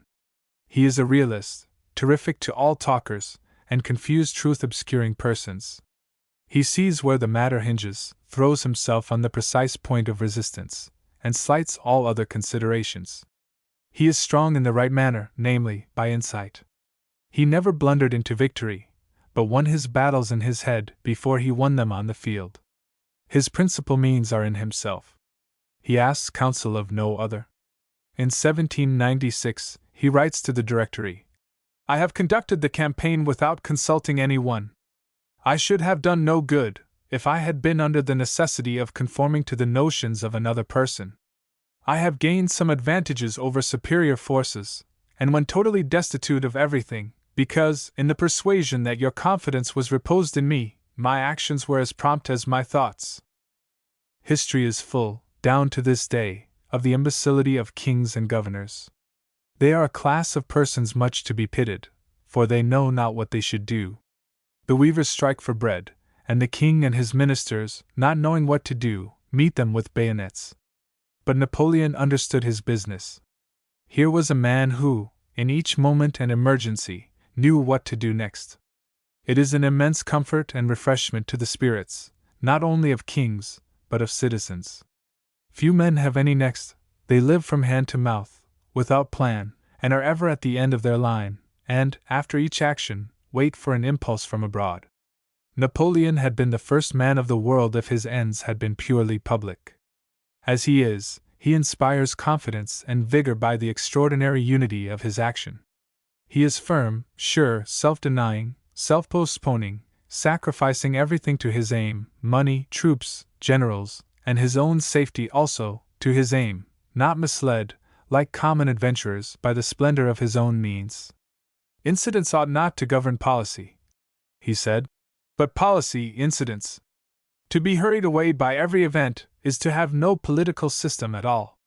His victories were only so many doors, and he never for a moment lost sight of his way onward, in the dazzle and uproar of the present circumstance. He knew what to do, and he flew to his mark. He would shorten a straight line to come at his object. Horrible anecdotes may, no doubt, be collected from his history, of the price at which he bought his successes, but he must not therefore be set down as cruel, but only as one who knew no impediment to his will, not bloodthirsty, not cruel, but woe to what thing or person stood in his way. Not bloodthirsty, but not sparing of blood, and pitiless. He saw only the object, the obstacle must give way. Sire, General Clark cannot combine with General Junot for the dreadful fire of the Austrian battery. Let him carry the battery. Sire, every regiment that approaches the heavy artillery is sacrificed. Sire, what orders? Forward, forward. Ceruzier, a colonel of artillery, gives in his military memoirs the following sketch of a scene after the Battle of Austerlitz. At the moment in which the Russian army was making its retreat, painfully, but in good order, on the ice of the lake, the Emperor Napoleon came riding at full speed toward the artillery. "You are losing time," he cried. "Fire upon those masses. They must be engulfed. Fire upon the ice." The order remained unexecuted for 10 minutes. In vain several officers and myself were placed on the slope of a hill to produce the effect. Their balls and mine rolled upon the ice, without breaking it up. Seeing that, I tried a simple method of elevating light howitzers. The almost perpendicular fall of the heavy projectiles produced the desired effect. My method was immediately followed by the adjoining batteries, and in less than no time we buried some. Footnote. As I quote at second hand, and cannot procure Ceruzier, I dare not adopt the high figure I find. Thousands of Russians and Austrians under the waters of the lake.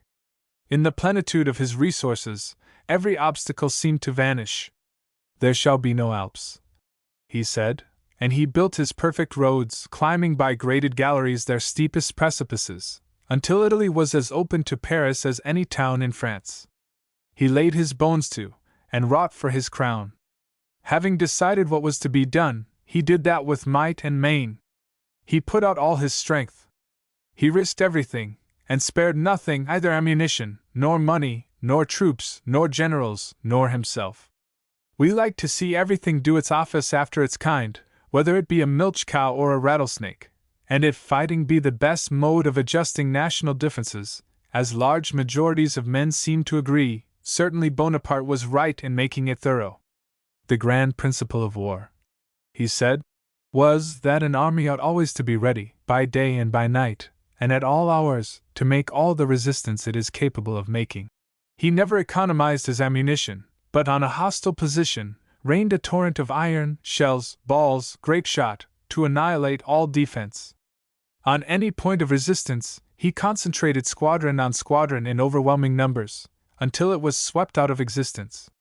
To a regiment of horse chasseurs at Lobenstein, 2 days before the Battle of Jena, Napoleon said, "My lads, you must not fear death. When soldiers brave death, they drive him into the enemy's ranks." In the fury of assault, he no more spared himself. He went to the edge of his possibility. It is plain that in Italy he did what he could, and all that he could. He came, several times, within an inch of ruin, and his own person was all but lost. He was flung into the marsh at Arcola. The Austrians were between him and his troops, in the melee, and he was brought off with desperate efforts.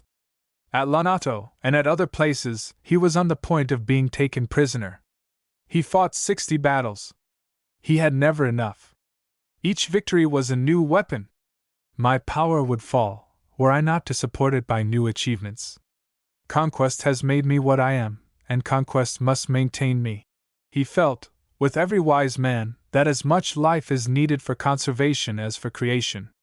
We are always in peril, always in a bad plight, just on the edge of destruction, and only to be saved by invention and courage. This vigor was guarded and tempered by the coldest prudence and punctuality. A thunderbolt in the attack, he was found invulnerable in his entrenchments. His very attack was never the inspiration of courage, but the result of calculation. His idea of the best defense consists in being still the attacking party. My ambition, he says, was great, but was of a cold nature. In one of his conversations with Las Casas, he remarked, "As to moral courage, I have rarely met with the 2 o'clock in the morning kind, I mean unprepared courage, that which is necessary on an unexpected occasion, and which, in spite of the most unforeseen events, leaves full freedom of judgment and decision." And he did not hesitate to declare that he was himself eminently endowed with this 2 o'clock in the morning courage, and that he had met with few persons equal to himself in this respect. Everything depended on the nicety of his combinations, and the stars were not more punctual than his arithmetic. His personal attention descended to the smallest particulars.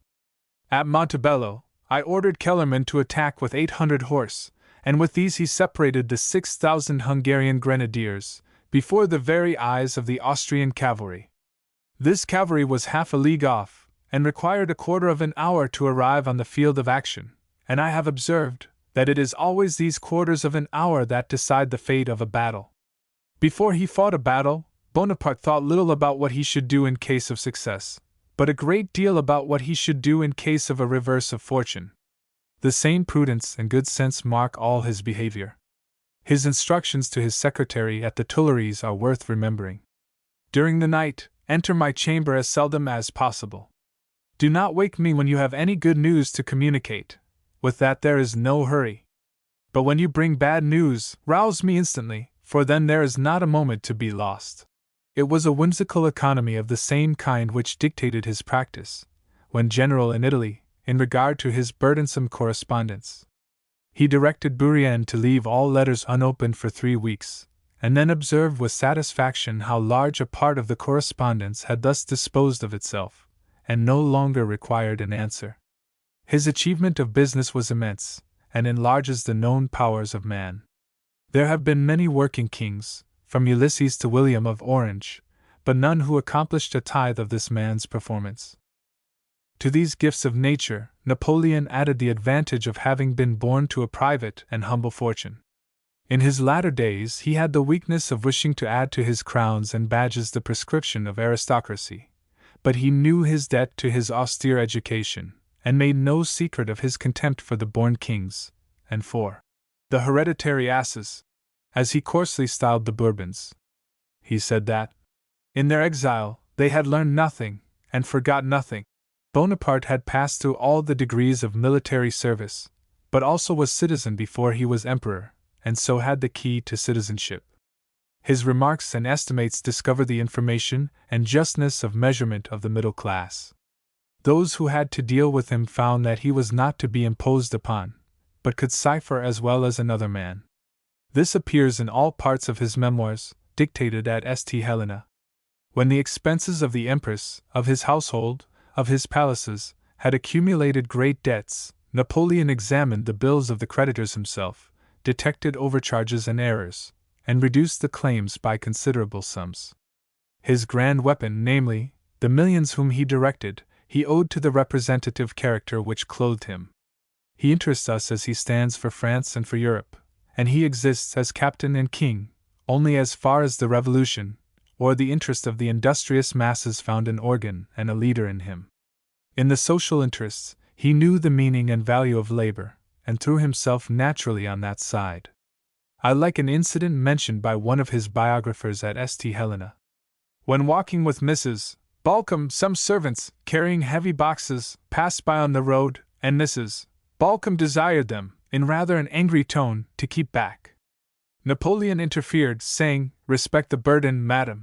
In the time of the Empire, he directed attention to the improvement and embellishment of the market of the capital.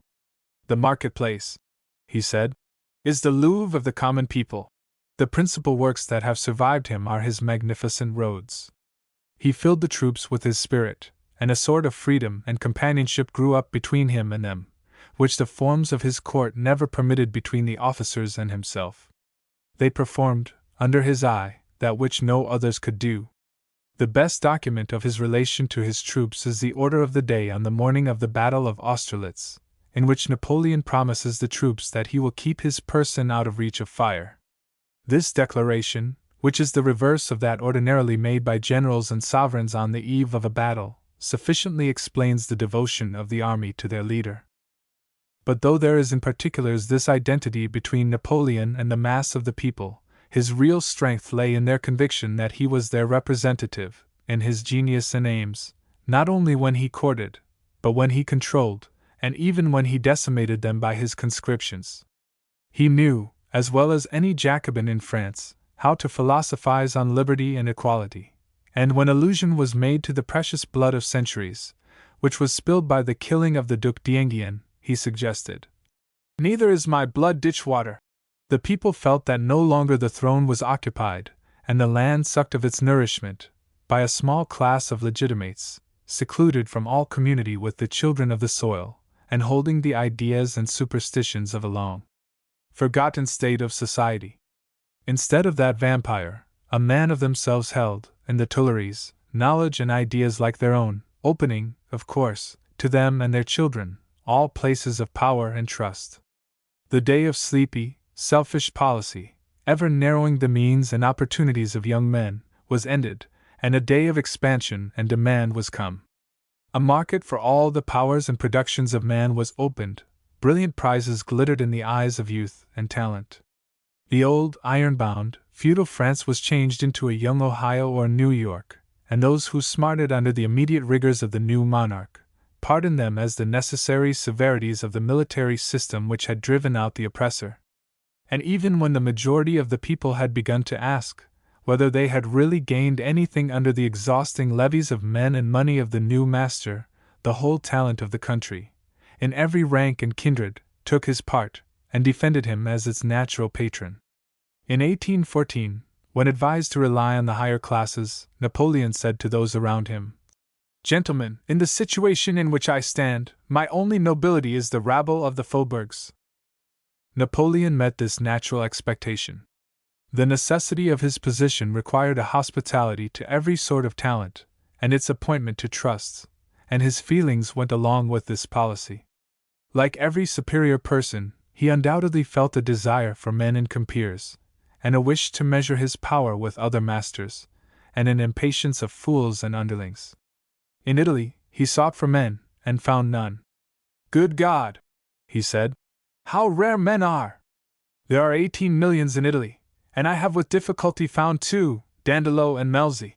In later years, with larger experience, his respect for mankind was not increased. In a moment of bitterness, he said to one of his oldest friends, "Men deserve the contempt with which they inspire me. I have only to put some gold lace on the coat of my virtuous republicans, and they immediately become just what I wish them." This impatience at levity was, however, an oblique tribute of respect to those able persons who commanded his regard, not only when he found them friends and coadjutors, but also when they resisted his will. He could not confound Fox and Pitt, Carnot, Lafayette, and Bernadotte, with the danglers of his court, and in spite of the detraction which his systematic egotism dictated toward the great captains who conquered with and for him, ample acknowledgments are made by him to Lannes-Durac, Kleber, Desaix, Massena, Murat, Ney, and Augereau. If he felt himself their patron, and founder of their fortunes, as when he said, "I made my generals out of mud," he could not hide his satisfaction in receiving from them a seconding and support commensurate with the grandeur of his enterprise. In the Russian campaign, he was so much impressed by the courage and resources of Marshal Ney that he said, "I have 200 millions in my coffers, and I would give them all for Ney." The characters which he has drawn of several of his marshals are discriminating, and though they did not content the insatiable vanity of French officers, are, no doubt, substantially just. And in fact, every species of merit was sought and advanced under his government. "I know," he said, the depth and draught of water of every one of my generals. Natural power was sure to be well received at his court. 17 men, in his time, were raised from common soldiers to the rank of king, marshal, duke, or general, and the crosses of his Legion of Honor were given to personal valor, and not to family connection. When soldiers have been baptized in the fire of a battlefield, they have all one rank in my eyes. When a natural king becomes a titular king, everybody is pleased and satisfied. The revolution entitled the strong populace of the Faubourg St. Antoine, and every horse boy and powder monkey in the army, to look on Napoleon as flesh of his flesh, and the creature of his party, but there is something in the success of grand talent which enlists in universal sympathy. For, in the prevalence of sense and spirit over stupidity and malversation, all reasonable men have an interest, and, as intellectual beings, we feel the air purified by the electric shock, when material force is overthrown by intellectual energies. As soon as we are removed out of the reach of local and accidental partialities, man feels that Napoleon fights for him. These are honest victories. This strong steam engine does our work. Whatever appeals to the imagination, by transcending the ordinary limits of human ability, wonderfully encourages and liberates us. This capacious head, revolving and disposing sovereignly trains of affairs, and animating such multitudes of agents, this eye, which looked through Europe, this prompt invention, this inexhaustible resource, what events! What romantic pictures! What strange situations, when spying the Alps, by a sunset in the Sicilian Sea, drawing up his army for battle, in sight of the pyramids, and saying to his troops, "From the tops of those pyramids, 40 centuries look down on you." Fording the Red Sea, waiting in the Gulf of the Isthmus of Suez. On the shore of Ptolemy, gigantic projects agitated him. Had Acre fallen, I should have changed the face of the world. His army, on the night of the Battle of Austerlitz, which was the anniversary of his inauguration as emperor, presented him with a bouquet of 40 standards taken in the fight. Perhaps it is a little puerile, the pleasure he took in making these contrasts glaring, as when he pleased himself with making kings wait in his antechambers, at Tilsit, at Paris, and at Erfurt. We cannot, in the universal imbecility, indecision, and indolence of men, sufficiently congratulate ourselves on this strong and ready actor, who took occasion by the beard, and showed us how much may be accomplished by the mere force of such virtues as all men possess in less degrees, namely, by punctuality, by personal attention, by courage, and thoroughness. "The Austrians," he said, "do not know the value of time." I should cite him, in his earlier years, as a model of prudence. His power does not consist in any wild or extravagant force, in any enthusiasm, like Mahomet's, or singular power of persuasion, but in the exercise of common sense on each emergency, instead of abiding by rules and customs. The lesson he teaches is that which vigor always teaches, that there is always room for it. To what heaps of cowardly doubts is not that man's life an answer? When he appeared, it was the belief of all military men that there could be nothing new in war, as it is the belief of men today that nothing new can be undertaken in politics, or in church, or in letters, or in trade, or in farming, or in our social manners and customs, and as it is, at all times, the belief of society that the world is used up. But Bonaparte knew better than society, and moreover, knew that he knew better. I think all men know better than they do, know that the institutions we so volubly commend are go-karts and baubles, but they dare not trust their presentiments. Bonaparte relied on his own sense, and did not care a bean for other people's. The world treated his novelties just as it treats everybody's novelties, made infinite objection, mustered all the impediments, but he snapped his finger at their objections. "What creates great difficulty," he remarks, "in the profession of the land commander is the necessity of feeding so many men and animals. If he allows himself to be guided by the commissaries, he will never stir, and all his expeditions will fail." An example of his common sense is what he says of the passage of the Alps in winter, which all writers, one repeating after the other, had described as impracticable. "The winter," says Napoleon, "is not the most unfavorable season for the passage of lofty mountains. The snow is then firm, the weather settled, and there is nothing to fear from avalanches, the real and only danger to be apprehended in the Alps. On those high mountains, there are often very fine days in December, of a dry cold, with extreme calmness in the air. Read his account, too, of the way in which battles are gained. In all battles, a moment occurs when the bravest troops, after having made the greatest efforts, feel inclined to run. That terror proceeds from a want of confidence in their own courage, and it only requires a slight opportunity, a pretense, to restore confidence to them. The art is to give rise to the opportunity, and to invent the pretense. At Arcola, I won the battle with 25 horsemen. I seized that moment of lassitude, gave every man a trumpet, and gained the day with this handful. You see that two armies are two bodies which meet, and endeavor to frighten each other. A moment of panic occurs, and that moment must be turned to advantage. When a man has been present in many actions, he distinguishes that moment without difficulty. It is as easy as casting up an addition. This deputy of the 19th century added to his gifts a capacity for speculation on general topics. He delighted in running through the range of practical, of literary, and of abstract questions. His opinion is always original, and to the purpose. On the voyage to Egypt, he liked, after dinner, to fix on 3 or 4 persons to support a proposition, and as many to oppose it.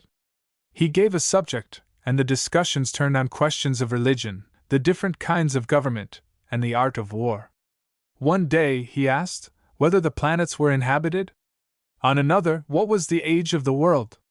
Then he proposed to consider the probability of the destruction of the globe, either by water or by fire. At another time, the truth or fallacy of presentiments, and the interpretation of dreams. He was very fond of talking of religion. In 1806, he conversed with Fournier, Bishop of Montpellier, on matters of theology.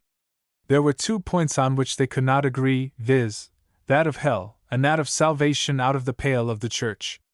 The Emperor told Josephine that he disputed like a devil on these 2 points, on which the bishop was inexorable. To the philosophers he readily yielded all that was proved against religion as the work of men and time, but he would not hear of materialism. One fine night, on deck, amid a clatter of materialism, Bonaparte pointed to the stars, and said, "You may talk as long as you please, gentlemen, but who made all that?" He delighted in the conversation of men of science, particularly of Monge and Berthollet, but the men of letters he slighted. They were manufacturers of phrases. Of medicine, too, he was fond of talking, and with those of its practitioners whom he most esteemed, with Corvisart at Paris, and with Antonio Marchi at St. Helena. "Believe me," he said to the last, "we had better leave off all these remedies. Life is a fortress which neither you nor I know anything about. Why throw obstacles in the way of its defense? Its own means are superior to all the apparatus of your laboratories." Corvisart candidly agreed with me that all your filthy mixtures are good for nothing.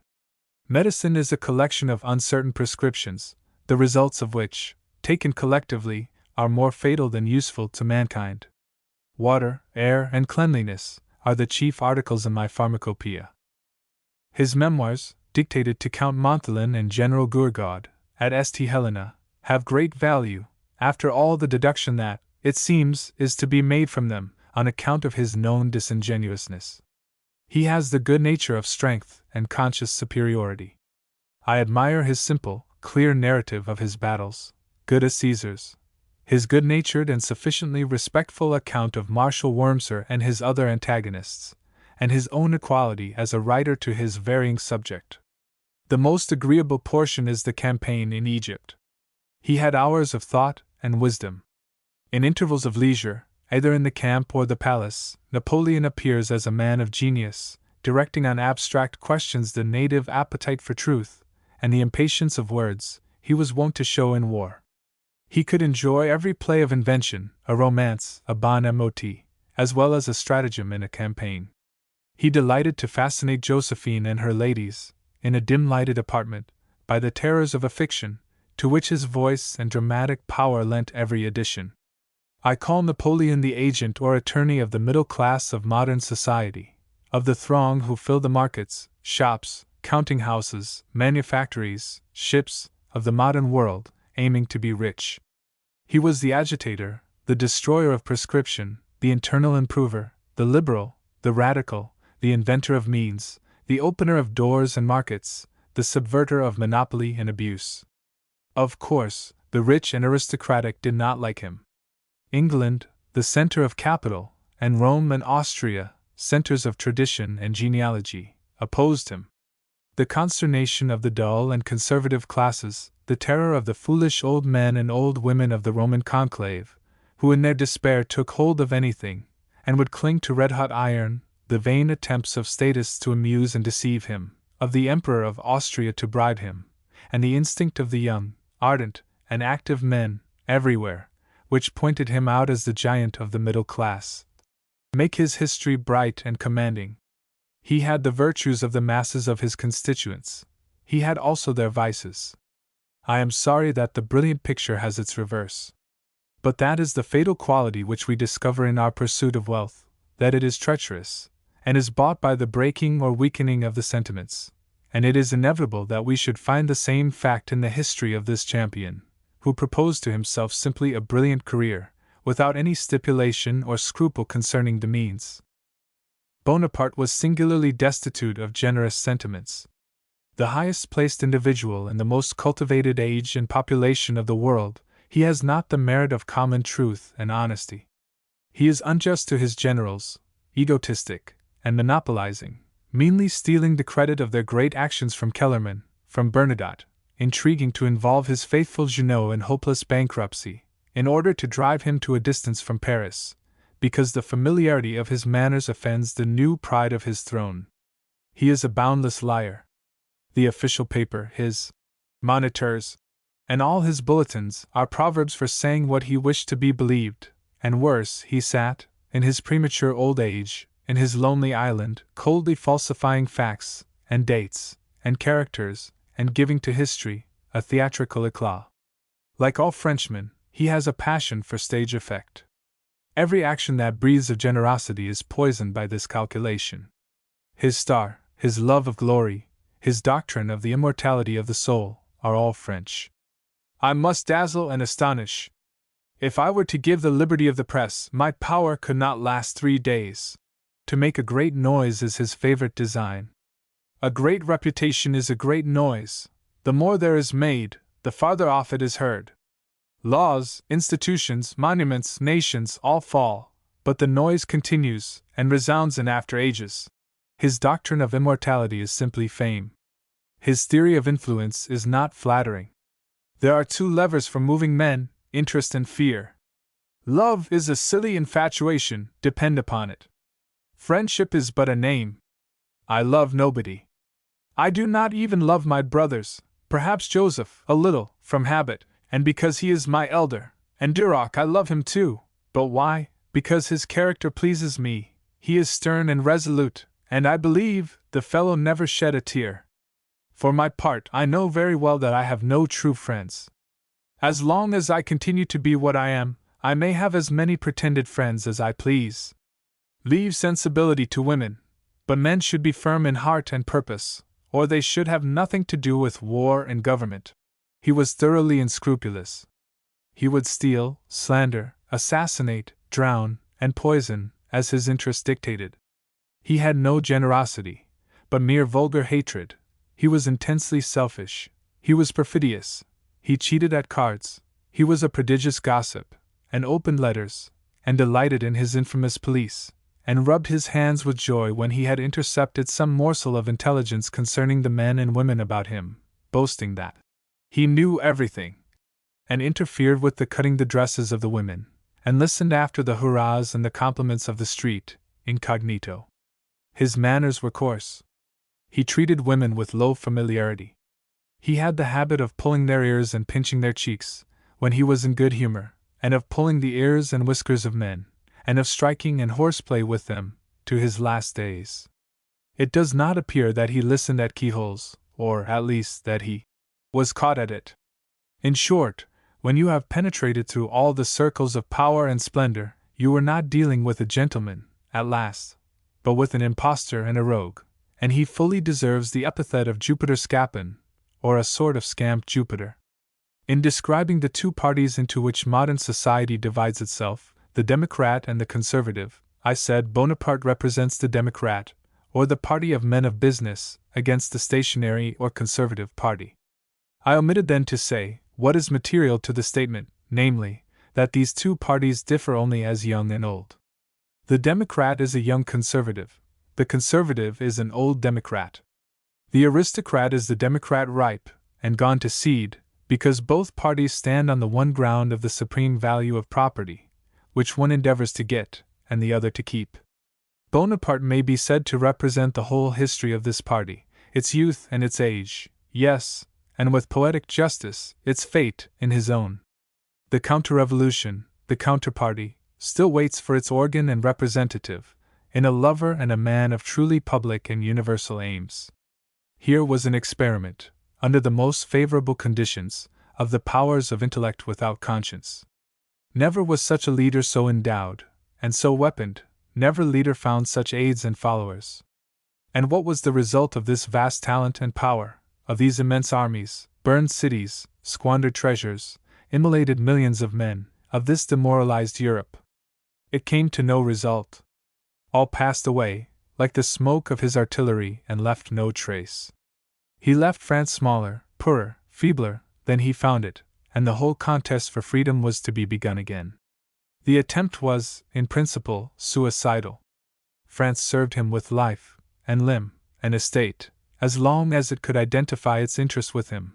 But when men saw that after victory was another war, after the destruction of armies, new conscriptions, and they who had toiled so desperately were never nearer to the reward, they could not spend what they had earned, nor repose on their down beds, nor strut in their chateaux, they deserted him. Men found that his absorbing egotism was deadly to all other men. It resembled the torpedo, which inflicts a succession of shocks on any one who takes hold of it, producing spasms which contract the muscles of the hand, so that the man cannot open his fingers, and the animal inflicts new and more violent shocks, until he paralyzes and kills his victim. So, this exorbitant egotist narrowed, impoverished, and absorbed the power and existence of those who served him, and the universal cry of France, and of Europe, in 1814 was, "Enough of him, says de Bonaparte." It was not Bonaparte's fault. He did all that in him lay, to live and thrive without moral principle. It was the nature of things, the eternal law of man and of the world, which balked and ruined him, and the result, in a million experiments, will be the same. Every experiment, by multitudes or by individuals, that has a sensual and selfish aim, will fail. The pacific Fourier will be as inefficient as the pernicious Napoleon. As long as our civilization is essentially one of property, of fences, of exclusiveness, it will be mocked by delusions. Our riches will leave us sick, there will be bitterness in our laughter, and our wine will burn our mouth. Only that good profits, which we can taste with all doors open, and which serves all men. 7. Goethe, or the writer. I find a provision in the constitution of the world for the writer or secretary, who is to report the doings of the miraculous spirit of life that everywhere throbs and works. His office is a reception of the facts into the mind, and then a selection of the eminent and characteristic experiences. Nature will be reported. All things are engaged in writing their history. The planet, the pebble, goes attended by its shadow.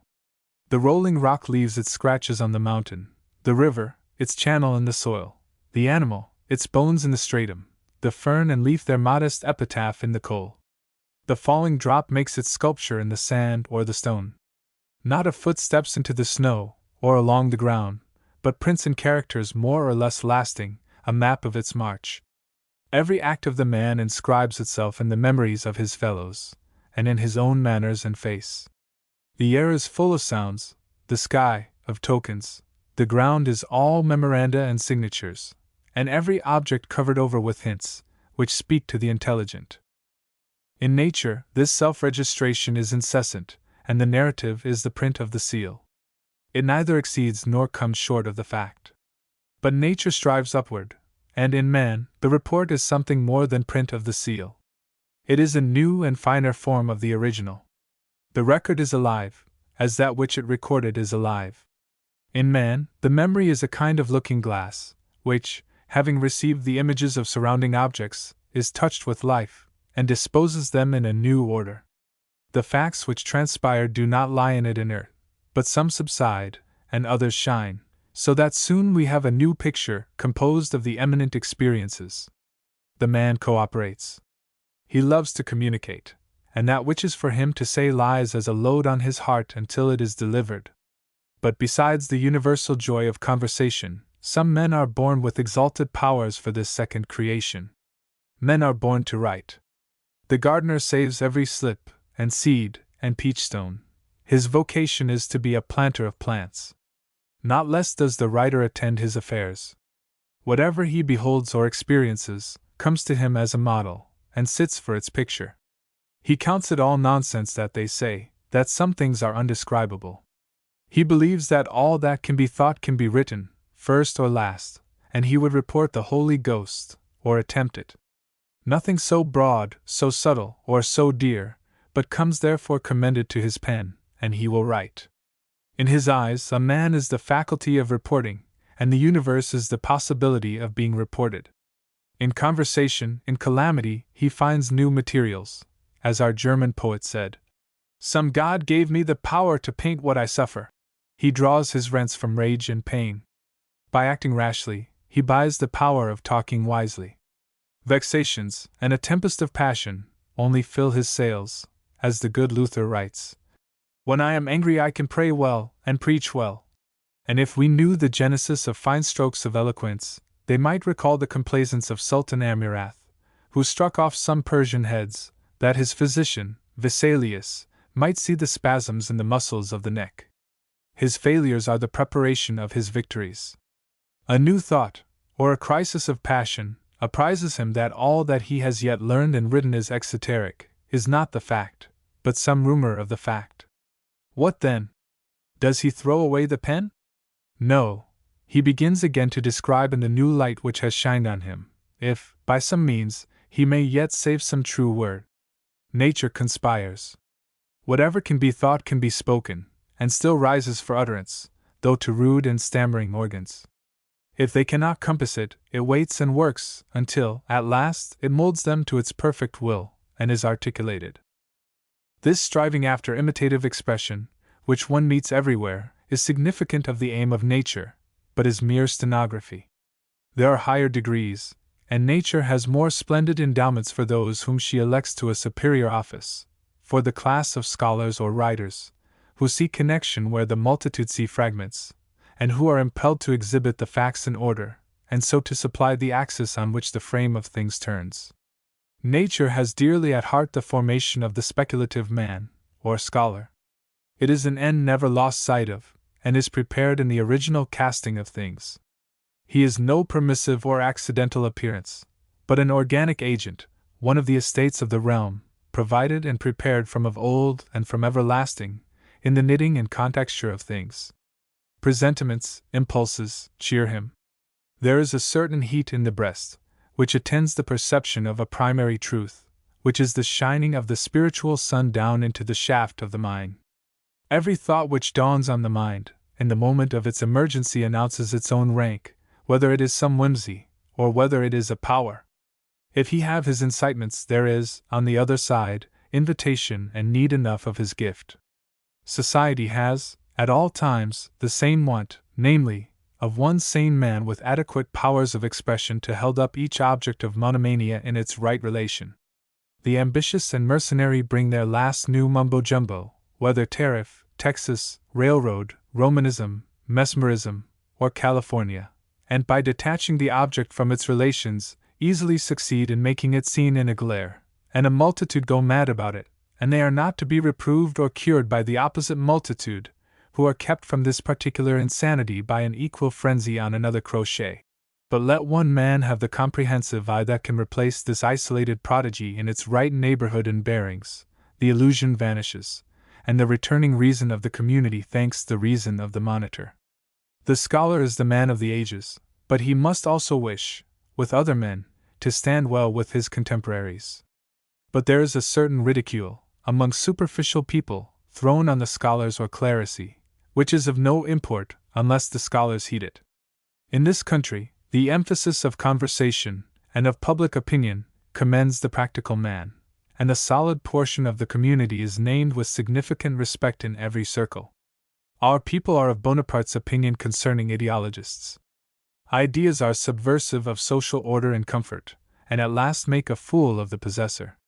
It is believed, the ordering a cargo of goods from New York to Smyrna, or the running up and down to procure a company of subscribers to set a-going 5 or 10,000 spindles, or the negotiations of a caucus, and the practicing on the prejudices and facility of country people to secure their votes in November, is practical and commendable. If I were to compare action of a much higher strain with a life of contemplation, I should not venture to pronounce with much confidence in favor of the former. Mankind have such a deep stake in inward illumination, that there is much to be said by the hermit or monk in defense of his life of thought and prayer. A certain partiality, a headiness, and loss of balance, is the tax which all action must pay. Act if you like, but you do it at your peril. Men's actions are too strong for them. Show me a man who has acted, and who has not been the victim and slave of his action. What they have done commits and enforces them to do the same again. The first act, which was to be an experiment, becomes a sacrament. The fiery reformer embodies his aspiration in some rite or covenant, and he and his friends cleave to the form and lose the aspiration. The Quaker has established Quakerism, the Shaker has established his monastery and his dance, and although each prates of spirit, there is no spirit, but repetition, which is anti-spiritual. But where are his new things of today? In actions of enthusiasm, this drawback appears, but in those lower activities, which have no higher aim than to make us more comfortable and more cowardly, in actions of cunning, actions that steal and lie, actions that divorce the speculative from the practical faculty, and put a ban on reason and sentiment, there is nothing else but drawback and negation. The Hindus write in their sacred books, "Children only, and not the learned, speak of the speculative and the practical faculties as two. They are but one, for both obtain the selfsame end, and the place which is gained by the followers of the one is gained by the followers of the other. That man seeth, who seeth that the speculative and the practical doctrines are one. For great action must draw on the spiritual nature. The measure of action is the sentiment from which it proceeds. The greatest action may easily be one of the most private circumstances. This disparagement will not come from the leaders, but from inferior persons. The robust gentlemen who stand at the head of the practical class share the ideas of the time, and have too much sympathy with the speculative class. It is not from men excellent in any kind that disparagement of any other is to be looked for. With such, Talleyrand's question is ever the main one, not, is he rich? Is he committed? Is he well-meaning? Has he this or that faculty? Is he of the movement? Is he of the establishment, but is he anybody? Does he stand for something? He must be good of his kind. That is all that Talleyrand, all that State Street, all that the common sense of mankind asks. Be real and admirable, not as we know, but as you know. Able men do not care in what kind a man is able, so only that he is able. A master likes a master, and does not stipulate whether it be orator, artist, craftsman, or king. Society has really no graver interest than the well-being of the literary class. And it is not to be denied that men are cordial in their recognition and welcome of intellectual accomplishments. Still, the writer does not stand with us on any commanding ground. I think this to be his own fault. A pound passes for a pound. There have been times when he was a sacred person. He wrote Bibles, the first hymns, the codes, the epics, tragic songs, Sibylline verses, Chaldean oracles, Laconian sentences inscribed on temple walls. Every word was true, and woke the nations to new life. He wrote without levity, and without choice. Every word was carved before his eyes into the earth and sky, and the sun and stars were only letters of the same purport, and of no more necessity. But how can he be honored, when he does not honor himself, when he loses himself in the crowd, when he is no longer the lawgiver, but the sycophant, ducking to the giddy opinion of a reckless public, when he must sustain with shameless advocacy some bad government, or must bark, all the year round, in opposition, or write conventional criticism, or profligate novels, or, at any rate, write without thought, and without recurrence, by day and night, to the sources of inspiration? Some reply to these questions may be furnished by looking over the list of men of literary genius in our age. Among these, no more instructive name occurs than that of Goethe, to represent the power and duties of the scholar or writer. I described Bonaparte as a representative of the popular external life and aims of the 19th century. Its other half, its poet, is Goethe, a man quite domesticated in the century, breathing its air, enjoying its fruits, impossible at any earlier time, and taking away, by his colossal parts, the reproach of weakness, which, but for him, would lie on the intellectual works of the period. He appears at a time when a general culture has spread itself, and has smoothed down all sharp individual traits, when, in the absence of heroic characters, a social comfort and cooperation have come in. There is no poet, but scores of poetic writers, no Columbus, but hundreds of post-captains, with transit telescope, barometer, and concentrated soup and pemmican, no Demosthenes, no Chatham, but any number of clever parliamentary and forensic debaters, no prophet or saint, but colleges of divinity, no learned man, but learned societies, a cheap press, reading rooms, and book clubs, without number. There was never such a miscellany of facts. The world extends itself like American trade. We conceive Greek or Roman life in the Middle Ages, to be a simple and comprehensive affair, but modern life to respect a multitude of things, which is distracting.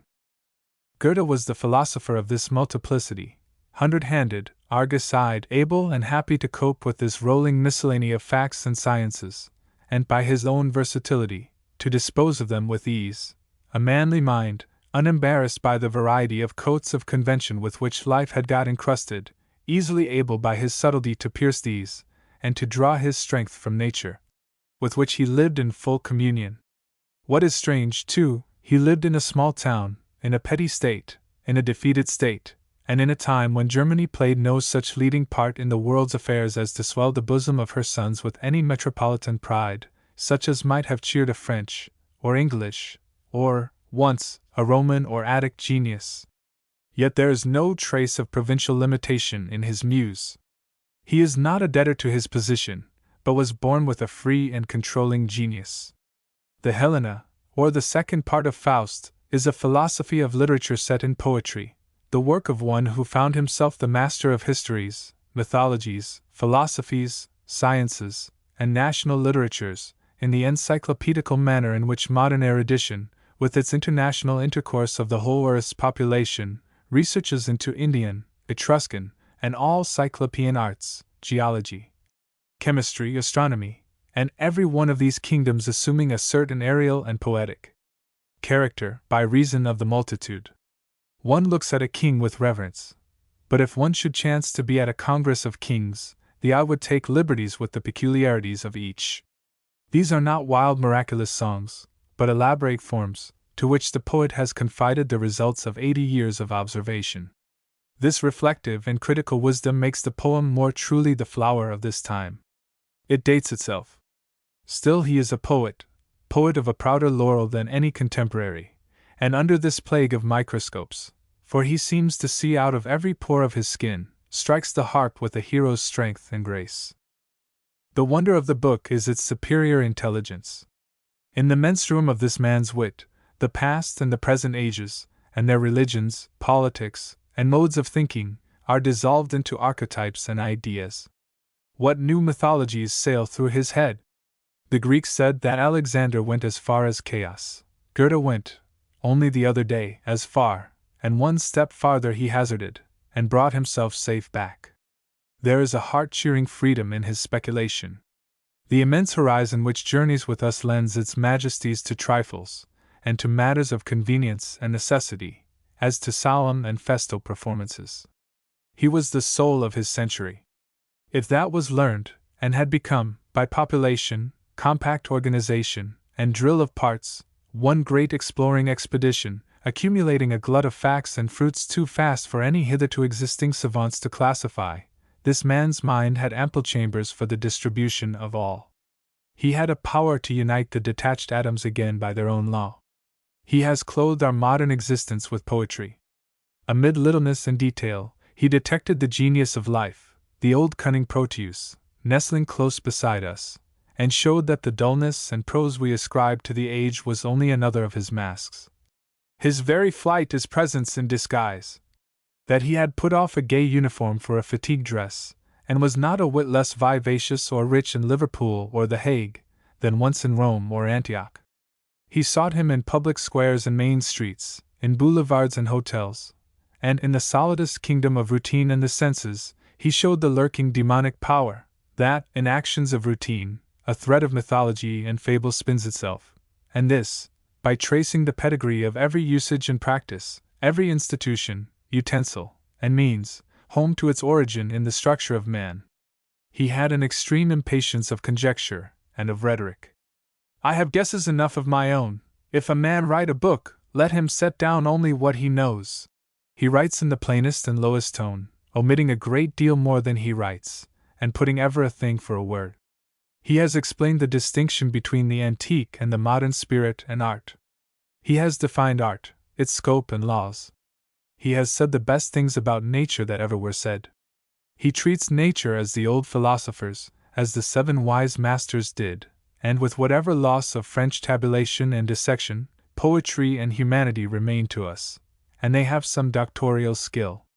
Eyes are better, on the whole, than telescopes or microscopes. He has contributed a key to many parts of nature, through the rare turn for unity and simplicity in his mind. Thus Goethe suggested the leading idea of modern botany, that a leaf, or the eye of a leaf, is the unit of botany, and that every part of the plant is only a transformed leaf to meet a new condition, and by varying the conditions, a leaf may be converted into any other organ, and any other organ into a leaf. In like manner, in osteology, he assumed that one vertebra of the spine might be considered the unit of the skeleton. The head was only the uppermost vertebra transformed. The plant goes from knot to knot, closing, at last, with the flower and the seed. So the tapeworm, the caterpillar, goes from knot to knot, and closes with the head. Men and the higher animals are built up through the vertebrae, the powers being concentrated in the head. In optics, again, he rejected the artificial theory of 7 colors, and considered that every color was the mixture of light and darkness in new proportions. It is really of very little consequence what topic he writes upon. He sees at every pore, and has a certain gravitation toward truth. He will realize what you say. He hates to be trifled with, and to be made to say over again some old wife's fable that has had possession of men's faith these 1,000 years. He may as well see if it is true as another. He sifts it. I am here, he would say, to be the measure and judge of these things. Why should I take them on trust?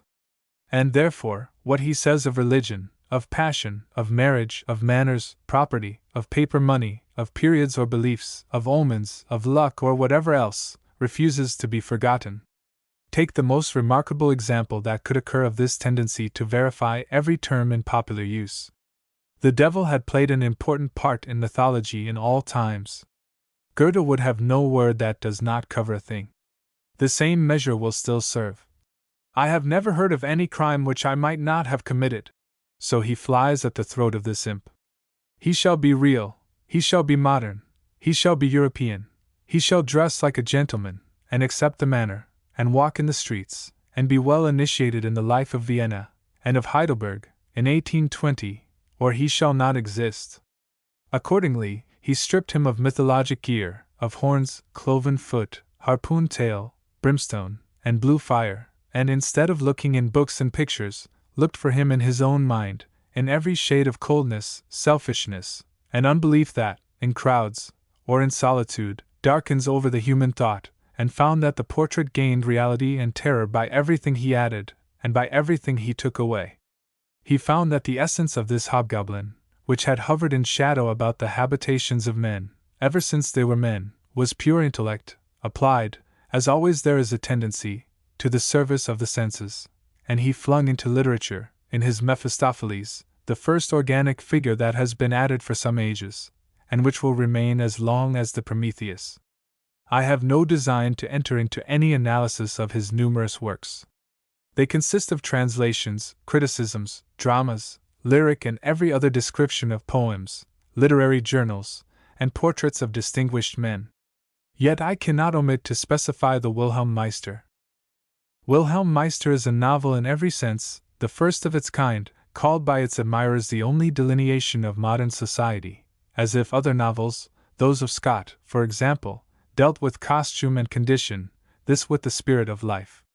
It is a book over which some veil is still drawn. It is read by very intelligent persons with wonder and delight. It is preferred by some such to Hamlet, as a work of genius. I suppose no book of this century can compare with it in its delicious sweetness, so new, so provoking to the mind, gratifying it with so many and so solid thoughts, just insights into life, and manners, and characters, so many good hints for the conduct of life, so many unexpected glimpses into a higher sphere, and never a trace of rhetoric or dullness. A very provoking book to the curiosity of young men of genius, but a very unsatisfactory one. Lovers of light reading, those who look in it for the entertainment they find in a romance, are disappointed. On the other hand, those who begin it with the higher hope to read in it a worthy history of genius, and the just award of the laurels to its toils and denials, have also reason to complain. We had an English romance here, not long ago, professing to embody the hope of a new age, and to unfold the political hope of the party called Young England, in which the only reward of virtue is a seat in Parliament and a peerage. Goethe's romance has a conclusion as lame and immoral. George Sand, in Consuelo and its continuation, has sketched a truer and more dignified picture. In the progress of the story, the characters of the hero and heroine expand at a rate that shivers the porcelain chess table of aristocratic convention. They quit the society and habits of their rank, they lose their wealth, they become the servants of great ideas, and of the most generous social ends, until, at last, the hero, who is the center and fountain of an association for the rendering of the noblest benefits to the human race, no longer answers to his own titled name, it sounds foreign and remote in his ear. I am only man, he says.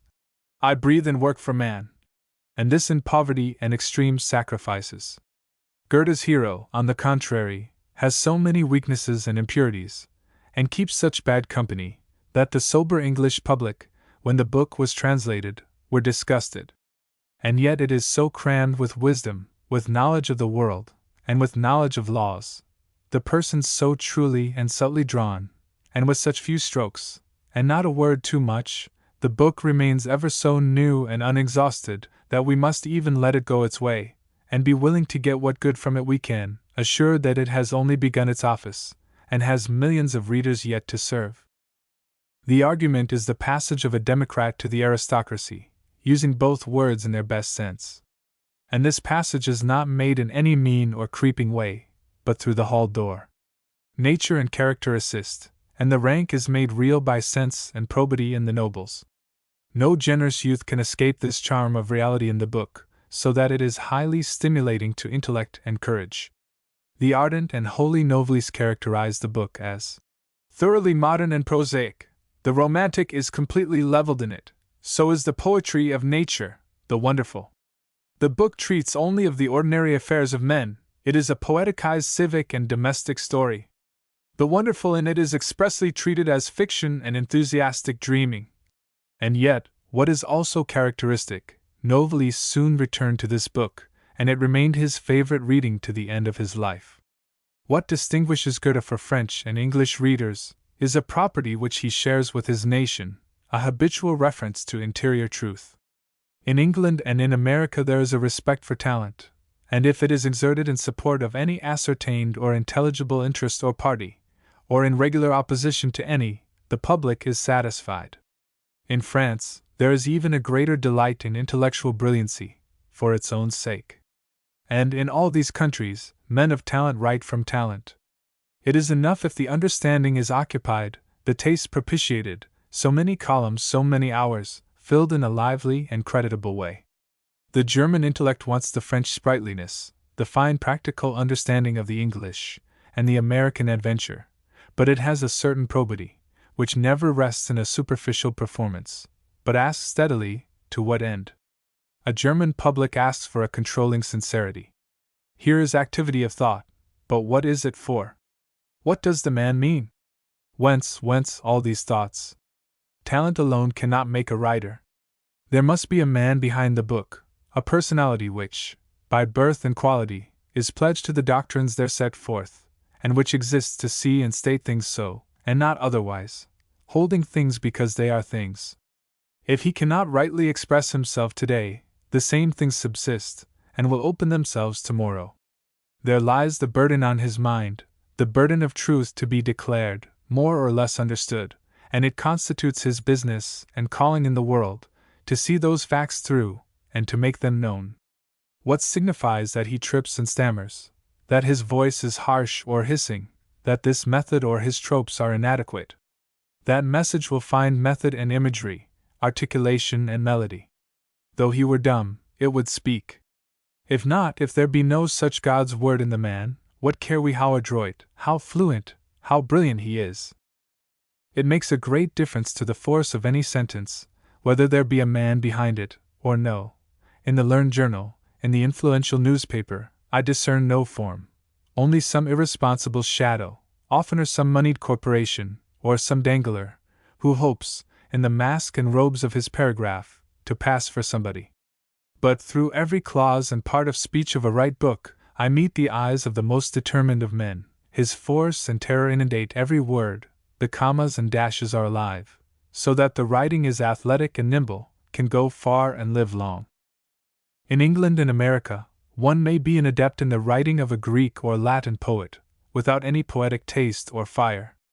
That a man has spent years on Plato and Proclus does not afford a presumption that he holds heroic opinions, or undervalues the fashions of his town. But the German nation have the most ridiculous good faith on these subjects. The student, out of the lecture room, still broods on the lessons, and the professor cannot divest himself of the fancy that the truths of philosophy have some application to Berlin and Munich. This earnestness enables them to outsee men of much more talent. Hence, almost all the valuable distinctions which are current in higher conversation have been derived to us from Germany. But whilst men distinguished for wit and learning, in England and France, adopt their study and their side with a certain levity, and are not understood to be very deeply engaged, from grounds of character, to the topic or the part they espouse, Goethe, the head and body of the German nation, does not speak from talent, but the truth shines through. He is very wise, though his talent often veils his wisdom. However excellent his sentence is, he has somewhat better in view. It awakens my curiosity. He has the formidable independence which converse with truth gives. Hear you, or forbear, his fact abides, and your interest in the writer is not confined to his story, and he dismissed from memory, when he has performed his task creditably, as a baker when he has left his loaf, but his work is the least part of him. The old eternal genius who built the world has confided himself more to this man than to any other. I dare not say that Goethe ascended to the highest grounds from which genius has spoken. He has not worshipped the highest unity. He is incapable of a self-surrender to the moral sentiment. There are nobler strains in poetry than any he has sounded. There are writers purer in talent, whose tone is purer, and more touches the heart. Goethe can never be dear to men. His is not even the devotion to pure truth, but to truth for the sake of culture.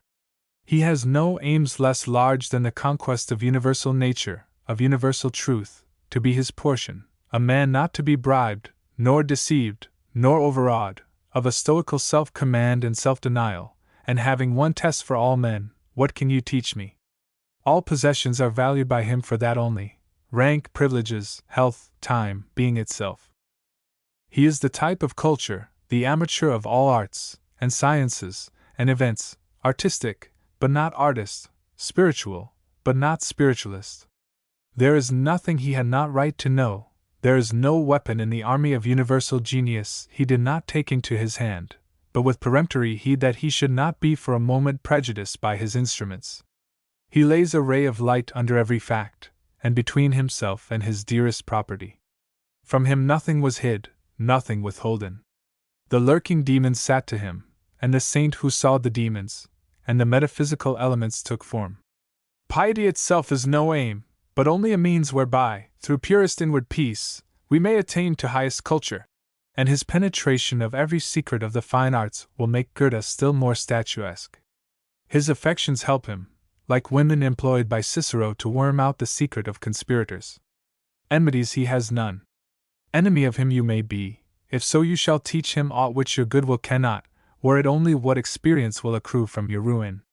Enemy in welcome, but enemy on high terms. He cannot hate anybody, his time is worth too much. Temperamental antagonisms may be suffered, but like feuds of emperors, who fight dignifiedly across kingdoms. His autobiography, under the title of Poetry and Truth Out of My Life, is the expression of the idea, now familiar to the world through the German mind, but a novelty to England, old and new, when that book appeared, that a man exists for culture, not for what he can accomplish, but for what can be accomplished in him. The reaction of things on the man is the only noteworthy result. An intellectual man can see himself as a third person, therefore his faults and delusions interest him equally with his successes. Though he wishes to prosper in affairs, he wishes more to know the history and destiny of man, whilst the clouds of egotists drifting about him are only interested in a low success. This idea reigns in the Dichtung und die Wahrheit, and directs the selection of the incidents, and nowise the external importance of events, the rank of the personages, or the bulk of incomes. Of course, the book affords slender materials for what would be reckoned with us a life of Goethe. Few dates, no correspondence, no details of offices or employments, no light on his marriage, and a period of 10 years, that should be the most active in his life, after his settlement at Weimar, is sunk in silence. Meantime, certain love affairs, that came to nothing, as people say, have the strangest importance. He crowds us with detail, certain whimsical opinions, cosmogonies, and religions of his own invention, and especially his relations to remarkable minds, and to critical epochs of thought, these he magnifies. His daily and yearly journal, his Italian travels, his campaign in France, and the historical part of his theory of colors, have the same interest. In the last, he rapidly notices Kepler, Roger Bacon, Galileo, Newton, Voltaire, etc., and the charm of this portion of the book consists in the simplest statement of the relation betwixt these grandees of European scientific history and himself, the mere drawing of the lines from Goethe to Kepler, from Goethe to Bacon, from Goethe to Newton. The drawing of the line is for the time and person, a solution of the formidable problem, and gives pleasure when Iphigenia and Faust do not, without any cost of invention comparable to that of Iphigenia and Faust. This lawgiver of art is not an artist. Was it that he knew too much, that his sight was microscopic, and interfered with the just perspective, the seeing of the whole? He is fragmentary, a writer of occasional poems, and of an encyclopedia of sentences. When he sits down to write a drama or a tale, he collects and sorts his observations from 100 sides, and combines them into the body as fitly as he can. A great deal refuses to incorporate, this he adds loosely, as letters of the parties, leaves from their journals, or the like. A great deal still is left that will not find any place. This the bookbinder alone can give any cohesion to, and hence, notwithstanding the looseness of many of his works, we have volumes of detached paragraphs, aphorisms, Xenian, etc. I suppose the worldly tone of his tales grew out of the calculations of self-culture. It was the infirmity of an admirable scholar, who loved the world out of gratitude, who knew where libraries, galleries, architecture, laboratories, savants, and leisure were to be had, and who did not quite trust the compensations of poverty and nakedness. Socrates loved Athens, Montaigne, Paris, and Madame de Staël said she was only vulnerable on that side, namely, of Paris. It has its favorable aspect. All the geniuses are usually so ill-assorted and sickly that one is ever wishing them somewhere else. We seldom see anybody who is not uneasy or afraid to live. There is a slight blush of shame on the cheek of good men and aspiring men, and a spice of caricature. But this man was entirely at home and happy in his century and the world. None was so fit to live, or more heartily enjoyed the game. In this aim of culture, which is the genius of his works, is their power. The idea of absolute, eternal truth, without reference to my own enlargement by it, is higher. The surrender to the torrent of poetic inspiration is higher, but compared with any motives on which books are written in England and America, this is very truth, and has the power to inspire which belongs to truth. Thus has he brought back to a book some of its ancient might and dignity. Goethe, coming into an over-civilized time and country, when original talent was oppressed under the load of books, and mechanical auxiliaries, and the distracting variety of claims, taught men how to dispose of this mountainous miscellany, and make it subservient. I join Napoleon with him, as being both representatives of the impatience and reaction of nature against the morgue of conventions, two stern realists, who, with their scholars, have severally set the axe at the root of the tree of cant and seeming, for this time, and for all time. This cheerful laborer, with no external popularity or provocation, drawing his motive and his plan from his own breast, tasked himself with stints for a giant, and without relaxation or rest, except by alternating his pursuits, worked on for 80 years with the steadiness of his first zeal. It is the last lesson of modern science, that the highest simplicity of structure is produced, not by few elements, but by the highest complexity. Man is the most composite of all creatures. The wheel insect, Volvox globator, is at the other extreme. We shall learn to draw rents and revenues from the immense patrimony of the old and recent ages. Goethe teaches courage, and the equivalence of all times, that the disadvantages of any epoch exist only to the faint-hearted. Genius hovers with his sunshine and music close by the darkest and deafest eras. No mortgage, no attainder, will hold on men or hours. The world is young, the former great men call to us affectionately. We too must write Bibles, to unite again the heavens and the earthly world. The secret of genius is to suffer no fiction to exist for us, to realize all that we know, in the high refinement of modern life, in arts, in sciences, in books, in men, to exact good faith, reality, and a purpose, and first, last, midst, and without end, to honor every truth by use. The end.